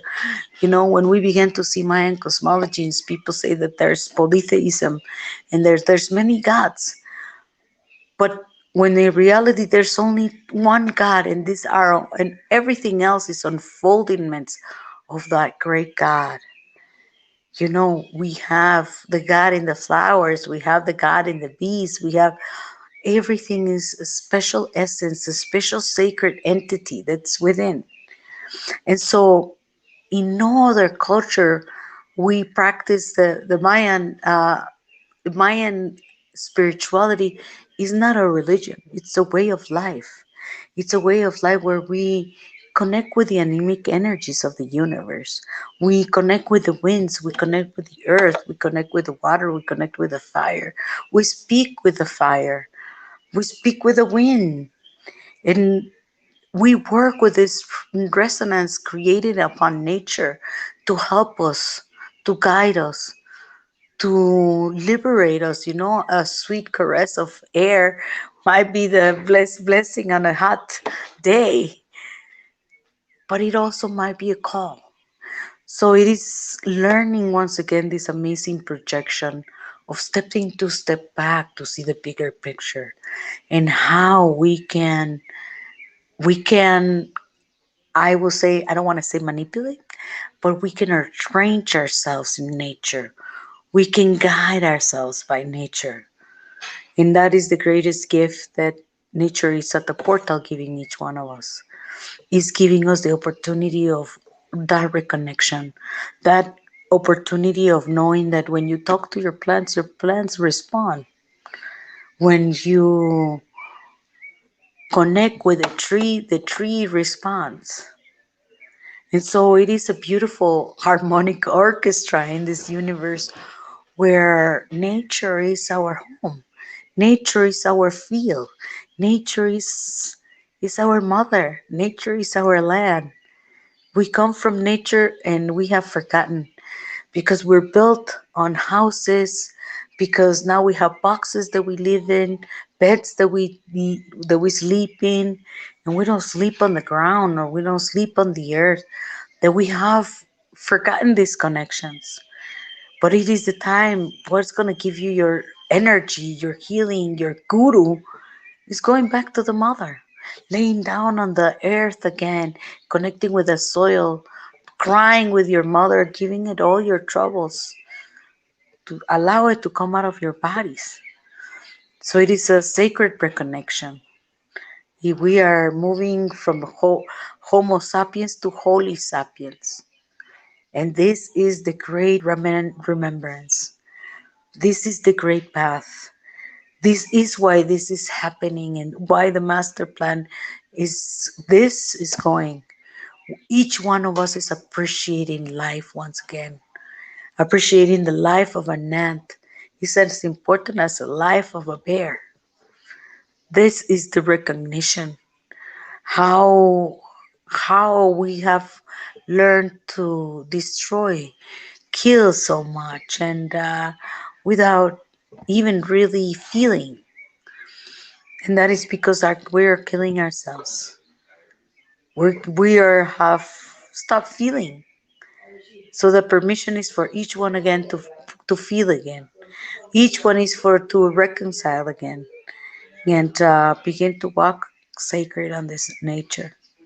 The plan is for us to rebuild it, for each one of us to speak not just words that create, but words of action.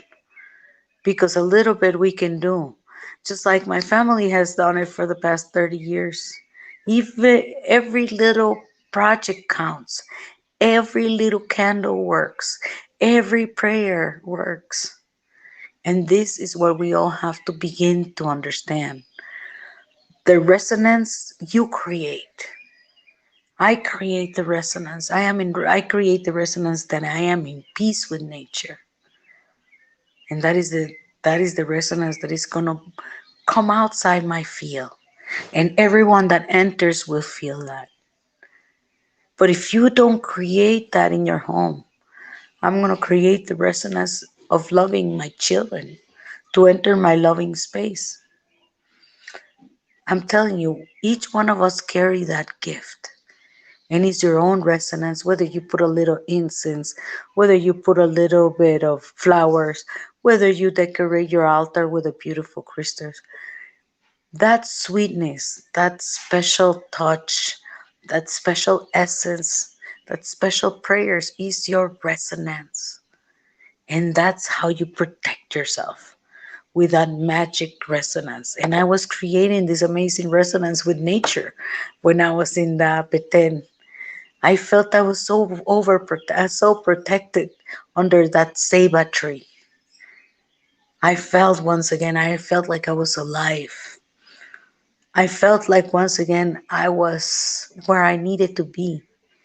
Not in buildings, not in a box, not listening to TV. I was in paradise. I was with my mother. I was with my brothers. I was with my animals. And so it's been an amazing, amazing journey through the sacred, journey through nature, journey to spirit, and journey through the sacred fire. So we take a moment and we breathe. We take a moment to breathe deeply because we're being covered.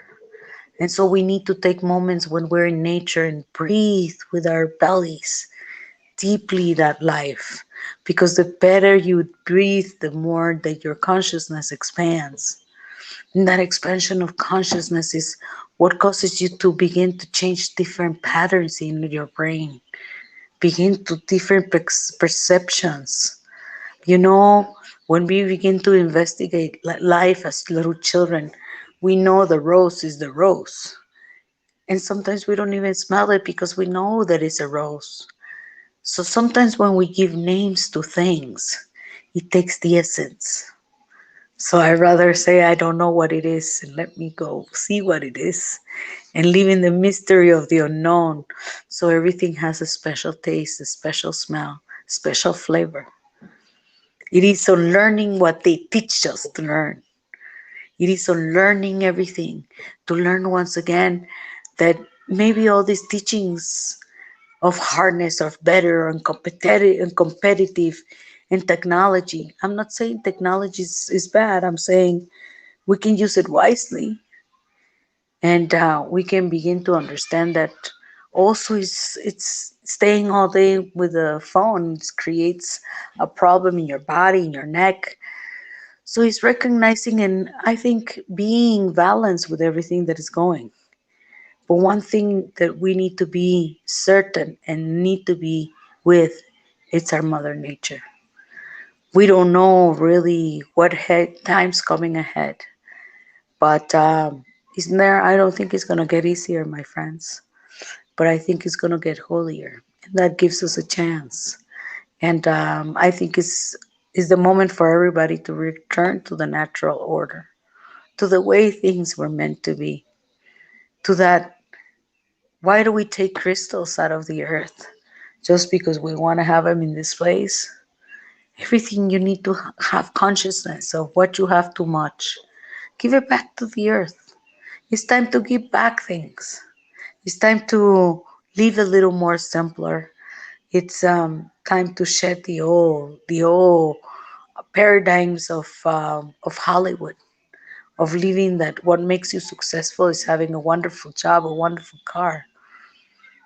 I think that what makes you successful is being complete with your four spiritual bodies, with your four elements, allowing you to know what bodies have you embraced your physical, have you embraced your mental, have you expand your spiritual. It's not one thing. We have to look at the big picture. We have to look at what kind of essence each one have in terms of light, in terms of nature, in terms of quality of life. What kind of products are we eating? What kind of things are we buying? And why are we buying so much when there's so many people that needs so much? So that's one of the things that we need to be aware. We need to be aware of each one of us to be responsible, to be active, to be passionate about what you're doing. You know, even if you rescue one dog, you know, that what that pleasure gives us is priceless.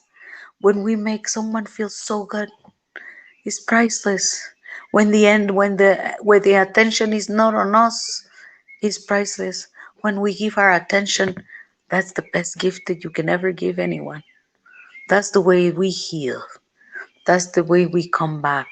We come back into a core. And each one has the ability to go into this core, finding your magnificent essence, knowing what you're good at, putting it out for the world to allow you to manifest yourselves.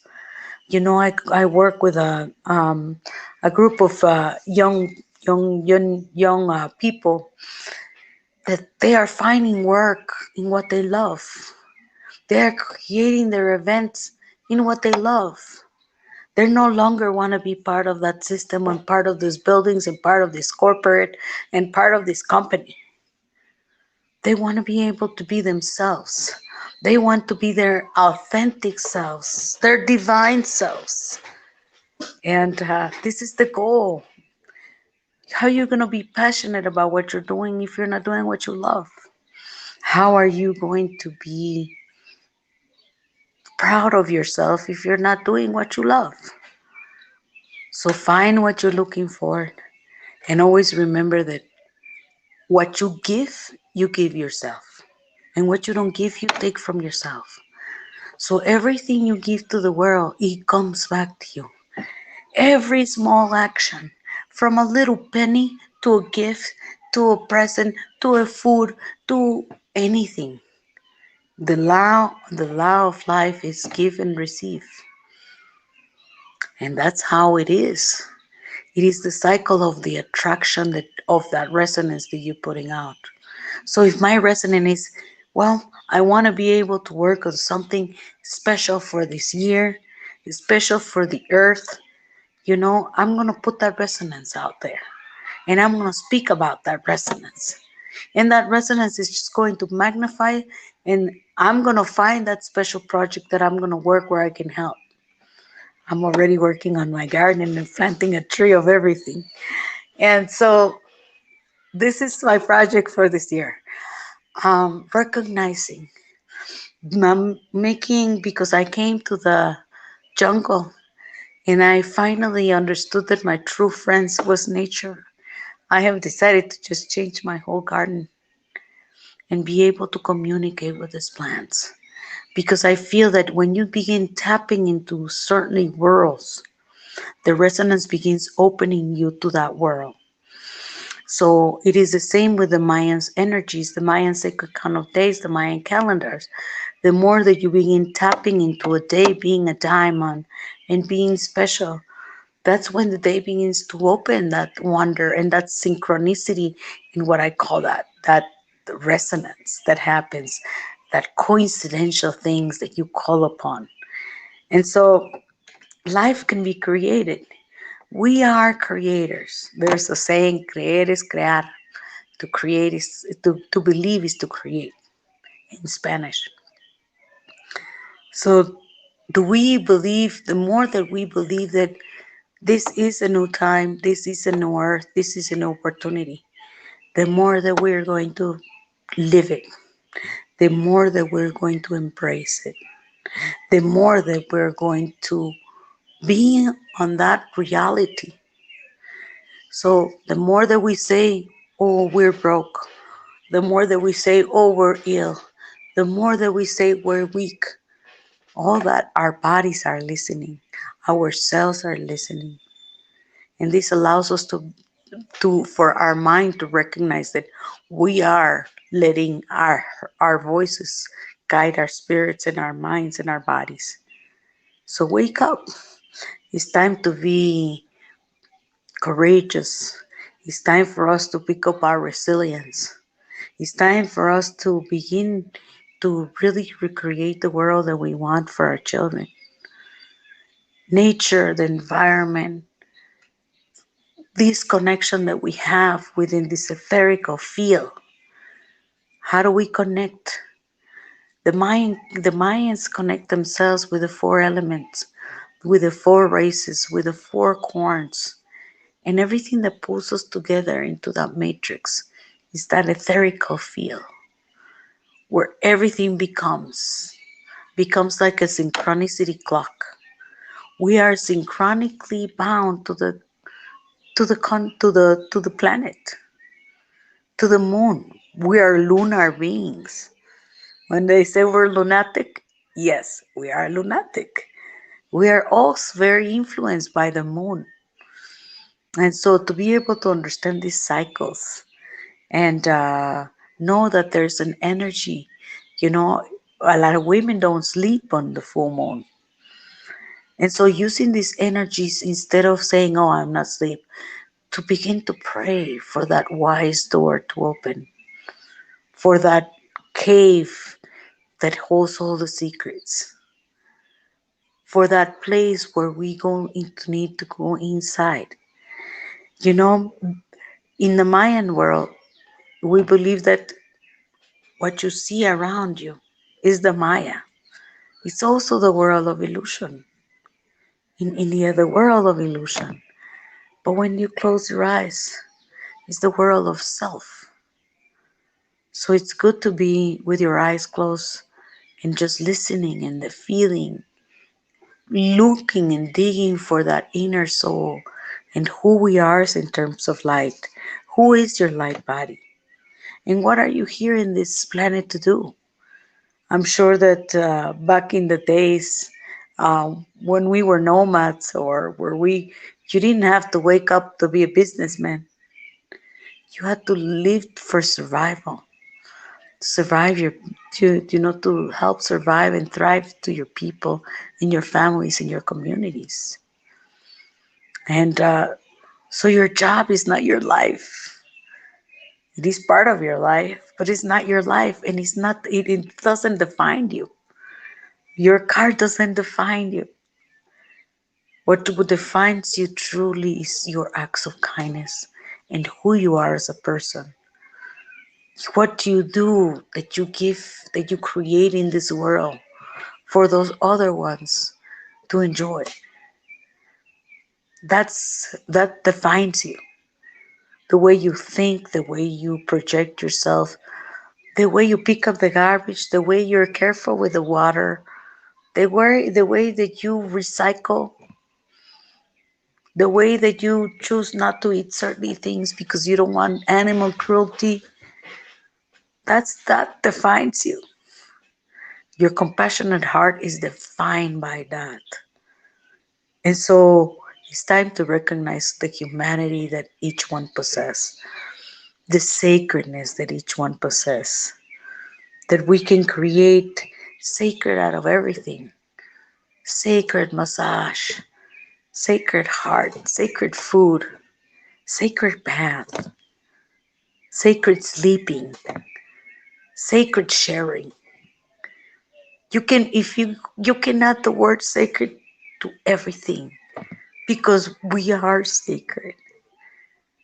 And we forgot that. we forgot that we are so sensitive as souls, and we can be influenced by what we eat, by what we see, by what we project, by where we live. Our own lands are also defined by certainly way of thinking and thoughts and religions. So when you begin to think about your divine self and your authentic self, who is my authentic self? When I begin to learn, they begin to teach me the clock when I was 6 years old. You know, who am I? When you begin to live by rules, by governments, by constitutions. And I'm not saying violate the constitutions. I'm not saying that. There's got to be some order. But I'm saying know all those things, but don't go missing on the most important thing in your life. That is your own being. That it is your own thought. That it is your own divine self and your unique self. The essence of what you bring into a room or what you bring into a field. You know, you don't need to be the most popular. You need to be the happiest.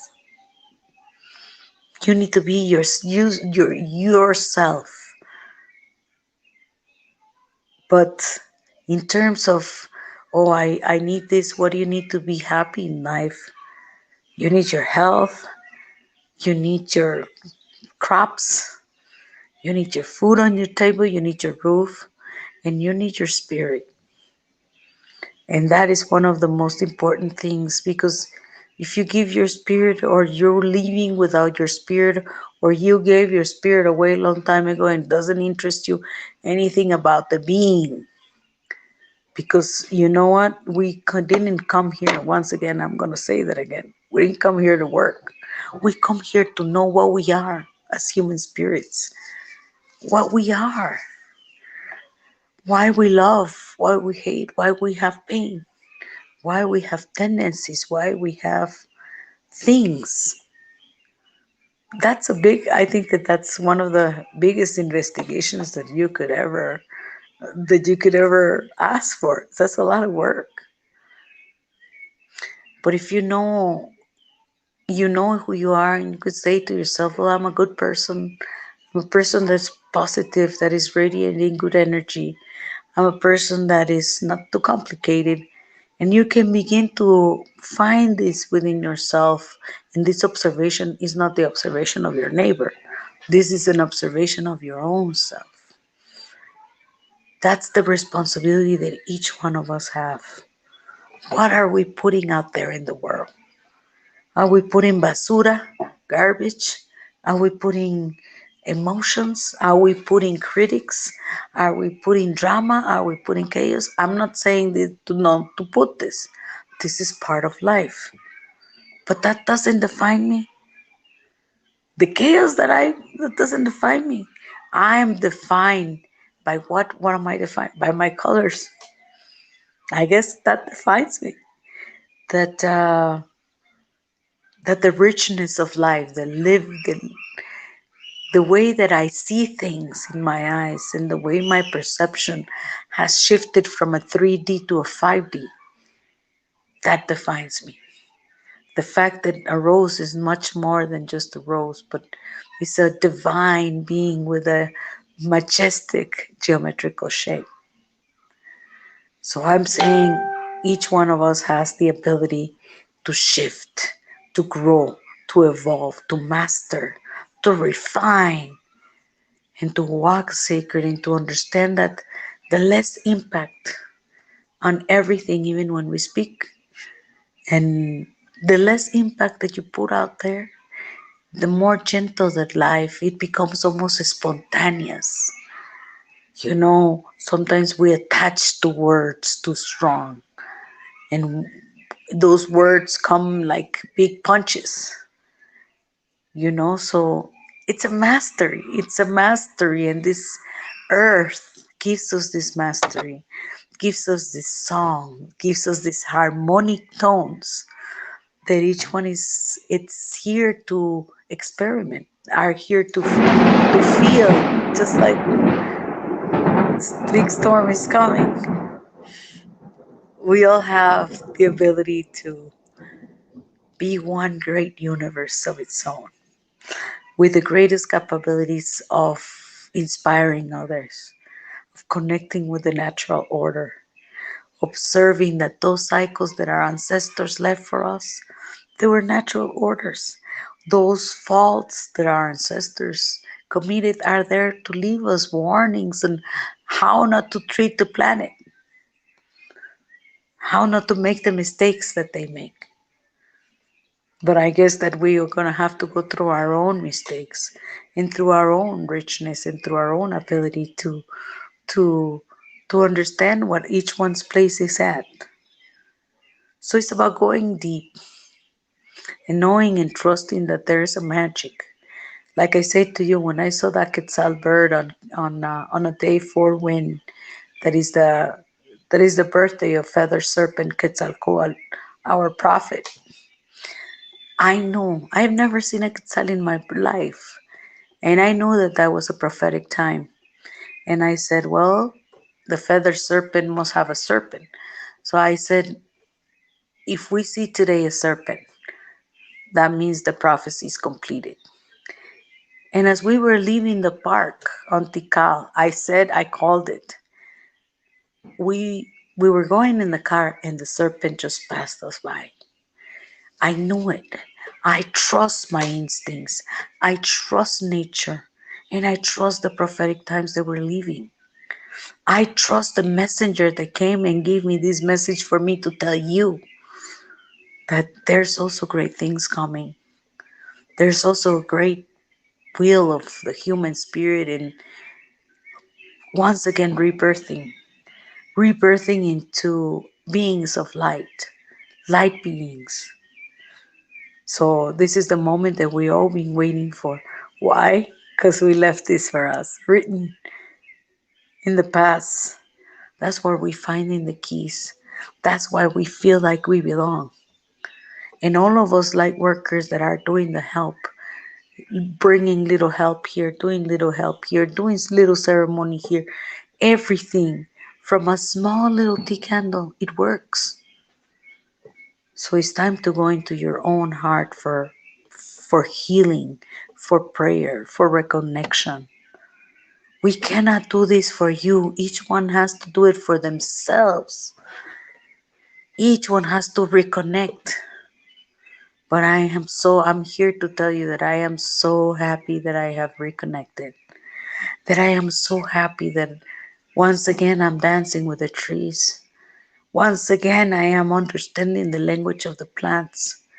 Once again I'm understanding the oxygen that is within the soil that gives that life and that perfect balance to the earth. Once again I'm here to tell you that it is the reconnection of one being. On one being, we are the children of the Mother Earth. We are. We are one together.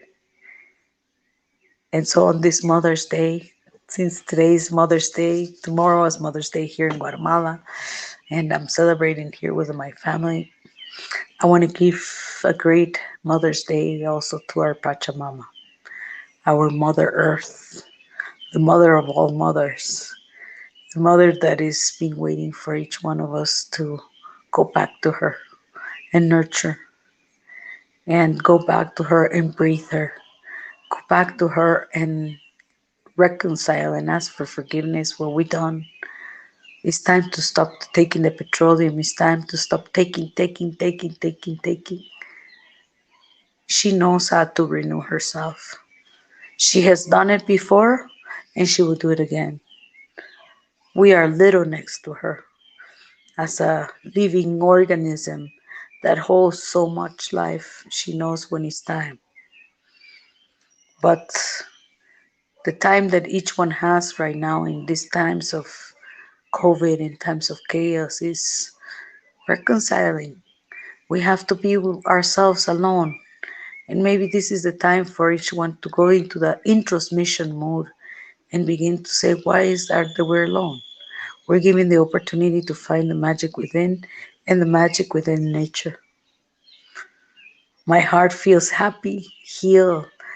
My whole eyes change from being in the jungle, from being outside, from connecting with the animals. So it's an honor on this month of May, and I hear the birds outside, and I hear the thunder, and I hear the rain, and so everything is flourishing. So I take a moment and a pause just to say thank you. Thank you, thank you, thank you. We say 3 times thank you. Maltiosh, Maltiosh, Maltiosh, for the power of nature, for the power that it holds within the spirit. Sometimes the answers are not inside or in books or in internet. Sometimes the answers are outside, and you can ask a tree, and you can ask the plant, and you can begin to have that rapport once again with something that you lost. The power of spirit, the power that each one of us, each plant has a different spirit. Each stone has a different vibe. And so this is the reconciliation of the Mayan calendar, my friends. And so thank you so much from Guatemala. And with all my love, I give you nature once again as the most beautiful, beautiful story of humanity. Matios.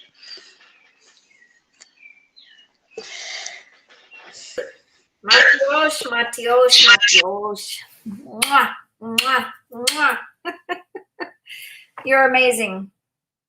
I've been just listening, and I'm just in awe of your continued graces and blessings that you do for all people. I needed to hear so much today.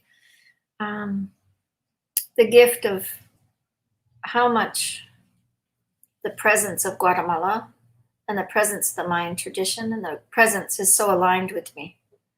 And I'm so grateful to learn it so much more from you. I'm eternally excited to study and learn. Between you and Mark, I just get into this like this is my tribe. This is my tribe.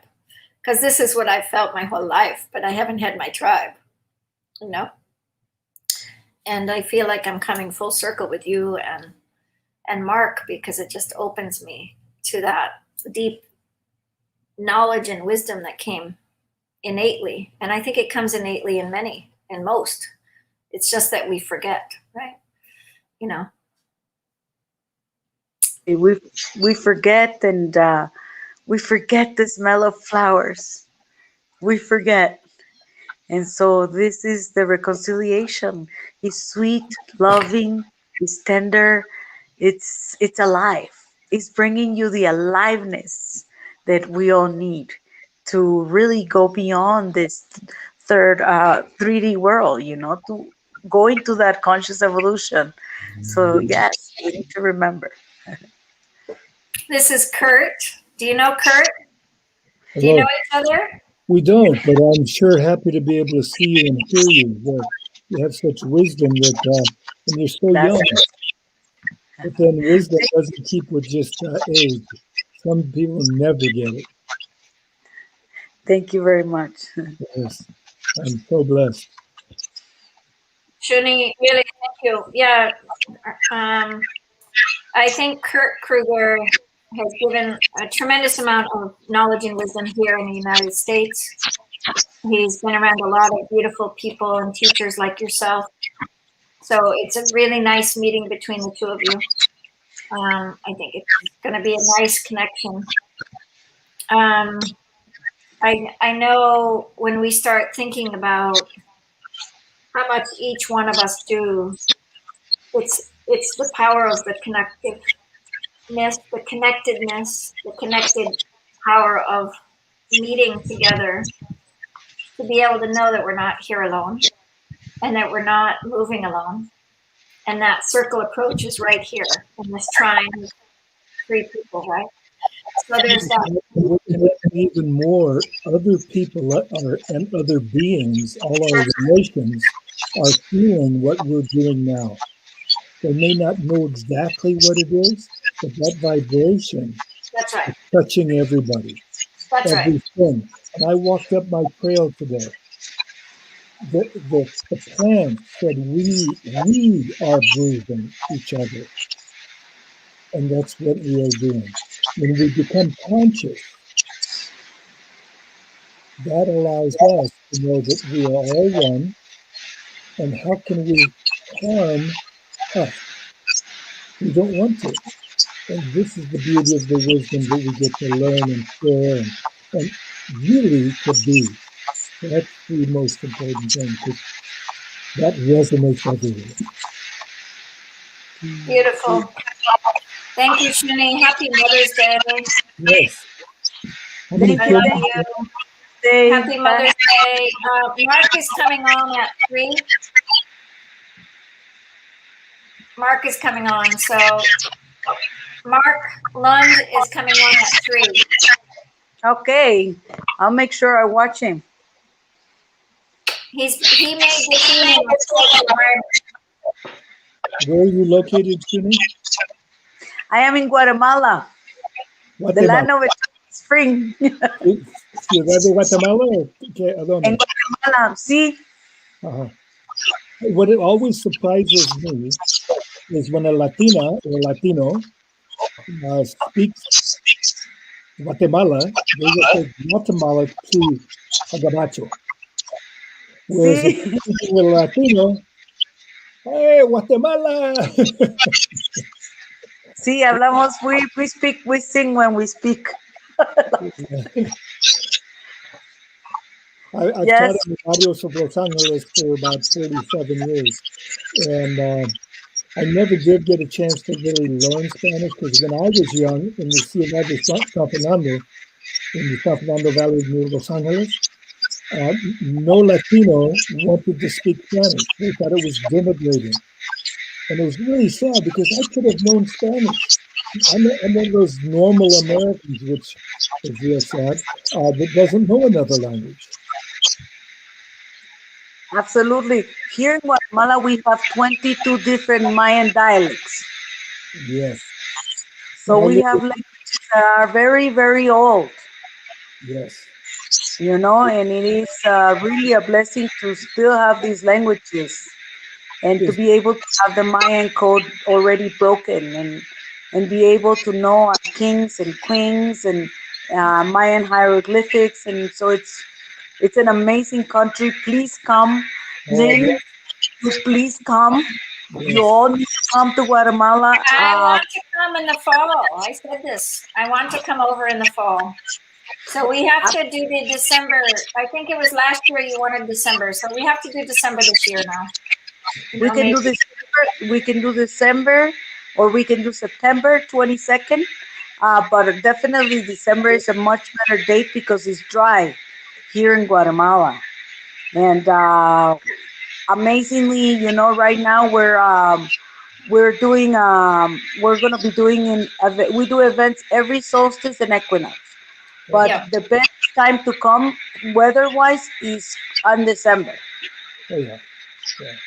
Sounds good. All right, Kurt, we have a date to bring Torch to Guatemala. Please. We should do it. Enjoy you.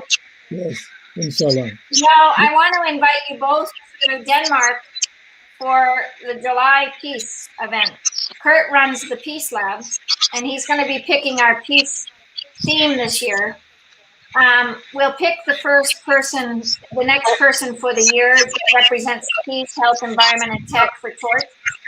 And I'll just give you a little tip. It's a friend from Pakistan that's done tremendous work as a woman in Pakistan for the environment, and she's so present to everyone. And that's all the tip I will give you.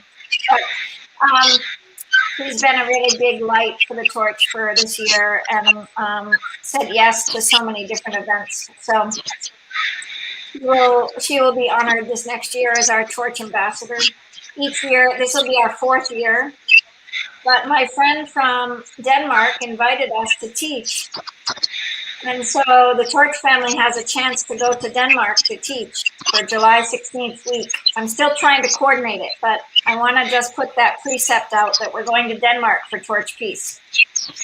Beautiful. Okay. I look forward to it. You know that Denmark holds one of the happiest, they say that Denmark has one of the happiest community of people. Yes. Yeah. Other Nordic countries. I taught at Stockholm University and lived there for over a year. And it is a much different culture. They get outside so much more.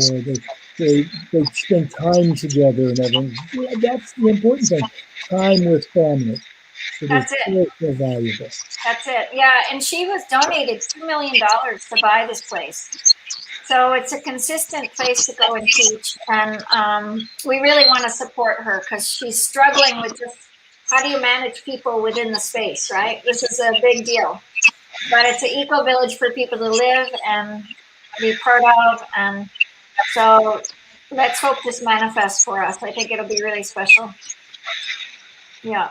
So we welcome you to Torch Peace, this next piece. July 16th week, keep open. Okay, July 16th. Okay. All right. Thank you. You're welcome. For another beautiful Torch event from you and your blessings. I receive you fully and your message today. Thank you. Thank you. Take care. Give my love to your family. Give my love. Matios. Oh boy. She's she's a gem. She's a real gem.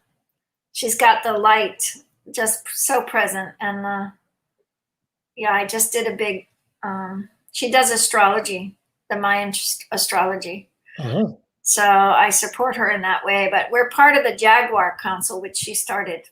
And it started with this organization. I'm going to bring you to the fire. I told you that.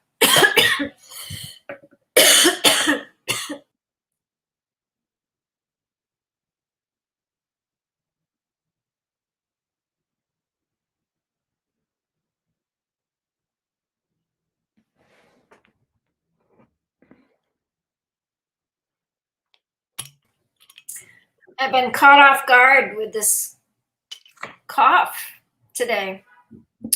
I don't know what's happening, but it's definitely in me.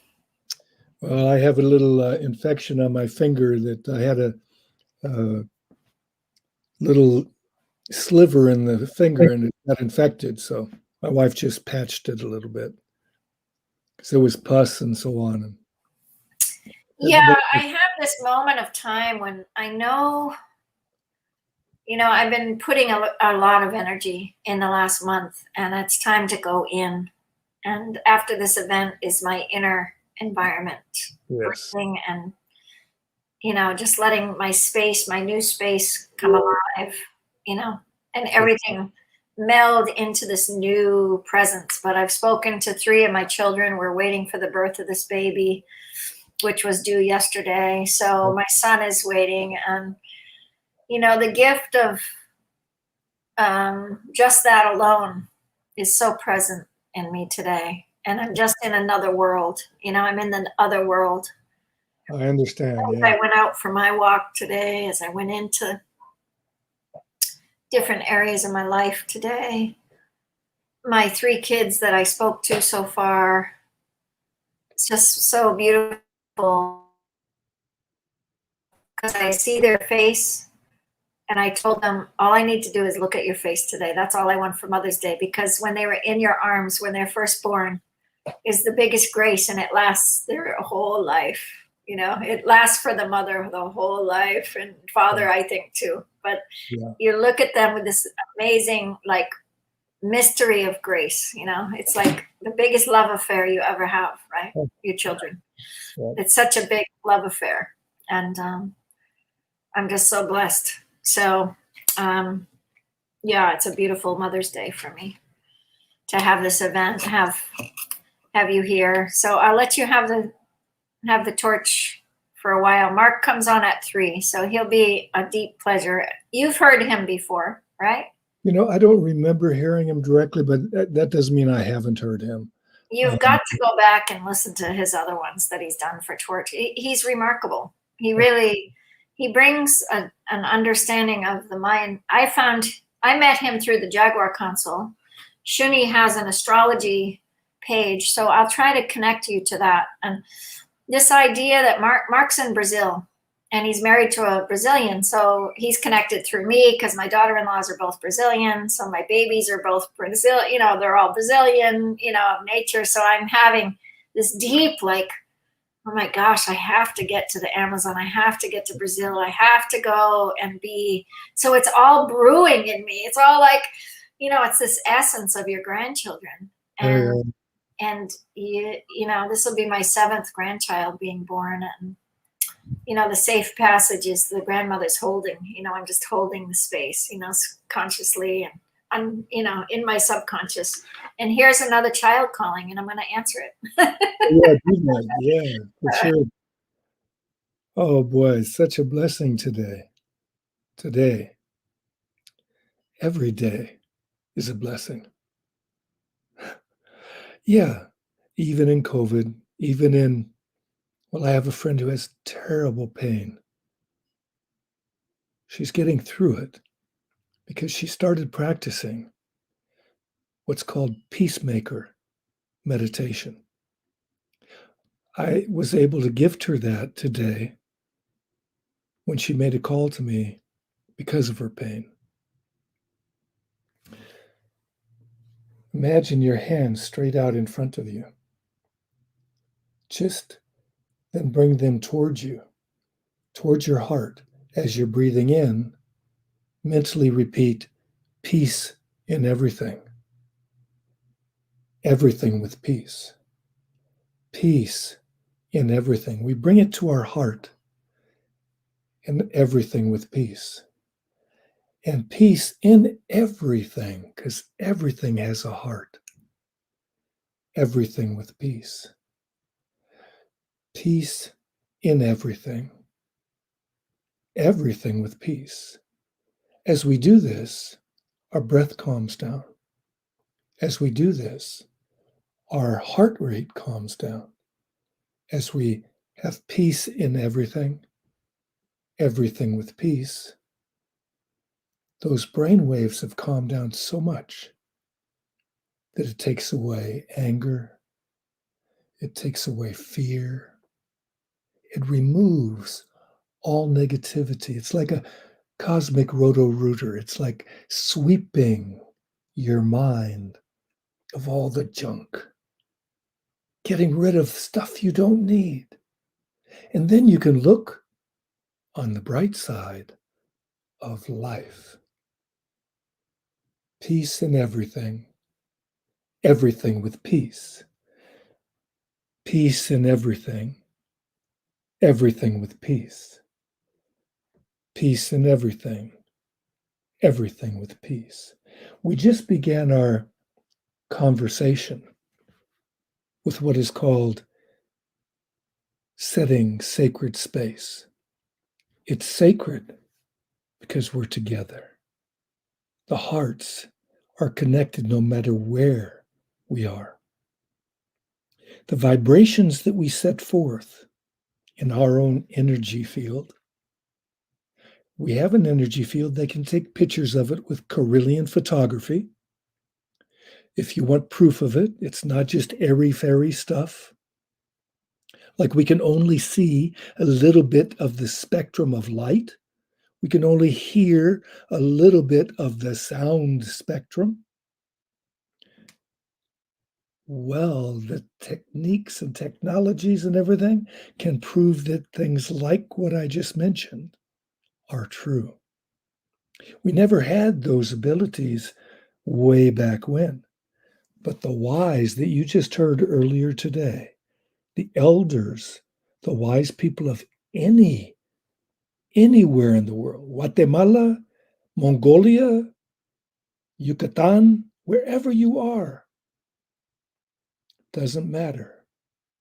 The truth is there. Like I just learned a mudra. You put your fingers together like that, but the little baby finger straight up.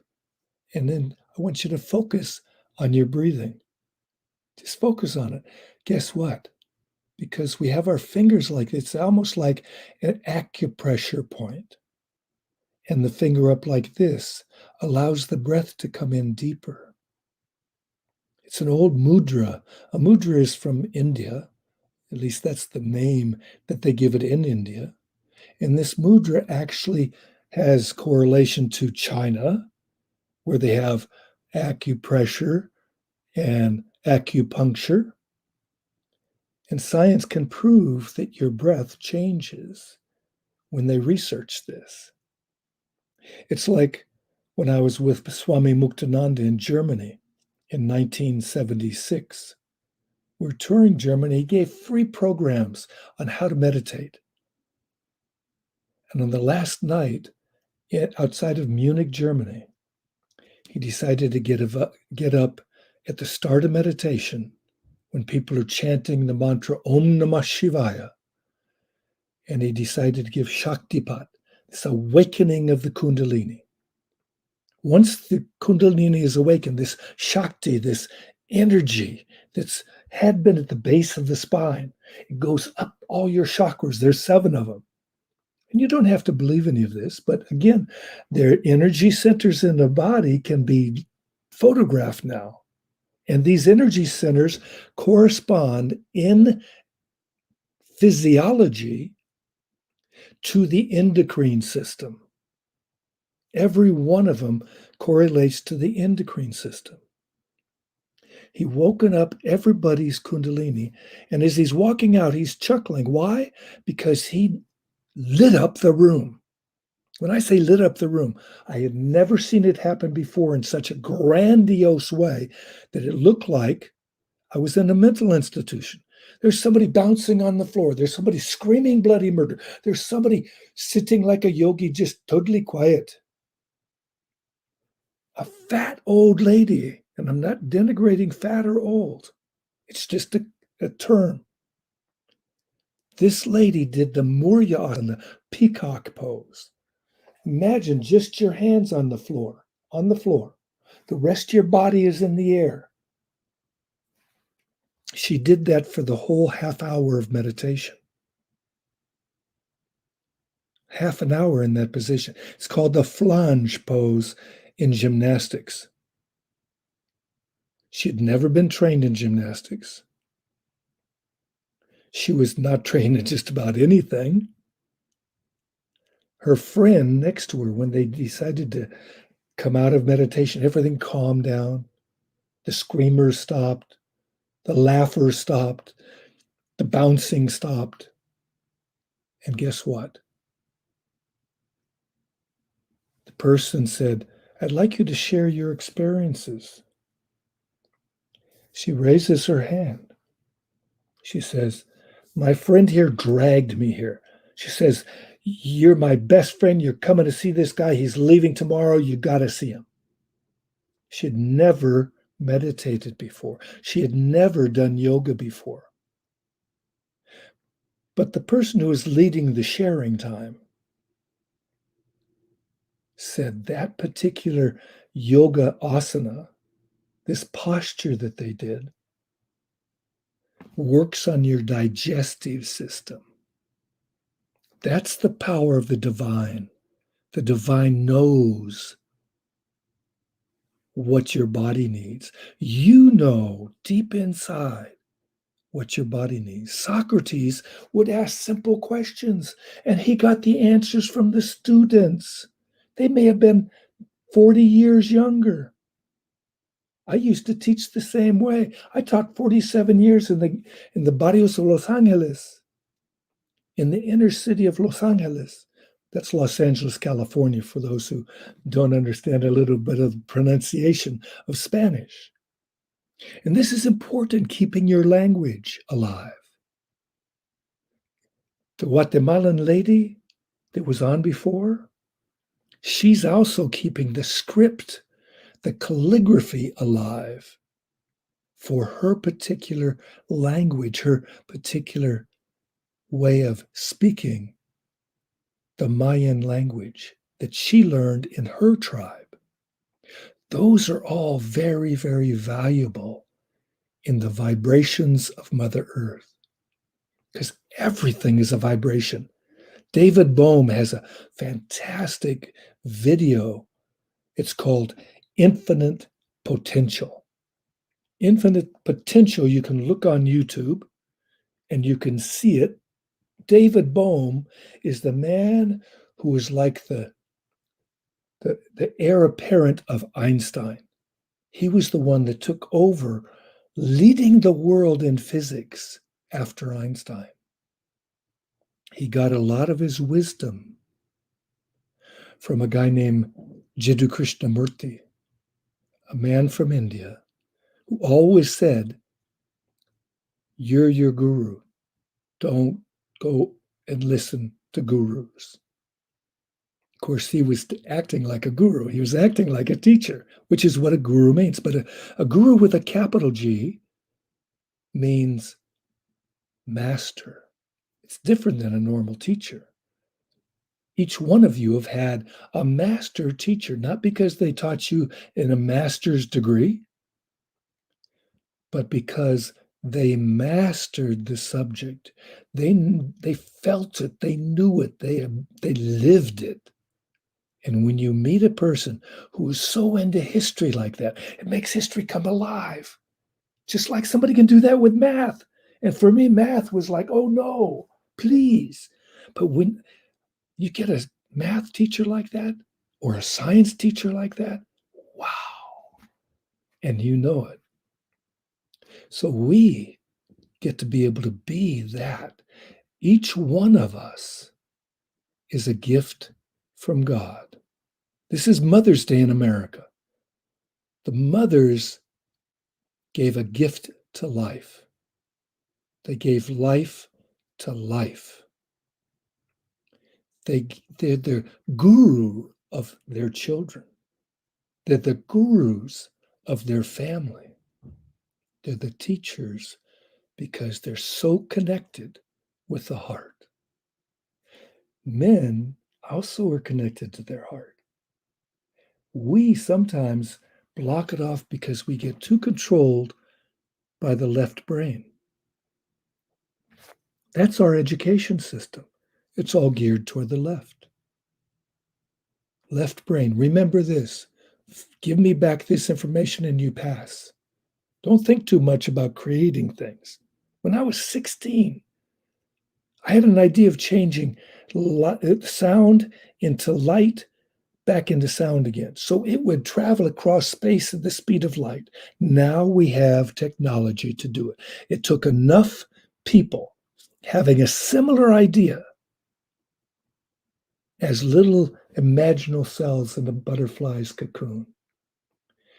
In a cocoon, this devouring caterpillar goes into a cocoon because it ate so much of the earth, ate so much of these plants of the earth, that it doubled in size and doubled and doubled. Finally, it had to go into a cocoon. And in the cocoon, imaginal cells were there, just a few, and they started to spread their imagination. I call them intentional cells. When we have a strong intention and we focus on it, what can't we do? The only picture in my book, Winning Ways for Living, is a picture of a man lifting over 7,000 pounds off a standard. He did it 3 out of 5 times after midnight. He was over 60 years old. His name was Sri Chinmoy. You can look up and see that picture on the internet. If you want to, you can see it in my book too. It's the only picture except for my crazy mug, my face. What can't you do? I just took some pictures on my walk in my up West Trail where I live. Pictures of flowers. Each one is like a snowflake. Each one is different, just like you. But each thing that's created by life is different, just like you. You are here to bring a beautiful flowering to the planet, to be able to breathe what the trees breathe, to be able to breathe what the trees also breathe out. What Mother Earth exudes in her vibrations into our feet if we walk barefooted. Imagine, I don't know how many people are near a beach, whether it's by a beach on a lake, or whether it's by the ocean, or where, or by the river. But most people walk barefooted on a beach. And everybody feels so good at beaches because that vibration of Mother Earth starts to balance all the cells in the human body as they, connecting up from the feet up, start to communicate.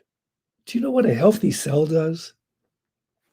A healthy cell, if there's a cell around it, like in your neighborhood, if there's a cell around it, what does it do? If it's sick, a healthy cell will help the sick cell get to be well. Just like my wife patched my finger. Little sick cell here, I got help from my mate. I got help from one of my relatives. That's the beauty of the native traditions, is they see everything as a relative. And that's not talking about Einstein's theory of relativity. It's like I called all my students viejitos. Well, viejito means little old one. And of course they said, no, you are. I said, wait a minute. When you were only 3 years old, you looked up at somebody your age, 14 years old, and you thought they were old. And of course, they said yes. That's Kruger's theory of relativity. Einstein had his, I got mine. You may have a theory of relativity too. I'll give you another little point. How many people say the glass is half full or half empty? Or what is the real answer? Neither of those is the answer. And I will not tell you the answer, because otherwise you will not use your mind. And we get to use the mind. And that, when we use the mind and control the mind, like breathing in, peace in everything, everything with peace. Peace in everything, everything with peace. Peace in everything, everything with peace. What happens? We get more peaceful. We get more centered. You might have noticed that I spoke about 20 minutes, and I did a practice to open up this mind, to calm the mind, so you could hear the next speaker, so that you could also hear a little bit more of me. It's a real good thing to do every 15 minutes for young people, every 20 minutes for older people, to be able to get up from a chair instead of even if you're in a classroom, get up from a chair and do a cross crawl movement with your breath. So as you bend forward, breathe out. As you bend backwards, you breathe in. As you bend forwards, you breathe out. Breathe in as you come up. Breathe out, breathe in. Breathe out, breathe in. Breathe out, breathe in. Now I get to be able to grab my chair because this body, not just because it's older, but because I had a back injury when I was teaching. And it made it so this body doesn't work like it used to. I used to be an elite competitor in college in America and got my scholarship to college in basically 2 sports. And I used to teach physical education and sports psychology and peak performance practices. And the Winning Ways for Living book has a whole bunch of different practices to be a peak performer in life. Because then you get to be able to be all you can be. And then you wouldn't have to join the army. Not that you don't want to, but we're all about preventing the armies. Why? Prevent it with spreading peace. The Peace Lab stands for labyrinth or laboratory. A laboratory researches, investigates, experiments, explores, does all of that to find a new answer that hasn't been found. It's about time, isn't it, to have peace in everything, everything with peace. So when we look at an unexplored or unexamined belief or assumption, like there can't be peace, there's always has to be violence. Within 2 years of implementation at a refugee camp in Thailand of a character development program, living values education, they had 90% reduction in violence. There was a lot less violence. Cutting violence by 90%. It's like when you meditate, peace in everything, everything with peace, peace in everything, everything with peace. You can even move your body forward, peace in everything, everything with peace. That helps to get the body involved. So it's a kinesthetic experience as well as a mental experience as well as a spiritual experience. You're bringing all three to life. And when we have peace in everything, everything with peace, the vibrations spread, the brain opens up, and we can create a new reality. So this butterfly that's been in the cocoon has got enough people thinking these new beautiful thoughts and meditating more each day and throughout the day. It doesn't have to be just sitting in the morning for an hour or 20 minutes or whatever you do. And if you don't meditate, meditate. I just taught you a form of meditation. Or you can say it's a breathing practice. If you're afraid of meditation and you think it's against your religion, it's a breathing practice. It is, but it also calms your mind. And one of the world scriptures says, be still and know that I am God. When you're still, you're ready to listen. So God talks to you, right? Nice idea. Or your inner spirit talks to you, or that inner self, or that higher self, or that higher power speaks to you. However you look at life, look at it with beauty. See God in each other and know that God dwells within you as you. You deserve to know that God dwells within you as you. You are an example. You are the representative of God. Every word out of your mouth, every thought in your brain, if it's not good, what happens? It hurts you. It could hurt others. I so appreciate being here. I'm so blessed to be with these wonderful people. Mama Lynn, as they say in Pakistan, she's dynamite, isn't she? And this man here, is this Mark? This is Mark Lund. Oh. And I have to say that Mama Lynn came when I was in my 20s from all the children and all the festivals that I ran. They came from the children. It wasn't Pakistan. It was the children that gave that name to me. Yeah. Mark Lund, this is Kurt Kruger. Kurt Kruger. Hey, Kurt. Namaste. Aap kaise hai? Namaste. Aloha, brah. Ah, yeah. Hang loose, Mother Goose. Hey, loose. Oh, you guys know each other. I just wanted to say that I was listening to Kurt, and I was saying, wow, this is going to overlap so nicely. What he's saying and what I'm about to say are going to be so reinforcing that it's going to be a pleasure to share. Yay! And I was just talking to my daughter about being a mom, and I just had tears and I'm sobbing. And, I've had this emotional moment, I've talked to 4 out of my 5 kids so far, and it's this process of mothering that is so precious. I can't even describe it, but you look at this. I just said all I want to do is just get my eyes on you today, at least, and that's all. That's all I needed. So we might go to dinner. Viejito, ¿Qué pasa? ¿qué pasa, te? ¿Tú eres imbécil o inteligente? Estoy en Brasil. Sí, ¿verdad? Sí. So you portugués, huh? Português, Yeah. ¿Y usted dónde Oh, no, I don't know any Portuguese. I only know a little bit of Spanish. está? Where are you? I'm in Los Angeles. Los Angeles. Okay, cool. I was raised. I liked your term, viejito. Yeah, isn't that cool?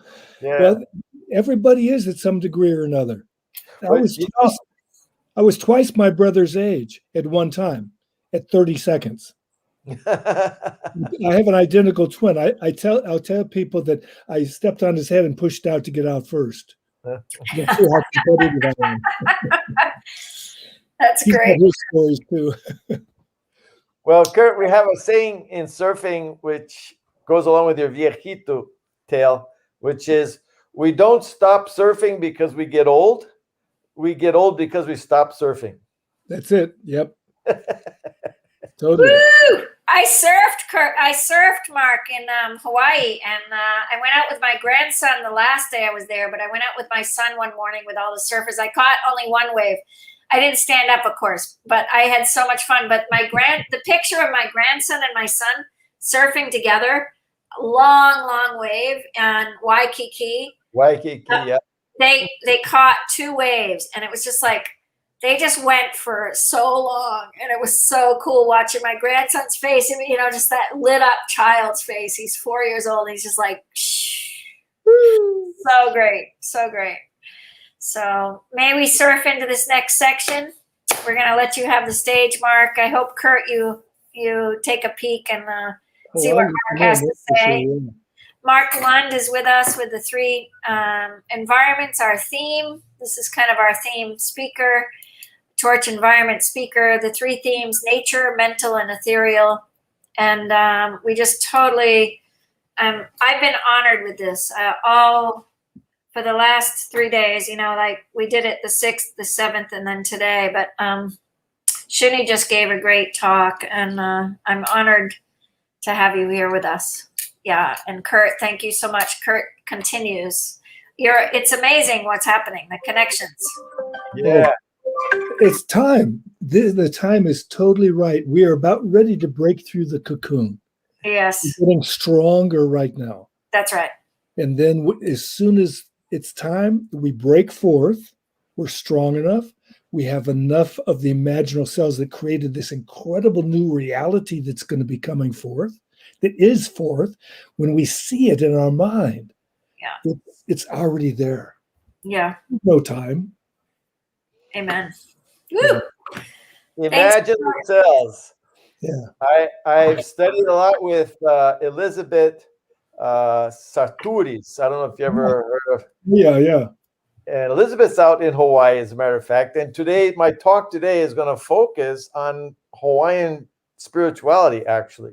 Beautiful, the cojones. That in packaged inside quantum physics is going to be beautiful. Hawaiian spirituality. Yeah. Beautiful. Woo! Well, let's let you go. Let's let you do it. Okay. Thanks, Kurt. Adios. Adios. To God. To God. Adios. Amazing that you guys got to meet too. Yeah. I enjoyed. You both were here for Torch Peace, and then you were both here for. It just kept overlapping, and I was like, and it's the same with Shuni. Shuni just came on and met Kurt, so it's kind of, it's good. It's all good. It's Kurt all runs an organization, the Peace Lab, and so he's going to make the theme for Torch Peace for July. And we've all been invited to go to Denmark to teach.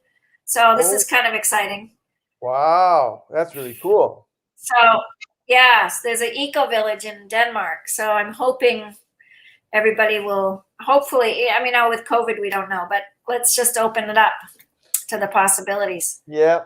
A friend was given $2 million to open the Eco Village. She was just handed to it. She's had the vision for many years. And so she said, why don't you come over and teach? And I said, why don't we have Torch Peace there? And she said, let's do it. So it hasn't manifested. I was hoping it would manifest before this event was over, but it's okay. You know, we just have to keep moving. It's just slow. The universe has its own timetable. Yeah, that's for sure. My son is waiting for his baby, the first baby.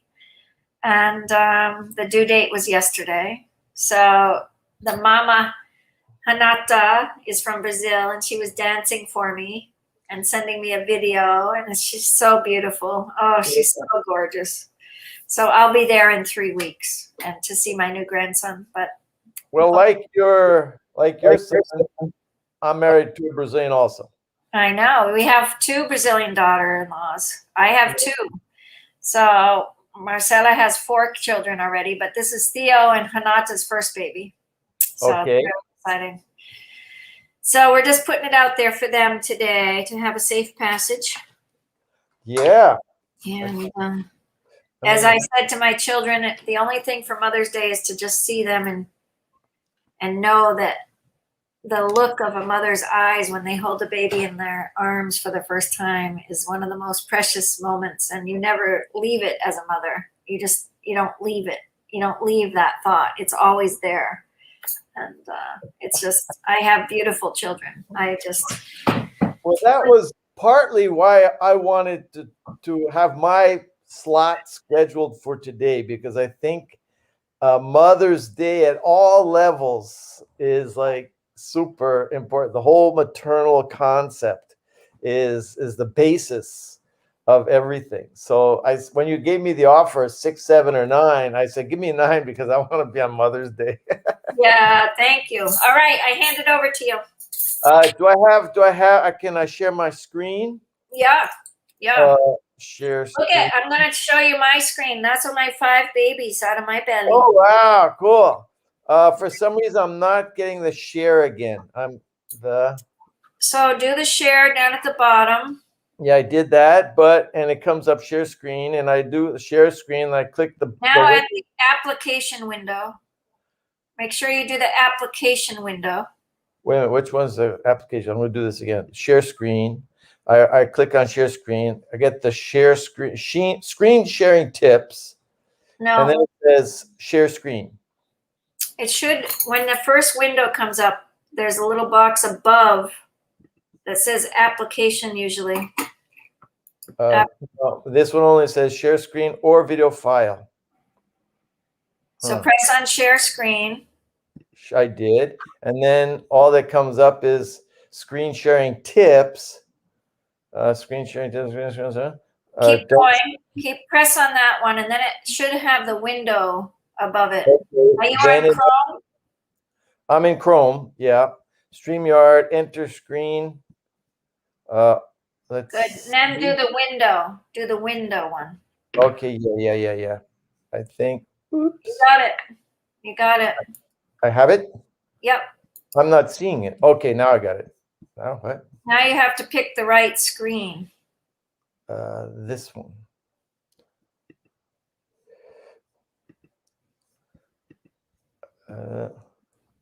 I would maybe just go back and pick the right screen that you want. Yeah, that's what I was.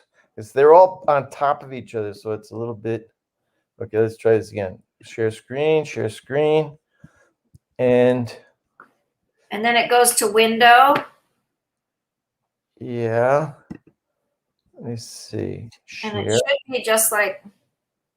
Oh, I keep getting. Yeah, this should be it. Why is it not letting me? Well, press on the one that one behind it, the brown one.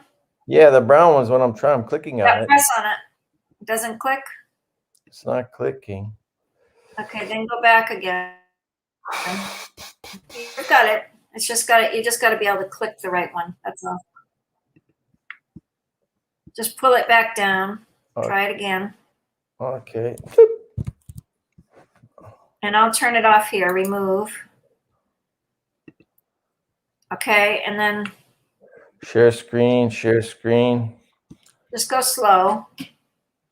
Hit the brown. I want him back. Huh. And it says you're in the show. Stop sharing.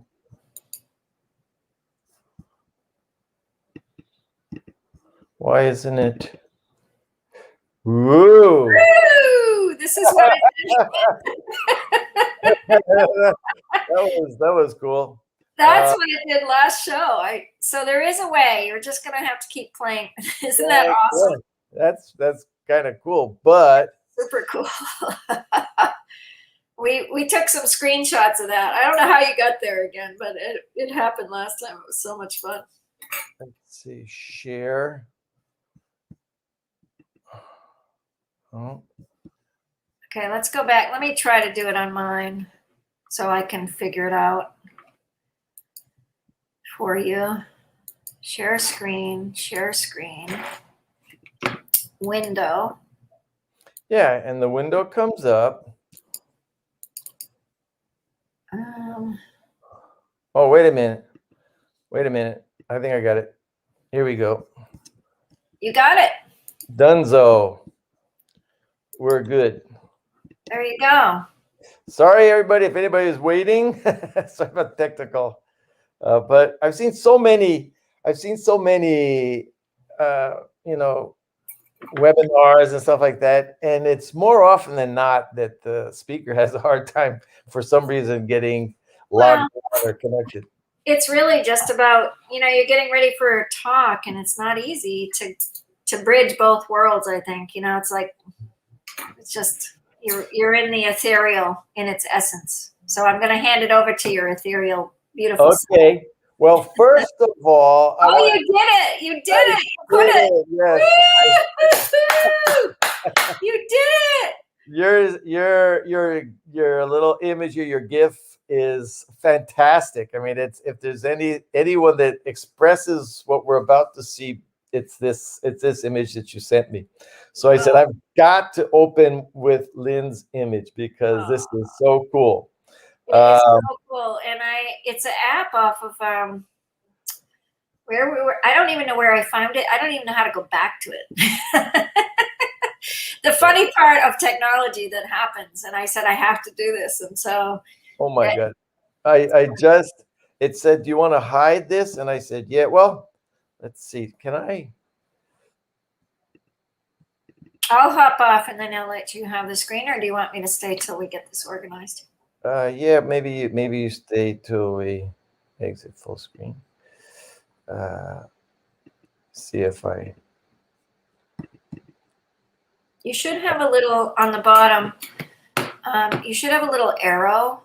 Let me take the banner off. So we'll take the banner off. That might help. There should be an arrow if you press just on the picture itself. No, I really screwed up because it said hide. Let me see. Oh, wait. What's this? No, it's not. Now, if I click.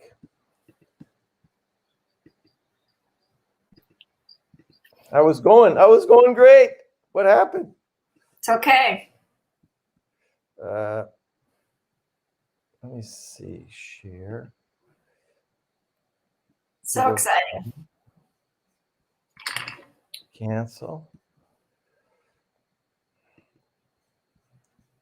Having issues. No. Camera mic. Share. Stop screen. Oh, geez. What a day. I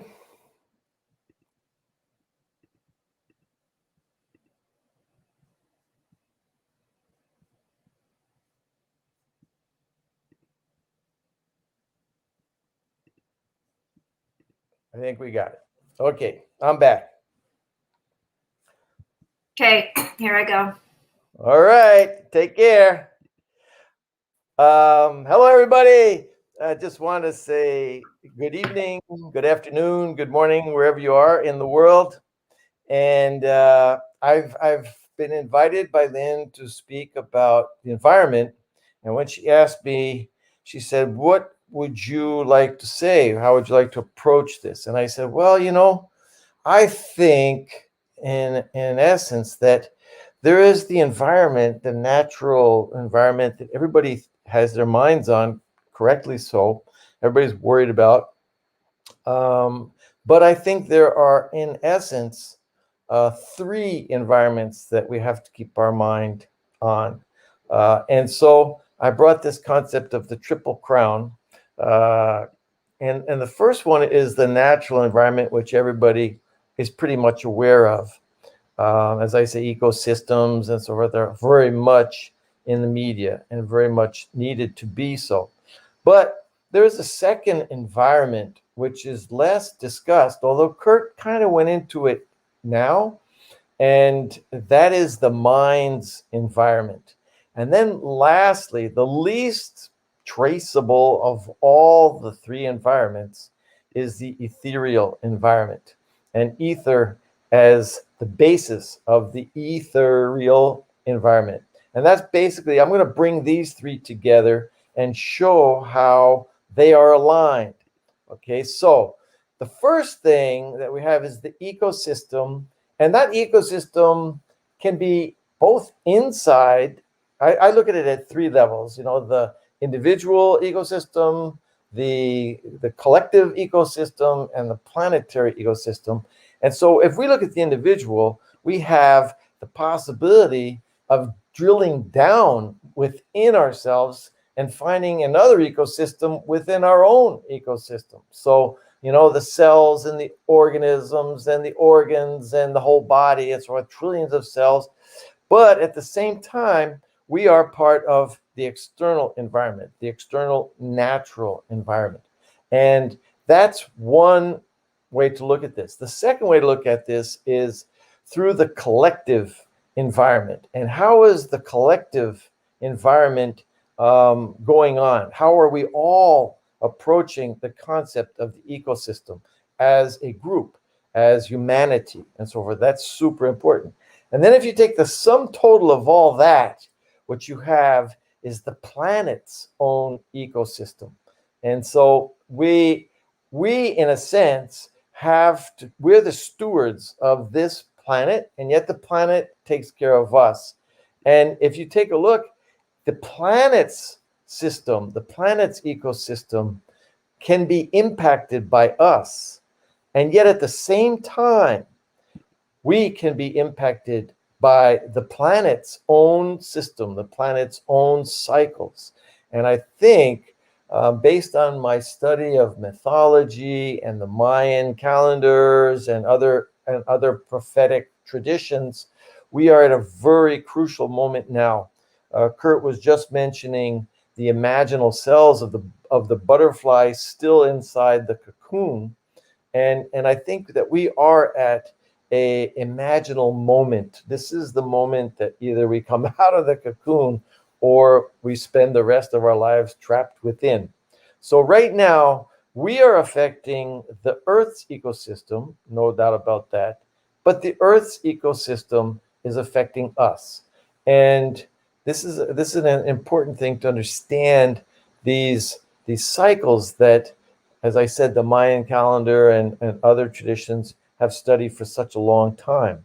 Now, the next level, if we go out even further, we have to realize that all the individual, the collective, the planet are all within another ecosystem, which is the solar system. And so even my cycle, my group cycle, the planet cycle, they are all subject to solar cycles. And so this is also a key driver in the Mayan calendar, as I've been mentioning.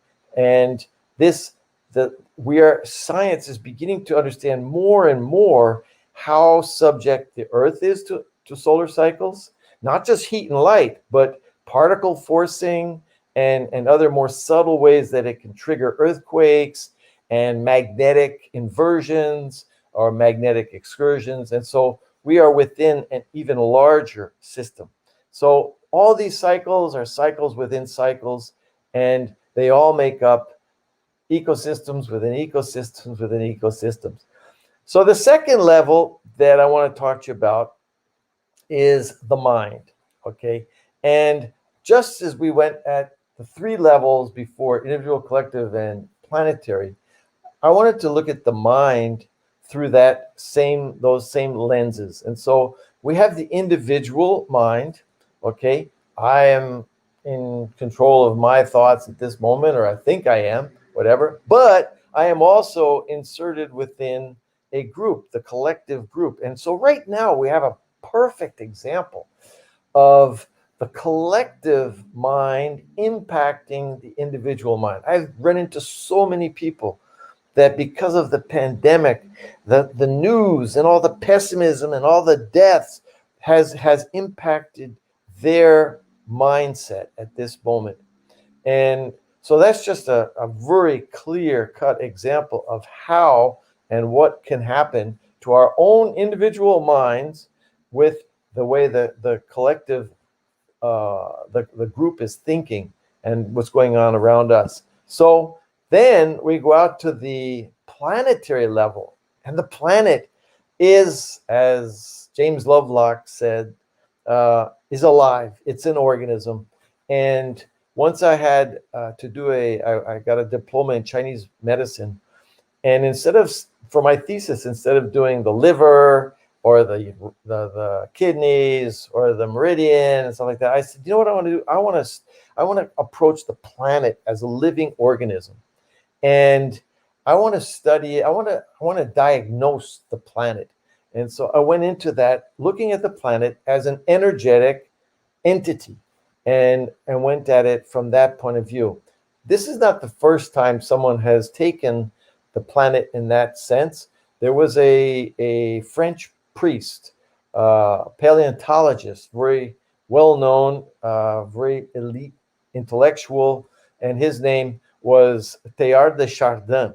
And he came along and he came up with some amazing theories about the evolution of man. He got a little bit of trouble with the church because he wasn't exactly towing the party line. But one of the things he said was, we are spiritual beings having a human experience. Now, the term that he came up with when he looked at the mental model of the entire planet was he called the noosphere. Okay, the noosphere is the sum total of all the mental activity going on in the world. And as we get connected through internet and other media platforms, and we begin to know what's happening in Bangladesh, what's happening in China, what's happening in Afghanistan, what's happening in Brazil, what's happening in Mexico, all at once, everybody's on the same page. That is exactly what he talked about 50 years ago, 60, 70 years ago, when he described the noosphere, when the planet would develop a mind of its own, a single mindset. Okay, and he called, as I said, he called that mindset the noosphere. Now, the question is that noosphere affecting us, that planetary mind right now, in the state that it's in, with the planet going through such extreme weather, extreme changes, and so forth? Is that affecting us collectively? And is that affecting my mind, your mind, individually? So we have to think of it. We can impact the external environment, but the external environment can impact us. Now, this brings us to a consideration of those primary two stages that I had wanted to talk about, those two environments. So I'm going to take ether out for a second, and I want to take a look at nature's environment. Okay, so you have nature. And today, as I said to Lynn, today is Mother's Day. And that's why, we all talk about Mother Nature and so forth, because ultimately the ancient traditions thought of the earth as being maternal, okay, as being feminine, as being Gaia, the feminine spirit. And the Tao really harps on this. The entire book of the Tao Te Ching always looks toward the feminine. and so many of the ancient traditions did the same. And so when we have yin and yang, we see the emphasis being placed on the yin. Yin is a broader spectrum than feminine, but it is that concept. It's not just about women or whatever, it's about anything within that subset of the yin and the yang. So what this generated in the old traditions, and Lynn was talking about the indigenous and Kurt was talking about the indigenous, was myth. Okay, and that myth embodied the whole concept of nature. It followed nature. The Tao follows nature. And so myth was an observation of what takes place in nature, and that's what man had for thousands and thousands of years. But what happened was, we might call it Father's Day, and this is like this sort of planetary collective change. Mother Nature sort of gave way to Father Son, gave way to the yang energy of Helio, the solar figure, and so forth. And we kind of stepped away from this concept of the three big religions, went to a very paternalistic, patriarchal format, and in a sense lost touch with myth and the nature basis of myth when they set up their religions. They were no longer guided by observing nature. They were guided by something transcendental. And that transcendence can only be approached through the mind. That's how you come to conclude that the way to reconnect, religare, is through understanding and so forth. But unfortunately, nature got lost along the way, the concept. Now, what I wanted to go into, spend most of my time today on, is, after that background, is I want to look at ether. Okay, I want you to think of ether as an environment. Okay, so we have the whole concept of ether being this like underlying energy that permeates our reality. And I wanted to show you how important this is becoming in the last 100 years by sharing with you all a short, just 1 minute speech by Albert Einstein regarding the ether hypothesis. Although skeptics often point to Einstein's theory of relativity, it was Einstein who in 1920 said, "There are weighty arguments to be adduced in favor of the ether hypothesis. To deny the ether is ultimately to assume that empty space has no physical qualities whatsoever. The fundamental facts of mechanics do not harmonize with this view. According to the general theory of relativity, space is endowed with physical qualities. In this sense, therefore, there exists an ether. According to the general theory of relativity, space without ether is unthinkable." Okay, so although skeptics often point to Einstein's theory of relativity. So when he's saying the term that he's using is our Western term, ether, is the synonym for what India would call prana, what China would call chi, and what Japan would call ki, as you have aikido and so forth. But I'm going to go dip into the Hawaiian, the Polynesian tradition today, and I'm going to talk about mana. Okay, mana is a very it's the Hawaiian word in a sense for this ether that Einstein has just been saying permeates space. What seems to be empty space is actually full of mana. And this empty space he refers to as the field. And so we have to think of ourselves being in that field. So I want to go to a Zen master who made this drawing, had his disciple with him, and he makes his drawing, and he says, "Tell me, what am I drawing?" And the disciple looked at it, he said, "Master, you've just drawn a bird, maybe a seagull." And he said, no, I have just drawn the sky with a bird in it. Now, if you take a look at this, we don't see the sky because we're so accustomed to looking at matter, solid matter, that we don't see empty space. We don't see how full empty space is.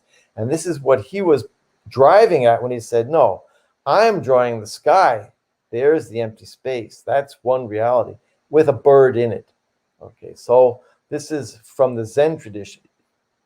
But the same concept is approached by Nikola Tesla, and he talked about the same primary energy that was behind all other forms of energy, and that it could be accessed because it's in the air around us.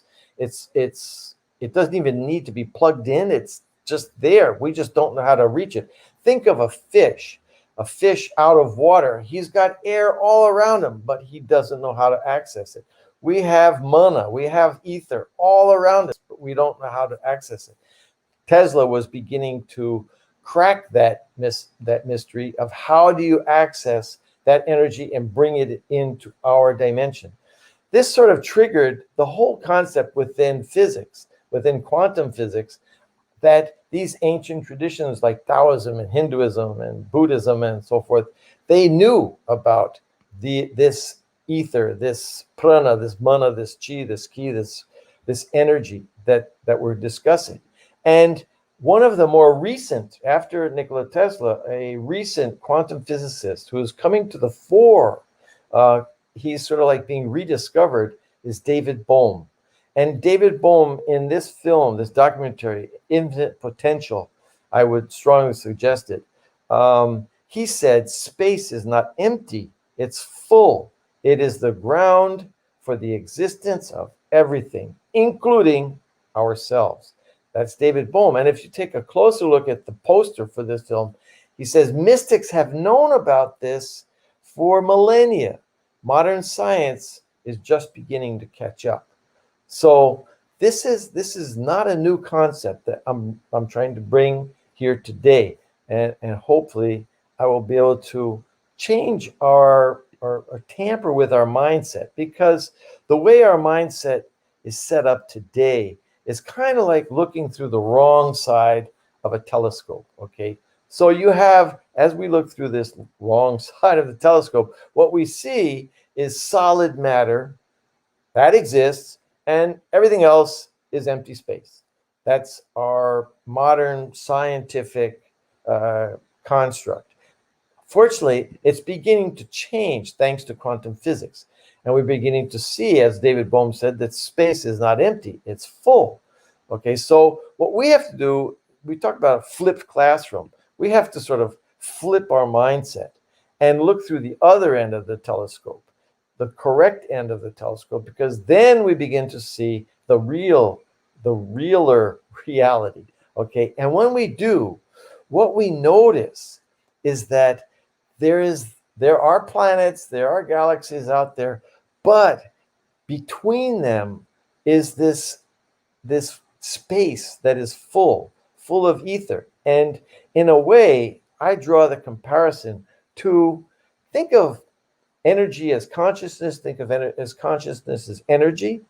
And when you flip this mindset, what we begin to realize through quantum physics and through the ancient mystics is that think of an ice cube. The ice cube is made up of the same material, the same element as the water behind it.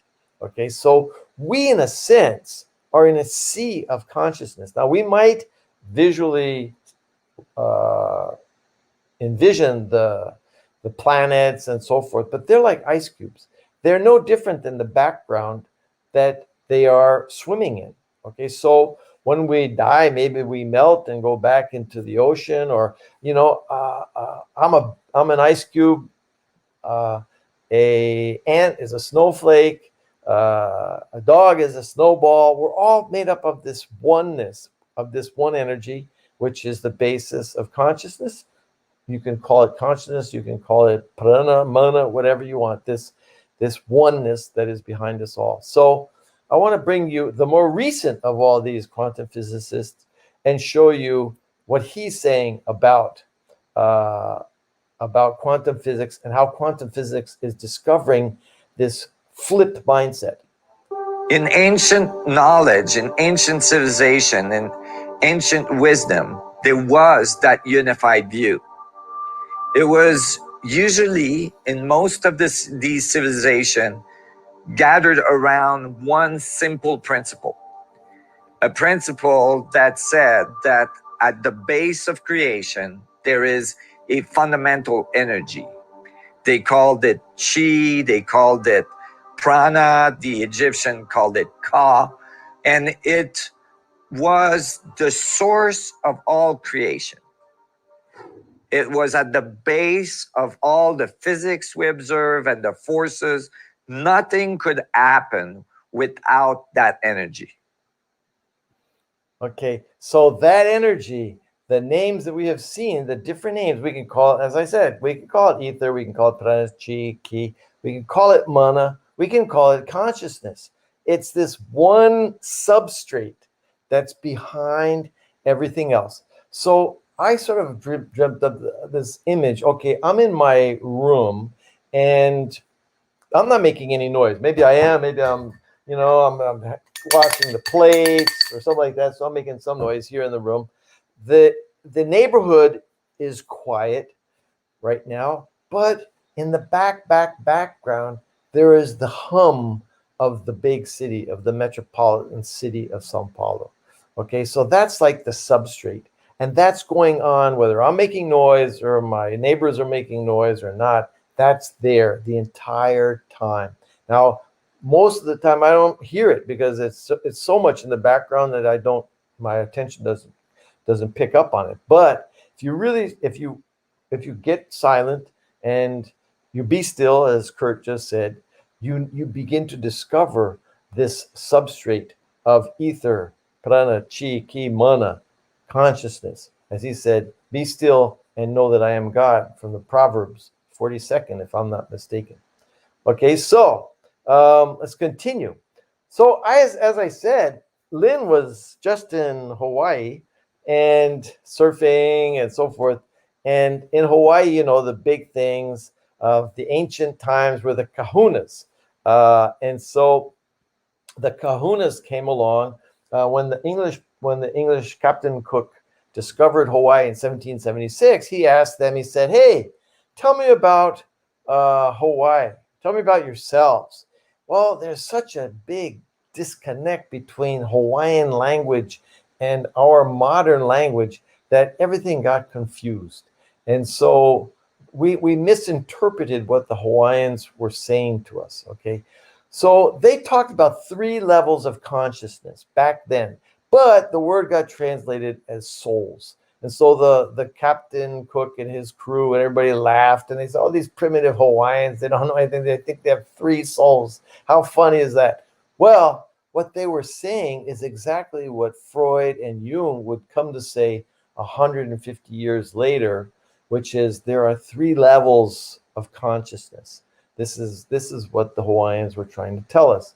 So the first level is the level that we are conscious at, okay?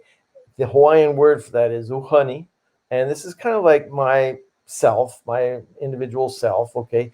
Freud would have called it my id, and Jung might have called it the persona, but we could call it conscious just to make that easier, okay? The Greeks called it the eidolon, and so there's a lot of references to this level of being, the conscious level of being. Now, what happens is you have another level, which is actually, Kurt also just talked about the inner spirit. Some people talk about guardian angel. Some other traditions talk about different aspects. We'll call it the subconscious, okay? In Hawaiian, it was the unihipili. And the Freud talked about it as the ego. Jung talked about it as the anima. And the Greeks talked about it as the daemon, okay? The daemon was this guiding spirit who Plato talked about and Socrates talked about as being a voice that comes from another dimension, okay? So this is the subconscious, second level of consciousness of the 3. And then we have this, what we could call the superconscious, and the Hawaiians call that the aumakua. And Freud called it the superego, Jung called it the self, and the interrelations. Actually, this drawing that I'm showing you is used by Christianity to be a logotype for the Trinity, the Holy Trinity. And what the Hawaiians were trying to tell the English was that we have within us a Holy Trinity, okay? And this 3 levels of consciousness is our own Trinity. Now, what happens? What goes on between these 3 levels of consciousness? Well, this is where a thing gets really interesting. The Kahuna, talking about the 3 souls, they come in and they tell us that what happens is the following. You have, okay, energy, air, energy that is in the air. We are conscious of breathing in air. And science will tell us that air is made up of oxygen. That's what keeps us alive.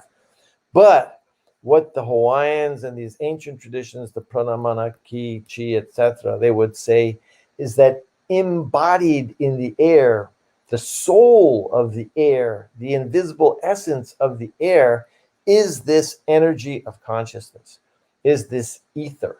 And that's what Einstein was referring to, scientifically speaking. Okay, now this, as I said, we would call this energy that's inside, that permeates the air, the mana, prana, whatever, okay? And when we breathe in, Kurt was just giving us those breathing exercises. When we breathe in, we have one of 2 choices. We can use that energy, that ether, that consciousness, that the fuel of consciousness to power our thoughts, our emotions, our desires, etc., and spend it, deplete it, use it on ourselves. Okay, that's one possibility. The other possibility is to sacrifice that ether, that consciousness, that energy that we've just breathed in. And that is exactly what meditation is doing, because by not thinking, by not desiring, by not being emotional, etc., by being still, we are empowering. We're taking that mana, what the Hawaiians would call mana, and we are preserving it. We are conserving it. So when that mana, if it is not depleted and it is sacrificed, in other words, the brain pays it forward, it lets it go, doesn't use it, then we have what we could call mana mana, the Hawaiians would call mana mana, and we could say the enhanced ether. Just like we breathe in oxygen at the scientific level and we exhale carbon dioxide, what we breathed in got modified before it was sent back out. So when we abstain, when we fast from using this energy, okay, we are in a sense converting this raw ether into a sort of enhanced ether. Okay, and what happens then is that enhanced ether, that mana mana, gets sent to the subconscious. Okay, and the subconscious now, just as we converted it from mana into mana mana, the subconscious converts it, takes the mana mana, that enhanced ether, and converts it into what the Hawaiians called mana loa, which could be translated like as the highest ether. Okay, and it takes that, the subconscious takes that and uploads it into the heavens, okay, into the spirit world of the self. And interestingly enough, I love this, this sort of struck a note in my mind because it reminded me of something from the gospel. Do not store up yourselves treasures on earth. That would be like depleting the chi, okay? Where moth and rust destroy and where thieves break in and steal. But store up yourselves, send up yourselves treasures in heaven, where moths and vermin do not destroy and where thieves do not break in and steal. That mana loa that is returned to the system is the treasure I believe, is the treasure that he is talking about. Now, it sounds really simple. I know, what do you mean? All I have to do is breathe correctly and things get straightened out. Well, it's kind of as simple as that, maybe. And if you think about our own recycling concept, okay, we are actually looking at a symbol that could be used to discuss this three-way circulation that makes sure that the energy that we borrow when we breathe is converted and then paid back, put back into the system. And that is a crucial concept. That is a crucial concept. Very simple, but crucial. So what happens is the mana goes around and around if it's properly treated, if it's properly approached, okay? And what we have there is what the Hawaiians would have called the center of our being. The word alo could be heart, it can be the center, it can be the nucleus. It's a cluster of meanings, but basically you'll get the picture. So when you go to Hawaii or you hear about Hawaii, you often hear about aloha. So how does this all tie in with the Trinity and the subconscious and all that kind of stuff? Well, watch this. What happens is when we circulate the mana and it goes around as we presented, this aloha irradiates. Okay, there's a radiation that goes out. And this is felt by others around us. It's like this charisma, this energy, this well-being that others share. Now, many people have this gift because of the way they are centered, because they are circulating their energy, not only within themselves, but within the system, the ecosystem as a whole. They irradiate this ha. It's a onomatopoeia. It's a word that the sound of the word is the sound of the expression of the actual act of irradiating. Okay, so like solar wind or like our breath exhaling, etc. This ha.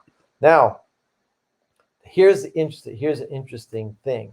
This is the world that we live in right now. When Captain Cook arrived at Hawaii in 1776, and he sails up with these huge ships. They have cannons on them. They have iron cannon. They have steel swords. They have all this technological stuff that should have blown the minds of any Hawaiian. Okay.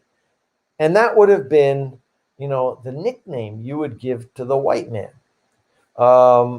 Okay, you would have called them the man of thunder with cannon, or you would call him the man of the big ships, or you would call him the man with the white sails, or the man with the beard, or the man with... No, that's not what they call the white man. When the white man arrived, what they saw, what really shocked them because its importance to their tradition, what they saw was that he did not radiate from the heart. He did not radiate ha from the heart because he was not circulating that ether, that energy.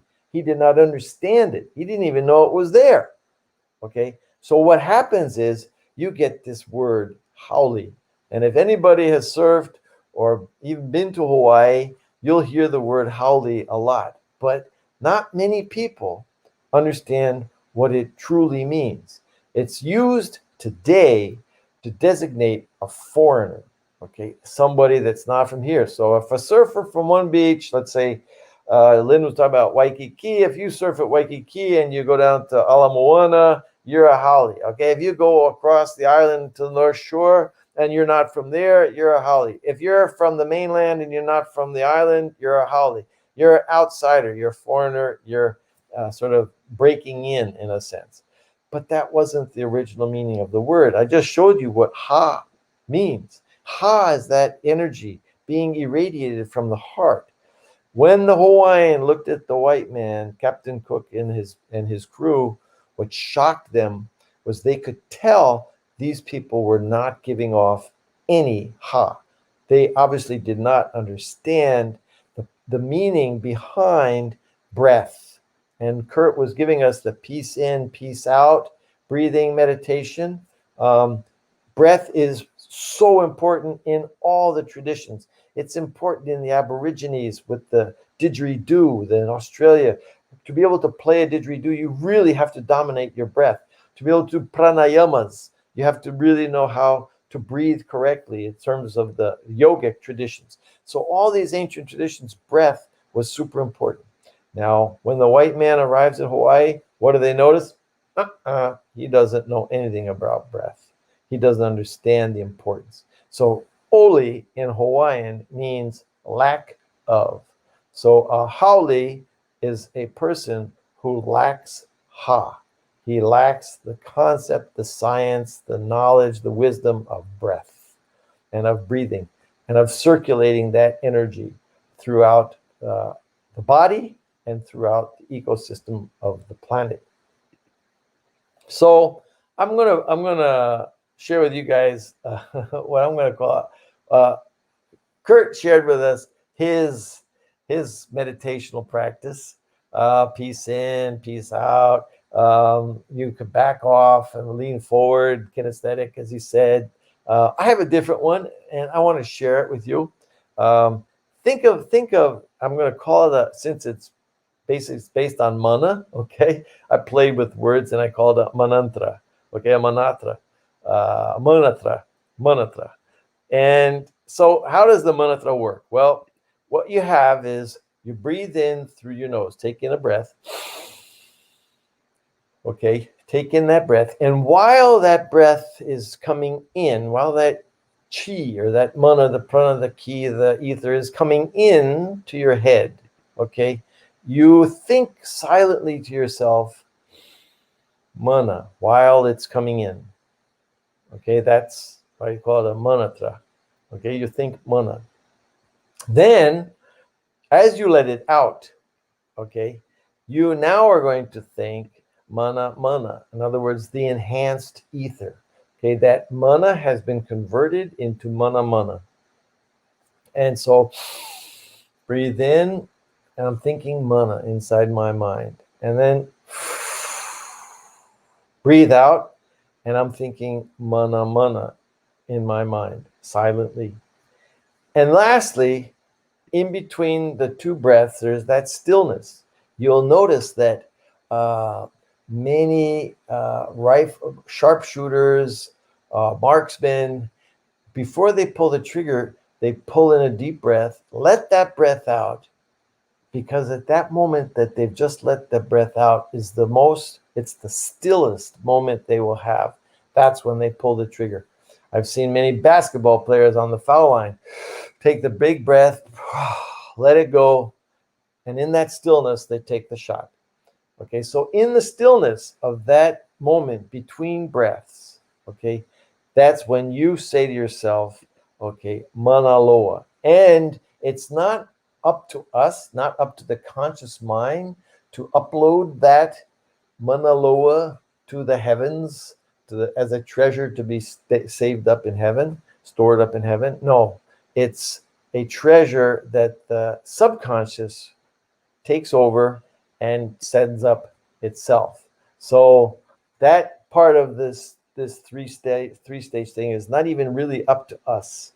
It's this third leg of the state of this meditation practice is up to the subconscious. So if we do that again, let's see. Breathe in, thinking mana. Breathe out, thinking mana. And in this silence, in this stillness, you imagine the mana loa being lifted as an offering, as a sacrifice to the heavens. If you do that,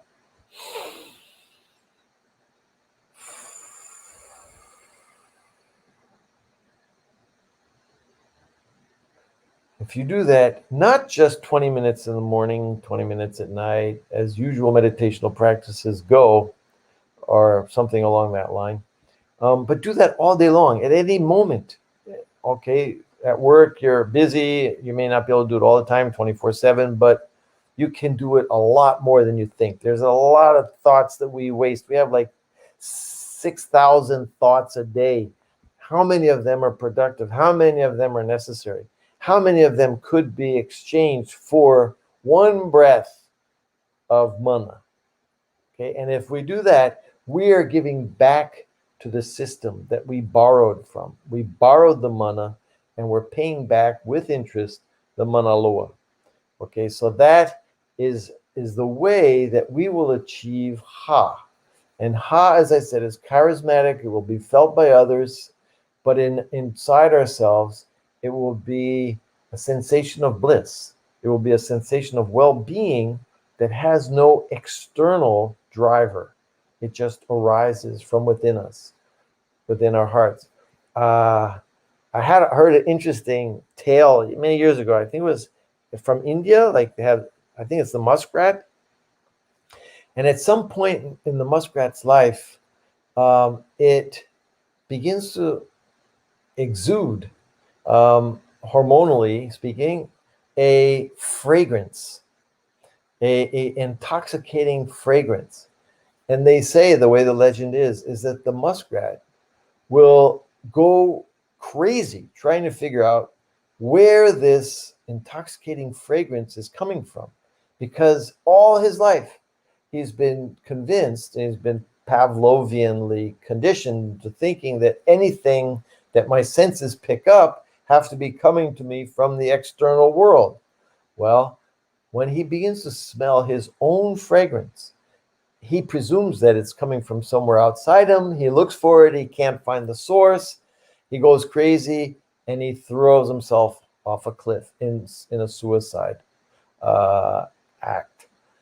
So this is, in a sense, how difficult it is for us to perceive that we could attain bliss. Joseph Campbell says, follow your bliss. Well, we could generate bliss without depending on any externality if we just learn how to circulate this mana, this ether, this energy, this consciousness. So that is the idea behind the recycling that I've been discussing with. Now, if we look at our world today, and I'm going to be tying up here, I want to just bring in some real world scenario that is a reflection of what we've been talking about. If you think about what caused the financial crisis, the crash of 2008, it was the fact that people were borrowing more than they could pay back. And so the system lent all that money, loaned all that money, thinking that money was going to come back. And when it didn't come back, the system crashed. Well, nature's like that. If there's a lake and the water evaporates 100 liters a day, but it doesn't rain 100 liters back, eventually a drought will ensue and that lake will dry up. That ecosystem will cease to be. Okay, so perhaps we have in the financial crisis of 2008 a monetary example of what might be going on in the world today, in that we are borrowing mana from the planet. We are borrowing mana from the planet's ecosystem. But nobody, or I wouldn't say nobody, very, very few people are aware of having to give that back with interest, pay back the loan with interest. And so I remember talking to a monk, or actually hearing from a monk who was up in the Himalayas or whatever, and some Westerner asked him, said, what are you doing? He says, I am meditating. And he says, well, what good is that going to do? The world's in like bad shape, and what good is meditation going to do? He says, I am saving the world. And I said, what?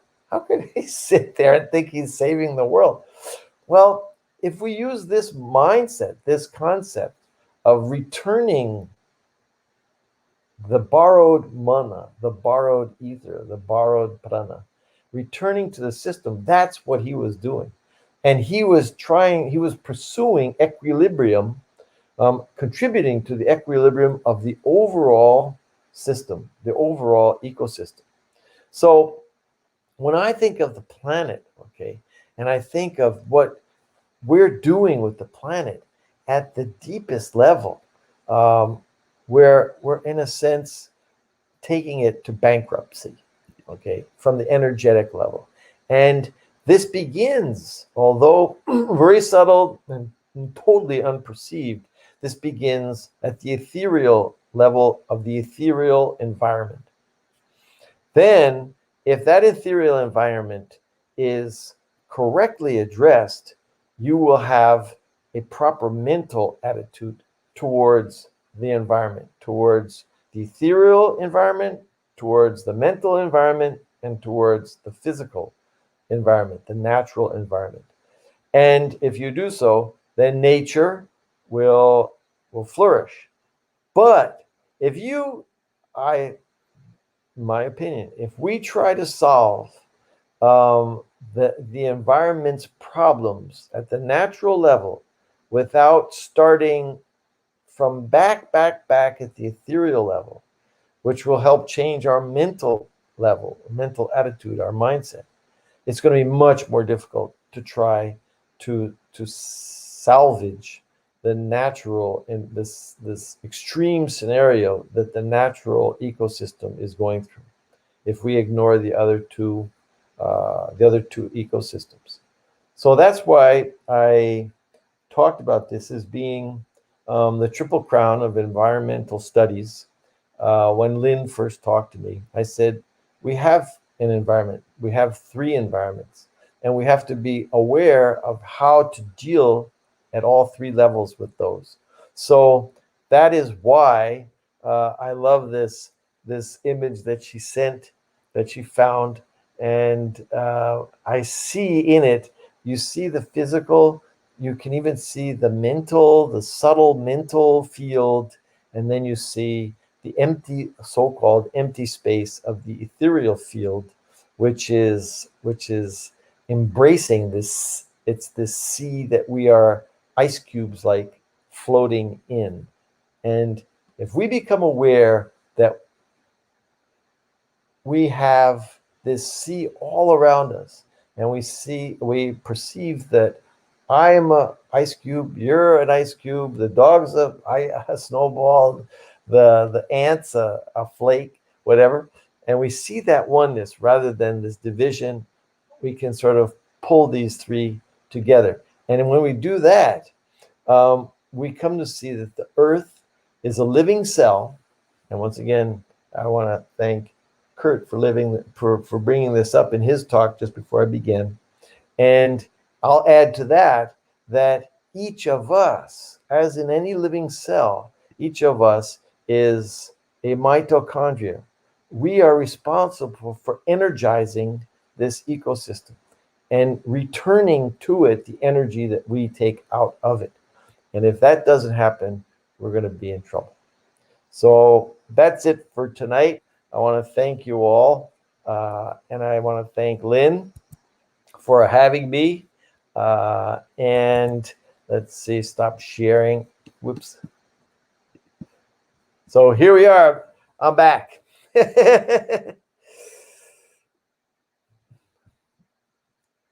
I think you're muted. Fantastic. Sorry. That was fantastic. It was, you look at the 3 words. I love how you put it to Freud and Jung and the development there with, where we're headed. And then the connection between the Hawaiian breath and the gifts of the 3 elements. I've done a lot of work in the Trinity, as you know, and I'm very much about this writing. I've been writing. I'm totally all about this. And so the Trinity in itself is that. It's so clear that it is that. And we've misinterpreted the biblical text for eons. And it's just so sad because we're not looking at it. Michio wrote a really good book. I'm trying to think. I have it, but it's packed because I just moved. But Jesus's teachings. And he wrote from St. Thomas did the parables, but he wrote it from this type view of the ethereal idea of yin and yang. because he wrote a lot from the Tao and he wrote a lot from Confucius and Jesus's teachings. So they're really, it's right on for me. It's so exciting because you know that the empty world is something. And it's like the notes, the notes between the notes, right? The sound between the notes, the music. Sounds of silence. I've been thinking a lot about being in the fire. Oops. Can you hear me? Yes, Hello? yes. Okay, Yes. sorry. My internet still is not hooked up, so I'm using my downstairs neighbor's internet. I'm just grateful that you got through the talk because it's gone on and off today. But this idea of going in the fire and how the sword of the Templars literally transformed the sword by going into the fire. So if you look at the elementals along with this nature of, I'm just kind of like, where is it? That's where I'm at right now. I hear you. And it's, I've in a sense, I don't know, maybe I'm mistaken, I don't know, but I kind of have the sensation that I've broken through to another level of the gospel with this mindset. Okay? 100%. 100%. And like the term you use is perfect. It's exciting when you start to see how deep, how profound, how futuristic this thing was. You know, 2,000 years ago, or the Chinese 3,000 years ago, or whatever, they knew it. They knew it. And we're just beginning, after all our arrogance and scientific Newtonianism and so forth, we're just beginning to realize, oh my God, these guys, they knew it.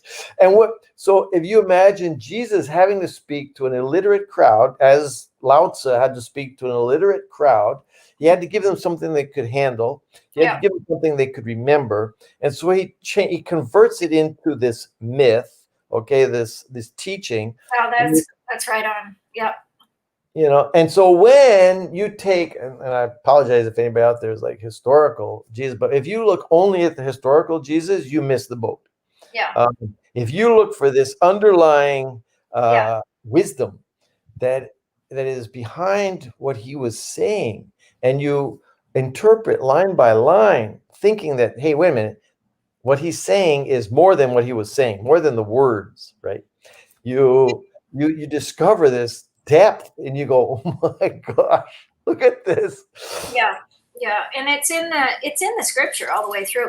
It's when I was 18, I had that voice come saying, "You're going to reinterpret the biblical." I mean, that's literally what I want to do. I want to kind of hide away in a cave right now and reinterpret biblical texts from this type form. And this has been my whole goal through theological work. It was the same as being a nurse, though. You were saying how you were becoming. I was asking so many questions about those inner cycles of why are our electrons firing? Why are, the electrodes actually, why aren't we looking at this from a dynamicy of food and health and, from the sparking of these electrodes? If they're causing sickness because they're not firing, why aren't we helping them fire? And then, there's so many layers to it for me because of the work I've been in for so many years. I think what do we do about it is the key. And, this idea of simple actions for global change is all I could come up with right now. Like if we can just do a simple action each day for a person to become peaceful, a person to become healthful, a person to become, a good environment and good technology, the 4 pillars of the torch, that's all I could think of at this point, but that's come through.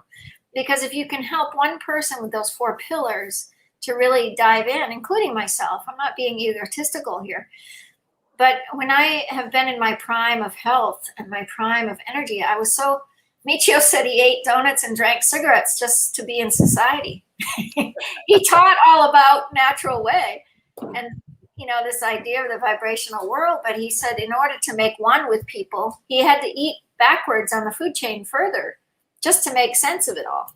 Yeah. No, I love one of my favorites, similar to Michio's cigarettes and whatever. I have one of my favorite stories is from The Little Prince, and Saint-Exupéry, and speaking as the aviator in the first chapter of The Little Prince. Once he realizes that adults don't get it, you know, and he says he would, and he had that drawing of the elephant being swallowed by the boa constrictor, right? Yeah. And the elephant, the adults never got it. So at age 6, he puts that picture, that drawing away, puts it in his pocket. And whenever he would, after he grew up, he would go to a cocktail party. His litmus test was he'd pull out the drawing of the drawing number 1 of the boa constrictor swallowing the elephant, and he would show it to a person at the cocktail party. And if the person said, "Well, what's that?" "That's a hat." He would put it back in his pocket and start talking about bridge and science and golf and stock market and stuff like that. That's great. If the person saw a boa constrictor swallowing an elephant, he could open up and tell him, you know, his true thoughts and who he really was and so forth. So what Michio is doing is he's creating this litmus test. You know what I mean? I've got to put myself in their position for me to be able to see what they're coming from. What are they doing? One of the funniest things that he did, he was 80.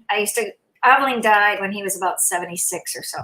And every year I'd go and plant flowers at his house because she kept a beautiful home. And I noticed that there was a need for just a little bit of her feminine consciousness, and before he got remarried. And anyway, the last year he invited me in. He said, "I want to show you what I've been up to." And I said, "Okay, Michio." And he said, the best, he shows me this plaque, and the plaque says, "The most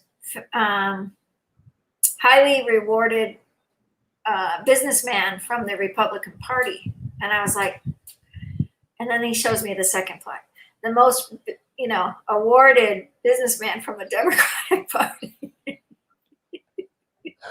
He had gone up to both of them, up to the highest state, to be able to figure out, like, what are they coming from? Where it was so funny. And we laughed so hard. It was the same at, there was an inauguration at him at the Smithsonian for Changing American History. And that was 2000. And somebody was asking about, why did you become macrobiotic? And I don't know. It was the senator that was running for president at that point. I'm trying to think of his name and I won't remember it. But Michio said, "There's no such thing as being macrobiotic. It's too large." It's in the name. It's macrobiotic. It's just like so. Everybody say, "I'm macrobiotic. I'm macrobiotic," or "I'm Jewish," or "I'm, Christian," or "I'm," it's the same idea. This concept of sound. And the biggest gift, I want you to dive into the sound chamber, because I've been diving in a little bit through this week. And the sound chamber, he said, was the rib of Adam, was actually a soundboard. And the rib was the sound. And this is when my memory and consciousness came up with him, like back when I was 31, is when he was teaching it. I just started crying and I said, "I've taught this before with you," And it was a very big moment for me in time and space. But the rib was the vowels, A, E, O, U. Yeah. And the vowels, putting a consonant in front of it, chanting kake, kiko, ku, la, le, li, lo, lu, with your M, ma, me, mi, mo, mu. And then seeing how words developed out of all of those sounds and how we were given our names. And he used to have us get in front of 2 white candles with a mirror and chant our names. That's when I went back to my maiden name. It was Chittick, and Lynn Chittick. My married name was Lynn Farver. And it wasn't fun to chant, but Lynn Chittick, Lynn Chittick, Lynn was really fun. And I said, I want a fun name. But I think when we think of sound, that's what you're talking about. It's the sound. It's the essence of the breath within the emptiness of sound. Well, speaking of Hawaiians and sound, Hawaiian language is one of the most melodious languages there is. Oh, cool. And that's why Hawaiians have such beautiful voices if you hear them singing. Oh, okay. And one of the reasons is very interesting. what lends itself to the melody of their language is that they only have 12 consonants. They have the 5 vowels and the 12 consonants. They have the same consonants that the infant child will be the first 12 sounds an infant child will reproduce. The 12, they don't have S's, they don't have T's.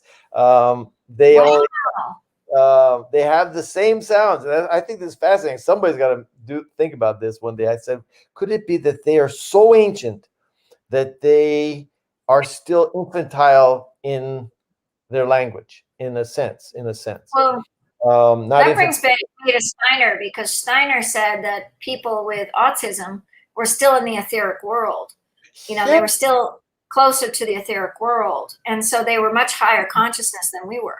Yeah. You hang out with autistic kids and it's a magic place. For me, it's magic. I taught skiing for, many years, and I'm just like, they get me and I get them, and children get me and I get them. It's just like, it's just so fun. And I just, it's amazing. I'm so excited every time I talk to you. I'm kind of like in this dream world.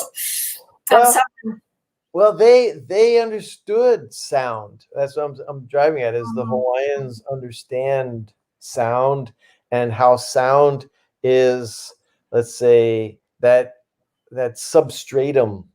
There's sound that makes sound noise, and silence is a sound that is the substratum of sound. Okay.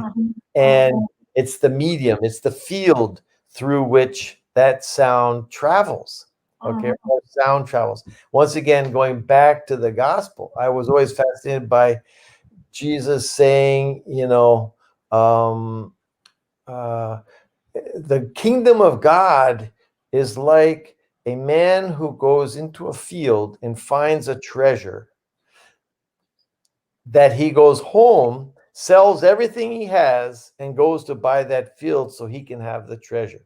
And so the field, what I think he's calling the field, is exactly what Einstein had just said, what Tesla has talked about. They call this the field, the quantum field. Okay, this is the substratum for all that's going to come out of that. Okay, Tao, the Chinese would call it the Tao. And so when I read that and I take my conscious academic glasses off and look at the gospel through other lenses, I say, well, could it be he uses the term field very specifically? Could he have been referring to this other dimension? Once you access that other dimension, nothing, very little has any value anymore in this dimension. And so you sell it all away, get rid of, so that you can move over into that other dimension, that field, that substratum, where is the essence of reality, the essence of sound. I'd go back to Aramaic with that. I'd go back to Aramaic and then look at sound vibration of Aramaic and then move it. Last year, before I graduated, I bought the Aramaic biblical text and then translation, but translation is so off. It's just, every single book is off. That's the problem with theology today. Now, Teilhard did amazing work, and there's definitely amazing theologians. That's why I'm there. It's my thirst for this call. But I think when you start looking at the asleepness, the non-wanting to breathe in the etheric world, in the emptiness world, people are so afraid just to do that because they'll lose everything, right? And, I've never been a moneymaker, but I've given my whole life, but it's all about this. It's about going out to the field with students and going out to the field to show them where their food came from and the essence and the magic that comes out of, like Bari Ra. You haven't seen Bari Ra today, but she's now going into nature a lot because I've taught them a lot about, you got to get back into that natural world. And she's making all these videos of nature now. But she's a child that's capturing Pakistan like it's never been before. And everybody's kind of in awe because she's doing it. she's getting the awe of Pakistan and the beauty of it. And her auntie Fatima, that was the host here, they had really hard because it's Ramadan and it's really hard to get internet, and they're getting shut down. They can't go out. They're getting shut down, like Brazil was shut down, and so it's been a tough weekend for them. But she started the whole recycling and the whole works, and so it's pretty exciting because the senator, the first digital senator, they've claimed the digital senator of the world, and like the first one. And digital, when you look at just the quantum consciousness of quantum physics and digital, and how I'm speaking to you in Brazil, and how this all manifested itself, this is exciting for me because I think if we can, there's so much we can give now to a multiple audience, and to have a senator in Pakistan saying, yes, we want to be there for the Torch family right now. This is really key for all of us to be able to give this information out and really develop it in a way so that it manifests itself, so that people can live from, the old scriptures are there. I mean, it's just in every context. Well, you mentioned before, the Jewish, the Christian, and now you're talking about the Islam. I sort of, I've studied almost all of them, and in college I did comparative religions, and so I really could see the high points of each of them, and the common denominators of each of them. But today I would say we sort of have, we can hold on to our individual religious identity, but we have to transcend that individual religious identity and go for this permeating substratum that is what stands behind all these individual religions, all these individual beliefs. That's right. I think what you got into a little bit, I'm not going to go there, but anyway, we talked yesterday, and I think what happens is when people's consciousness, I saw it a lot at Kripalu Yoga Center because Gurudev was there during the time when he got excommunicated because he made love to a bunch of young women, and then they excommunicated him, and because he had said, but I was cooking for him at that time. Oh, really? Yeah. And so it was a very powerful timing for me because, Michio said it was perfect because you were cooking back to the natural way. He didn't have anybody else following him. He's at a free man state. So Michio called it the free man up above the religion. Up above the religion is the free person, and he called it Homo Spiritus. Homo Spiritus. So the Homo Spiritus is the spiritual being that we all are, but we've, it's what you just said. It's a free person. Yeah. Well, just to take an anecdote on top of your cooking for Gurdjieff, in the monasterial tradition, the monk that is considered the highest soul is the one who's elected to do the cooking. Yeah, exactly. So you were the highest. You were one of the evolved souls that was able to do the cooking. Yeah, he's an amazing teacher. He's still teaching. He's in Florida. I'd love to see him. He's a very high thinker. He said, "You see what I see," and I said, "Yeah." And he told me always. He said, "Don't try to hang out with normal society. You go crazy. You feel crazy." He was very cute that way. Of course, I love all people, so it's not that for me so much. But it is it's hard. That's why I'm so thirsty every time I talk to you, because I feel like at least there's somebody else doing this. I mean, I think we're attracting it, between the Jaguar Council and the good of the whole is happening. And, I think for me, I tend to not go towards new age. I like ancient culture from its essence because I think much of it got lost. But what happened at Kripalu, where I was headed with that, is that people would get really high from doing yoga, but they'd lose their consciousness. They wouldn't be able to stay in their bodies. And they would try all these different diets. So Michio goes and he said, we just have to cook for them to help them get back in their body. Like the cellular change was too much for their physical form to hold. And I've Really? had that state. Yeah, I've had that state actually of just, holding so much within the ethereal world. And I've been very blessed I went to Eileen Caddy at Findhorn, and we had an amazing journey together. And she said nobody was able to carry it. And the Cherokee elder that I hung out with, he said, I can't pass the medicine down. There's nobody to pass it down to. His ancestors. They can't handle the vibration. No. Says nobody to pass it down to. That's like,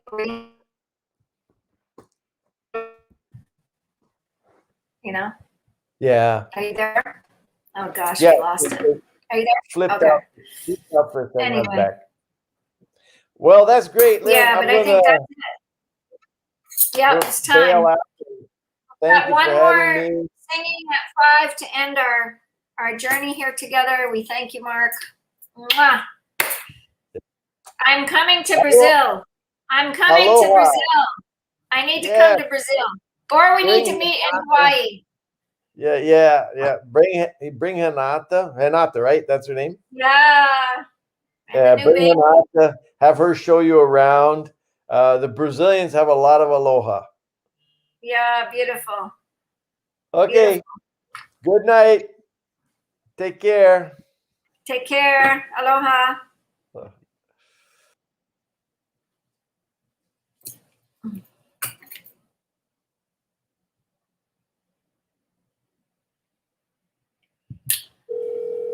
We're going to let the meditation from Mark's beautiful gift just simmer.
Whisper of the wind, carry me home. Deep within, carry me home. Oh, Holy One, Holy Mother. Oh, Holy One, ancient Mother. Oh, Holy Mother. Oh,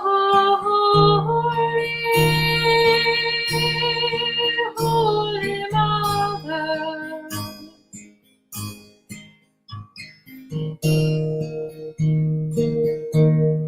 Carry us home within, Holy Mother. Carry us home within,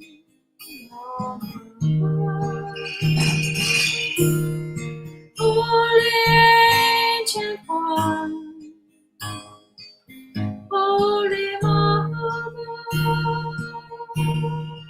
Holy Ancient One, bring us home within. Bring us home within. Holy Mother, bring us home within.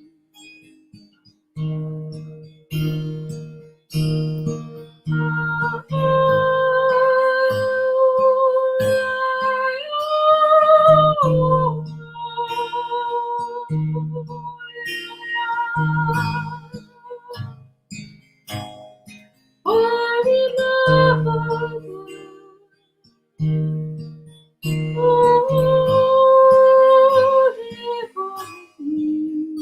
bring us home within.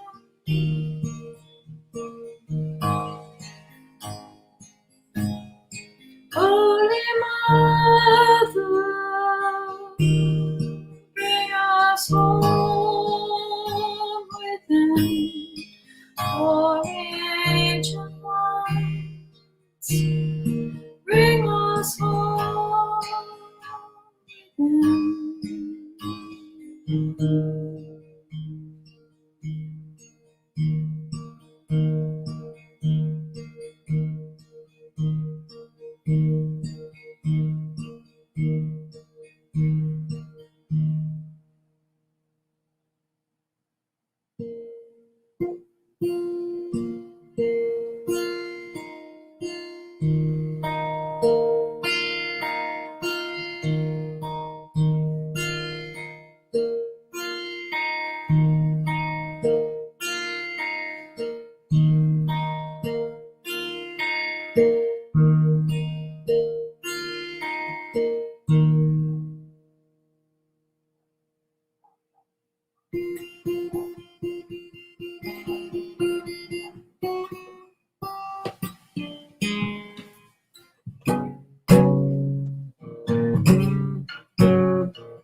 Nature Mother,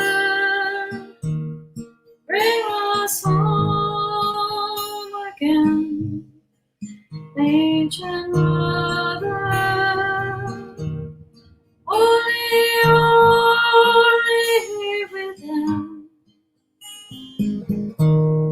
Sitarama, Sitarama, Sitarama,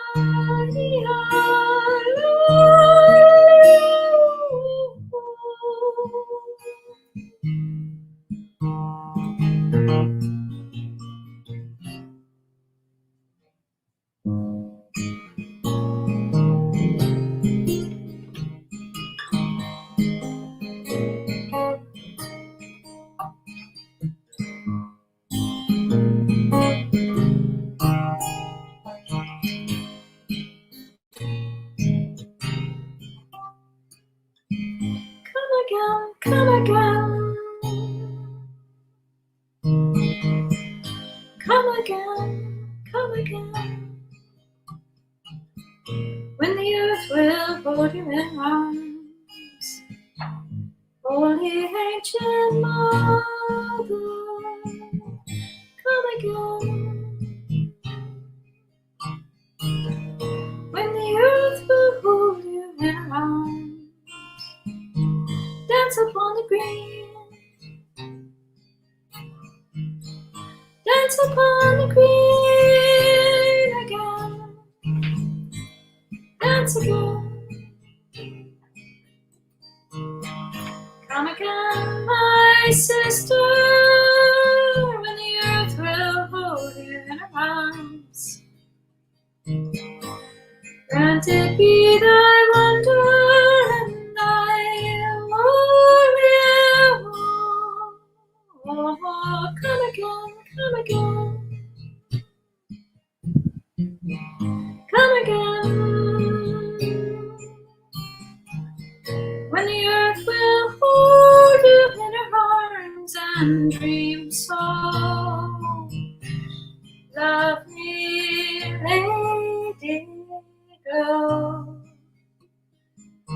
Dance upon the ancient language, dance upon the green, dance upon the wonder is it, yes, it seems. Dance with me, dance with you, in the spiral to come again.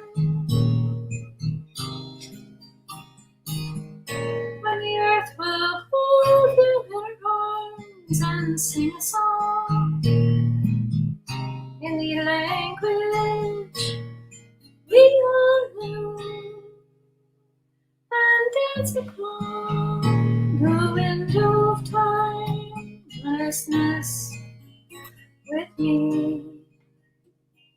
Dance upon the window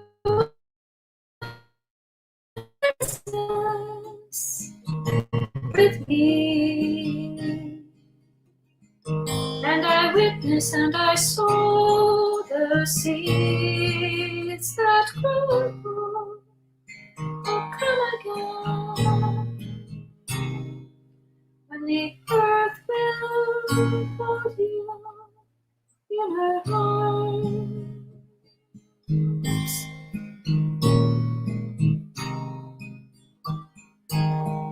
And the people will dance again, dance again, dance again. once again on the green. Flowers are blooming and there is no end. So it seems like an old mountain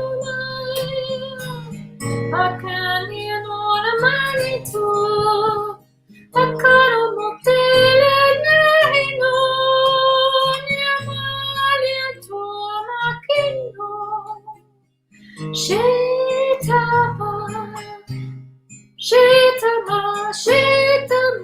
le tele tu mikano nyama sitarama.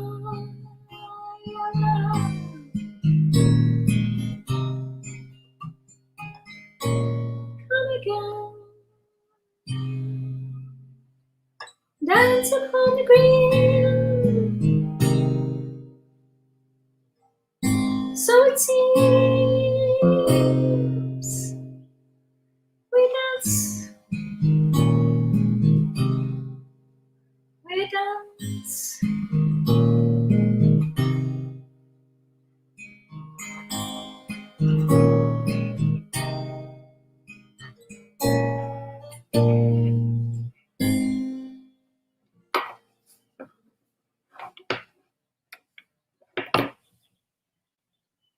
Hello. Hi. Hi. How are you doing? All right. What's happening? What's happening? I don't know. What do you guys want to do?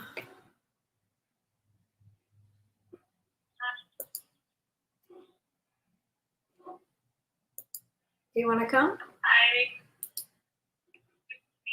You, just me. Just you? I heard with the kid.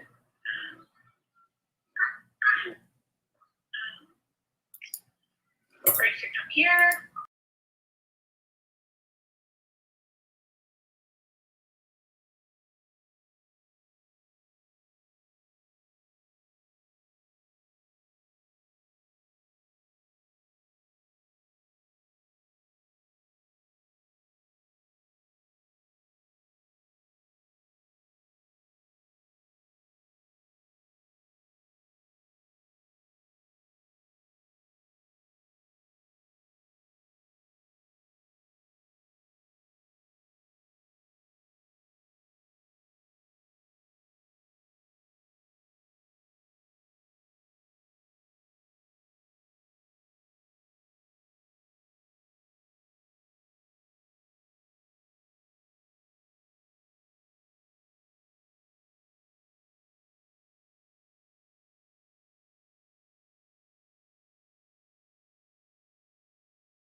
would you help me to get onto Facebook? Hi, Sahar. I just got you on your Facebook. Oh, good. Now we are going via my computer. I guess I can turn this off. Yeah, let's get on. Hello, my friend. Hi. How are you? I am relaxed, warm, glad to be doing this, loving my life, Nice. and super glad to have an opportunity to be with you, to be with others in honoring our mothers.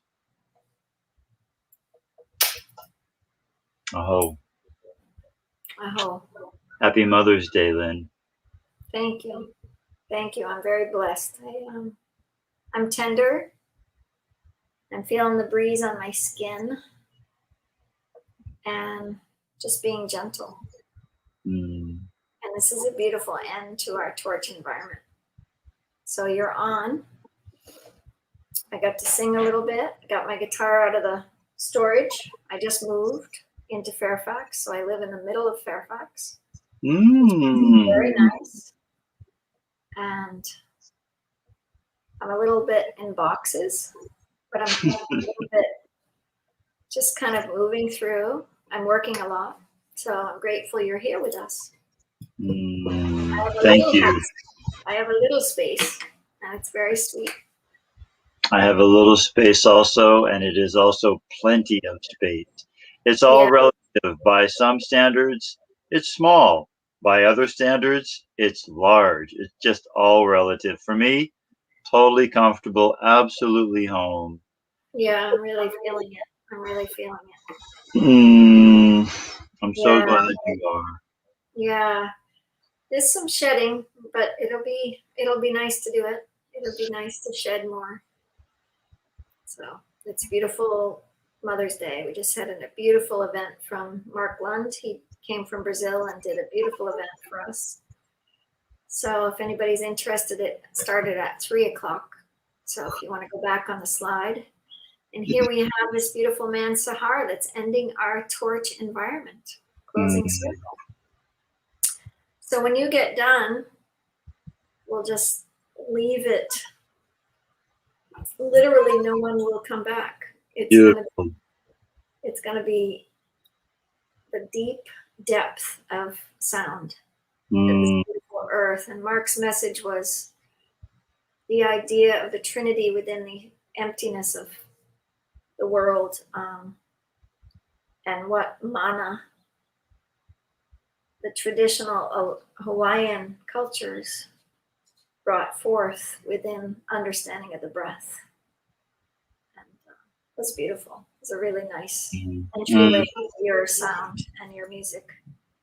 Thank you. Are we also broadcasting on my timeline on Facebook? Yes. Cool. Then we're all ready to go. I don't know if I have one of yours, and I'm not sure if I thought you had two of them.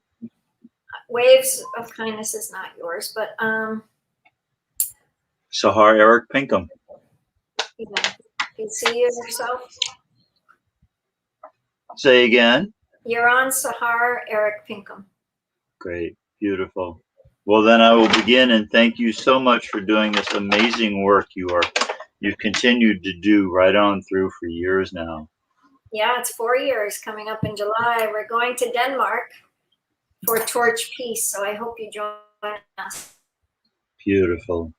Beautiful. Bring your gifts. So that's the grace. And we'll leave you with that, my friend. Thank you.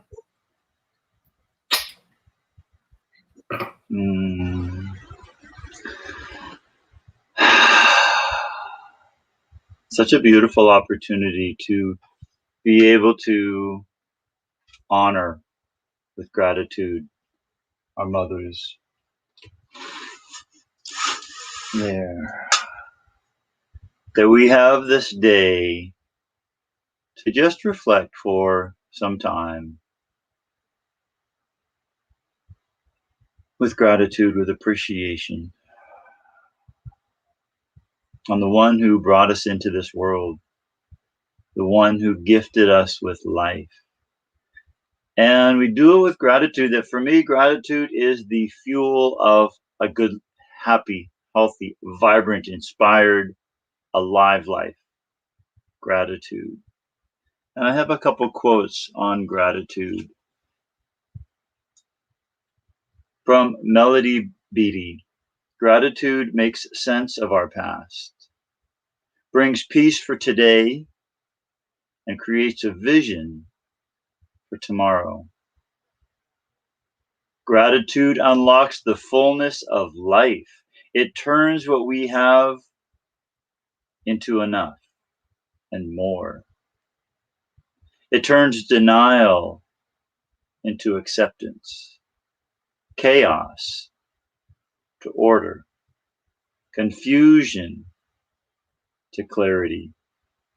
It can turn a meal into a feast, a house into a home, and a stranger into a friend. It really is. Gratitude is the fuel of the healthiest, most vibrant, expansive, inclusive, connected lives.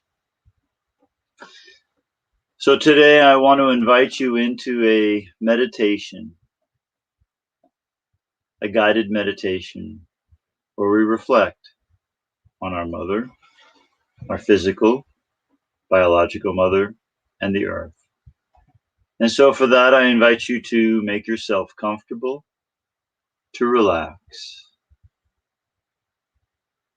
to breathe deeply, and to give yourself this time now to just let go of everything and to allow yourself to surrender into this process of deep relaxation and feeling gratitude.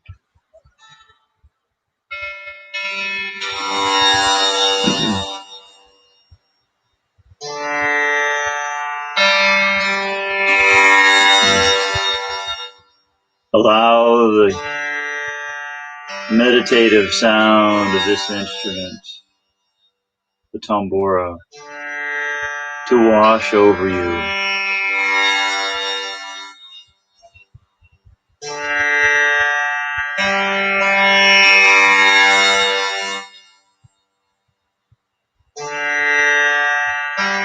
In this moment, I invite you to close your eyes. Allow your back to be straight, whether you're sitting or lying down. And for a moment to feel gratitude for yourself, for giving yourself this gift of turning within.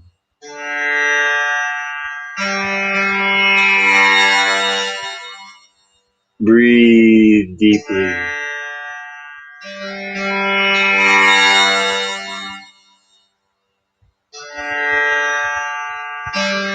With your eyes closed now, there's nothing to see, there's nowhere to go, there's nothing to do.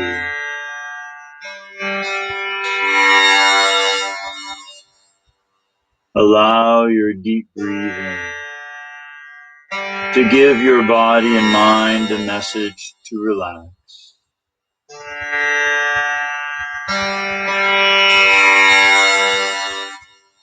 And with your eyes closed, with nothing to see, nowhere to go, and nothing to do, to just be,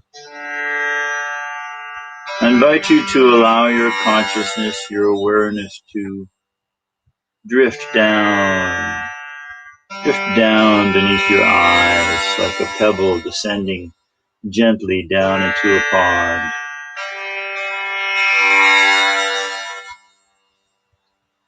Down beneath your eyes, down beneath your nose,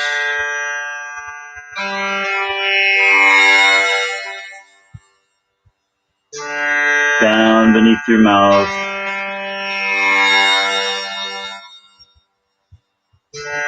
and deeper down, further down beneath your chin and your jaw, into your neck and your throat.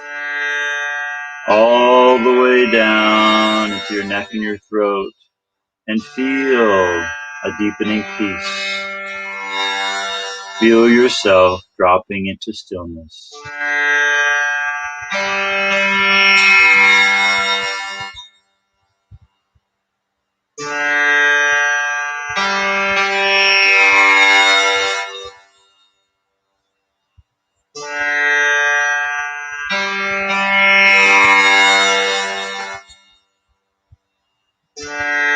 Give yourself this moment to savor this stillness.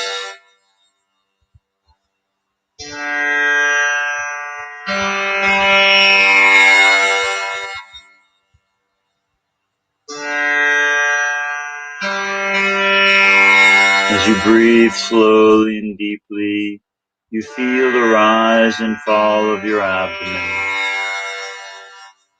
and you drop even more deeply within.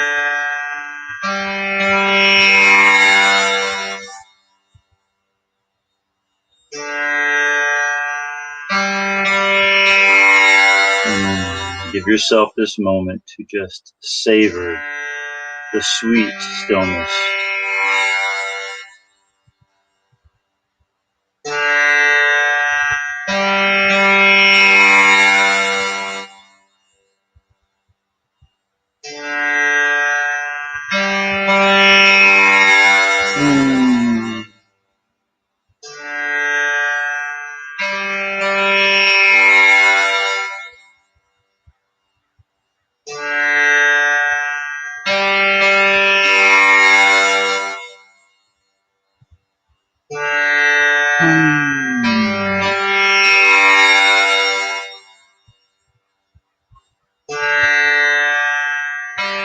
In this moment, as you breathe down into this sweet stillness, I invite you to imagine in front of you your mother, your biological mother, your mom,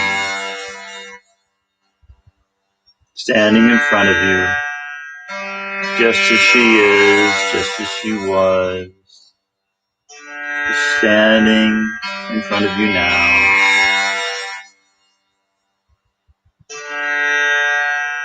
And as you see her standing in front of you, just as she is, the woman she is, the being she is, I invite you now to imagine a beautiful colored light centered in your heart, and allow that to be the light of your inner love. The light of your love centered in your heart. I invite you to send a steady stream of that light and that love from your heart to hers. A steady stream of your light, your love to her heart. And see that she receives it, that she breathes it in. This woman who gave you life, who birthed you. This woman who experienced one of the greatest pains, physical pains, in giving you life. Who raised you. Who put your health and your very existence often ahead of her own.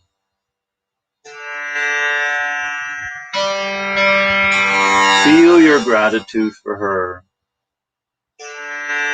as you send her this beam of light and love. And see that she receives it in her heart, that she breathes it in like the most real nutrition, like the gift that it is, the life-giving gift that it is of your gratitude. And she breathes it in. And on this stream of light and love, I encourage you to send your sentiments that you have for her, such as, thank you for giving me life. Thank you for giving me a home. Thank you for providing me in all the ways that you did. For caring for me.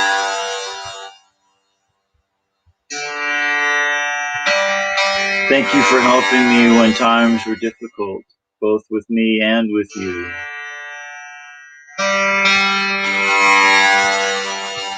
Thank you for seeing me through some very difficult times.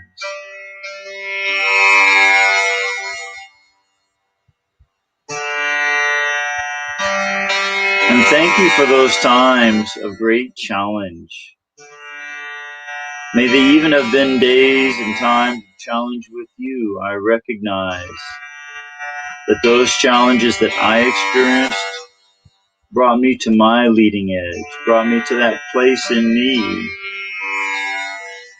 that is calling for love from me. And for that, and for so, so much, you've been an angel, bringing me into this world, seeing me, loving me, providing for me in every which way. Thank you. Send these sentiments and all the sentiments that you wish to send to her now through that light and that love, that stream of light and love, seeing that she breathes it in.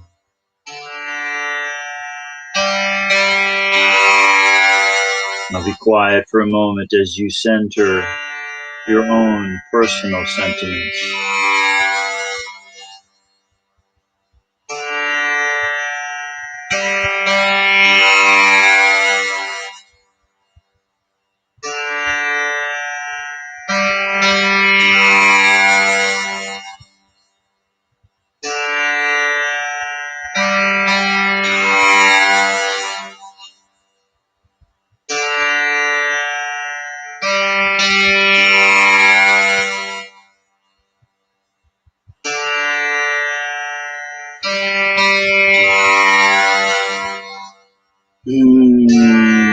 And continuing imagining that light and that love, that stream of light from your heart to hers.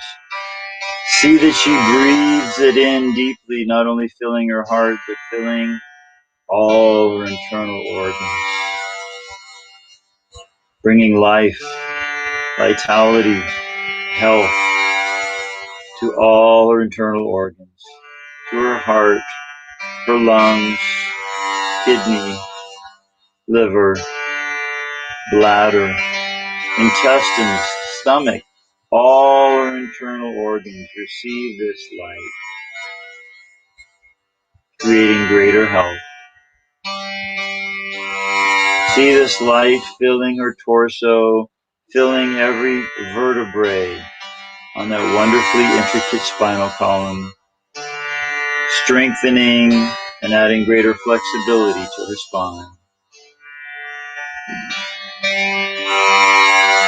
As she breathes this light in, see it fill her up through her face, her brain.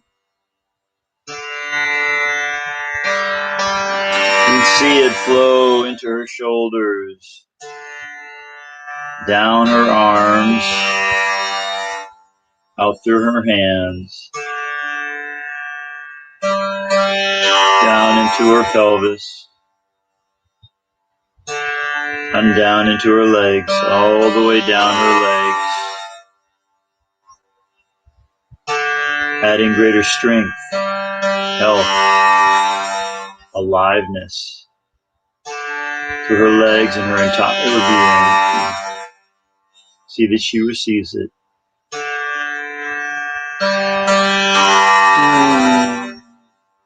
And as she receives it now, I invite you to imagine that she now, from her gratitude, experience gratitude, sends a steady stream of light and love from her heart to yours. And you allow yourself to receive that light. And you breathe that in like the most real nutrition.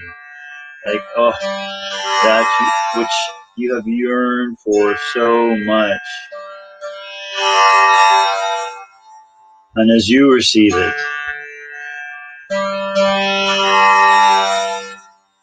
you relax.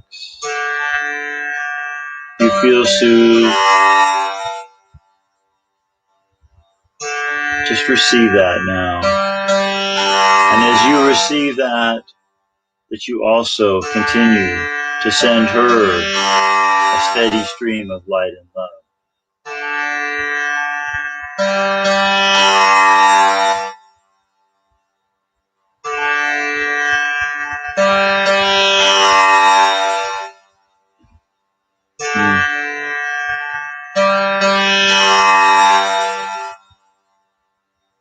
And take a moment to offer to her whatever words you have, final words you wish to say.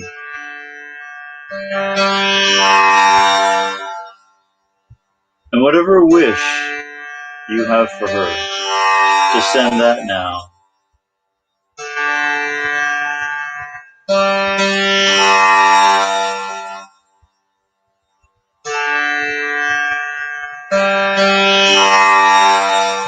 What is your wish for her? Send her that sentiment along that stream of light and love. See that she receives it.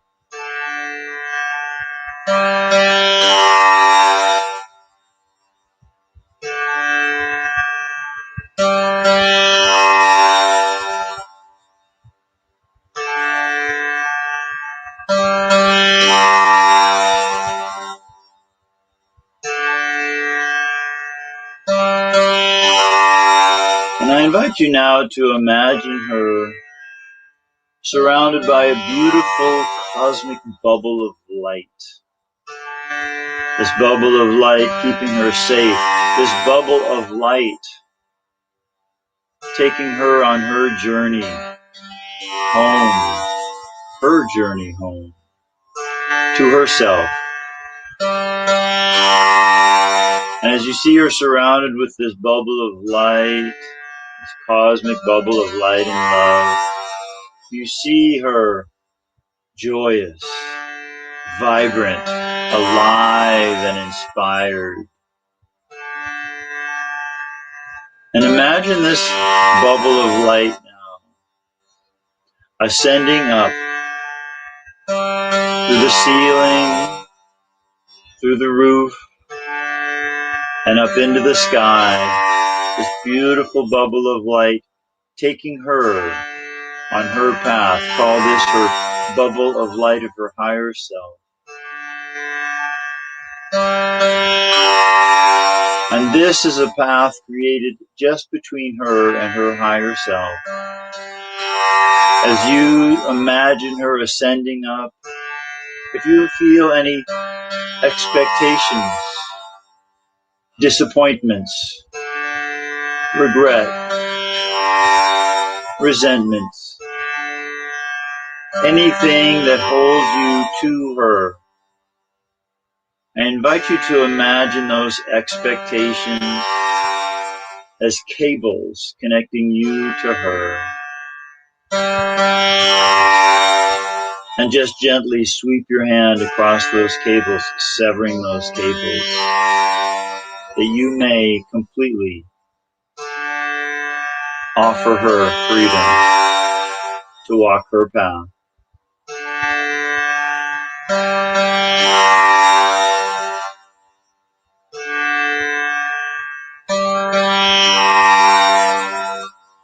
So continue now to imagine her floating up into the sky and up and out into space on her path between her and her higher self, God, Spirit. And with a deep clearing breath, as you exhale, send her on her way. Release her to her highest good. Taking a second deep, deep breath. And again, as you exhale, release her that much more to her path. And one more deep breath. And fully let her go.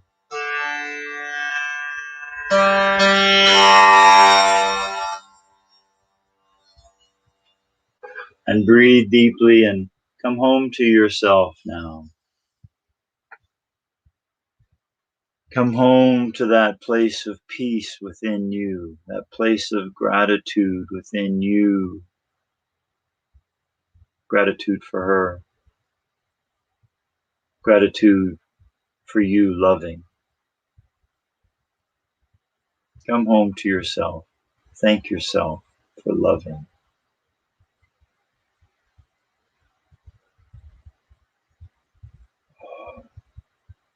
And as you sit in this quiet now, this sweet quiet, I invite you to now imagine yourself looking down on the planet, on our home, on our Mother Earth. That you look down upon the planet and you continue now to feel that love and that gratitude in your heart. And once again, you send a stream of light and love and gratitude from your heart to the planet. And as you do, I invite you to first send that beam of light and love to all the creatures of the sky, birds, all sizes, birds. Send that light and love to all birds of flight. Send that light and love to the insect kingdom, all the critters, all the small, winged, legged on the ground and in the trees, the microorganisms in the soil. Continue to send this and see that they receive it as though that actually brings health, life to them. All the creatures that live in the soil, that live on the land, whether they are creepy crawlies or two-leggeds or four-leggeds or multi-leggeds. All the creatures in the fresh waters, in the rivers, in the lakes,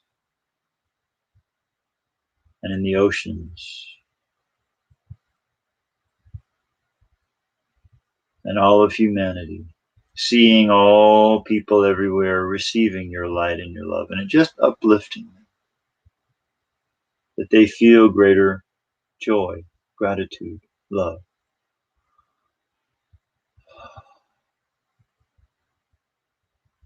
Now I invite you to imagine that beam of light that you send to the planet, to send it and have it surround the entire planet. And to imagine many, many beings with you, with me together around the planet, sending light, love, and gratitude to the planet, our home, that provides us generously with all abundance, abundance of everything, abundance of love, abundance of water, abundance of food, abundance of everything that we could ever possibly want, need. She supplies it.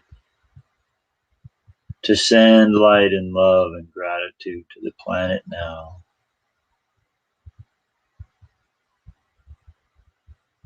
And see that the planet receives that light, that love.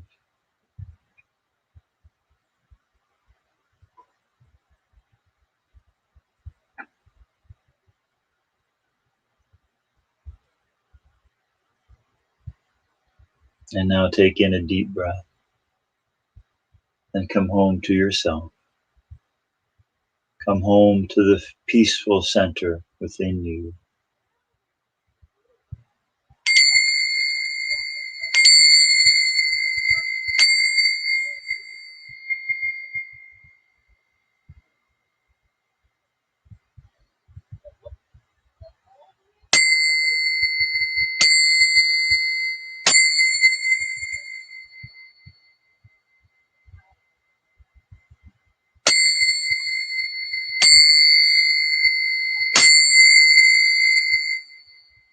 May all beings everywhere be happy.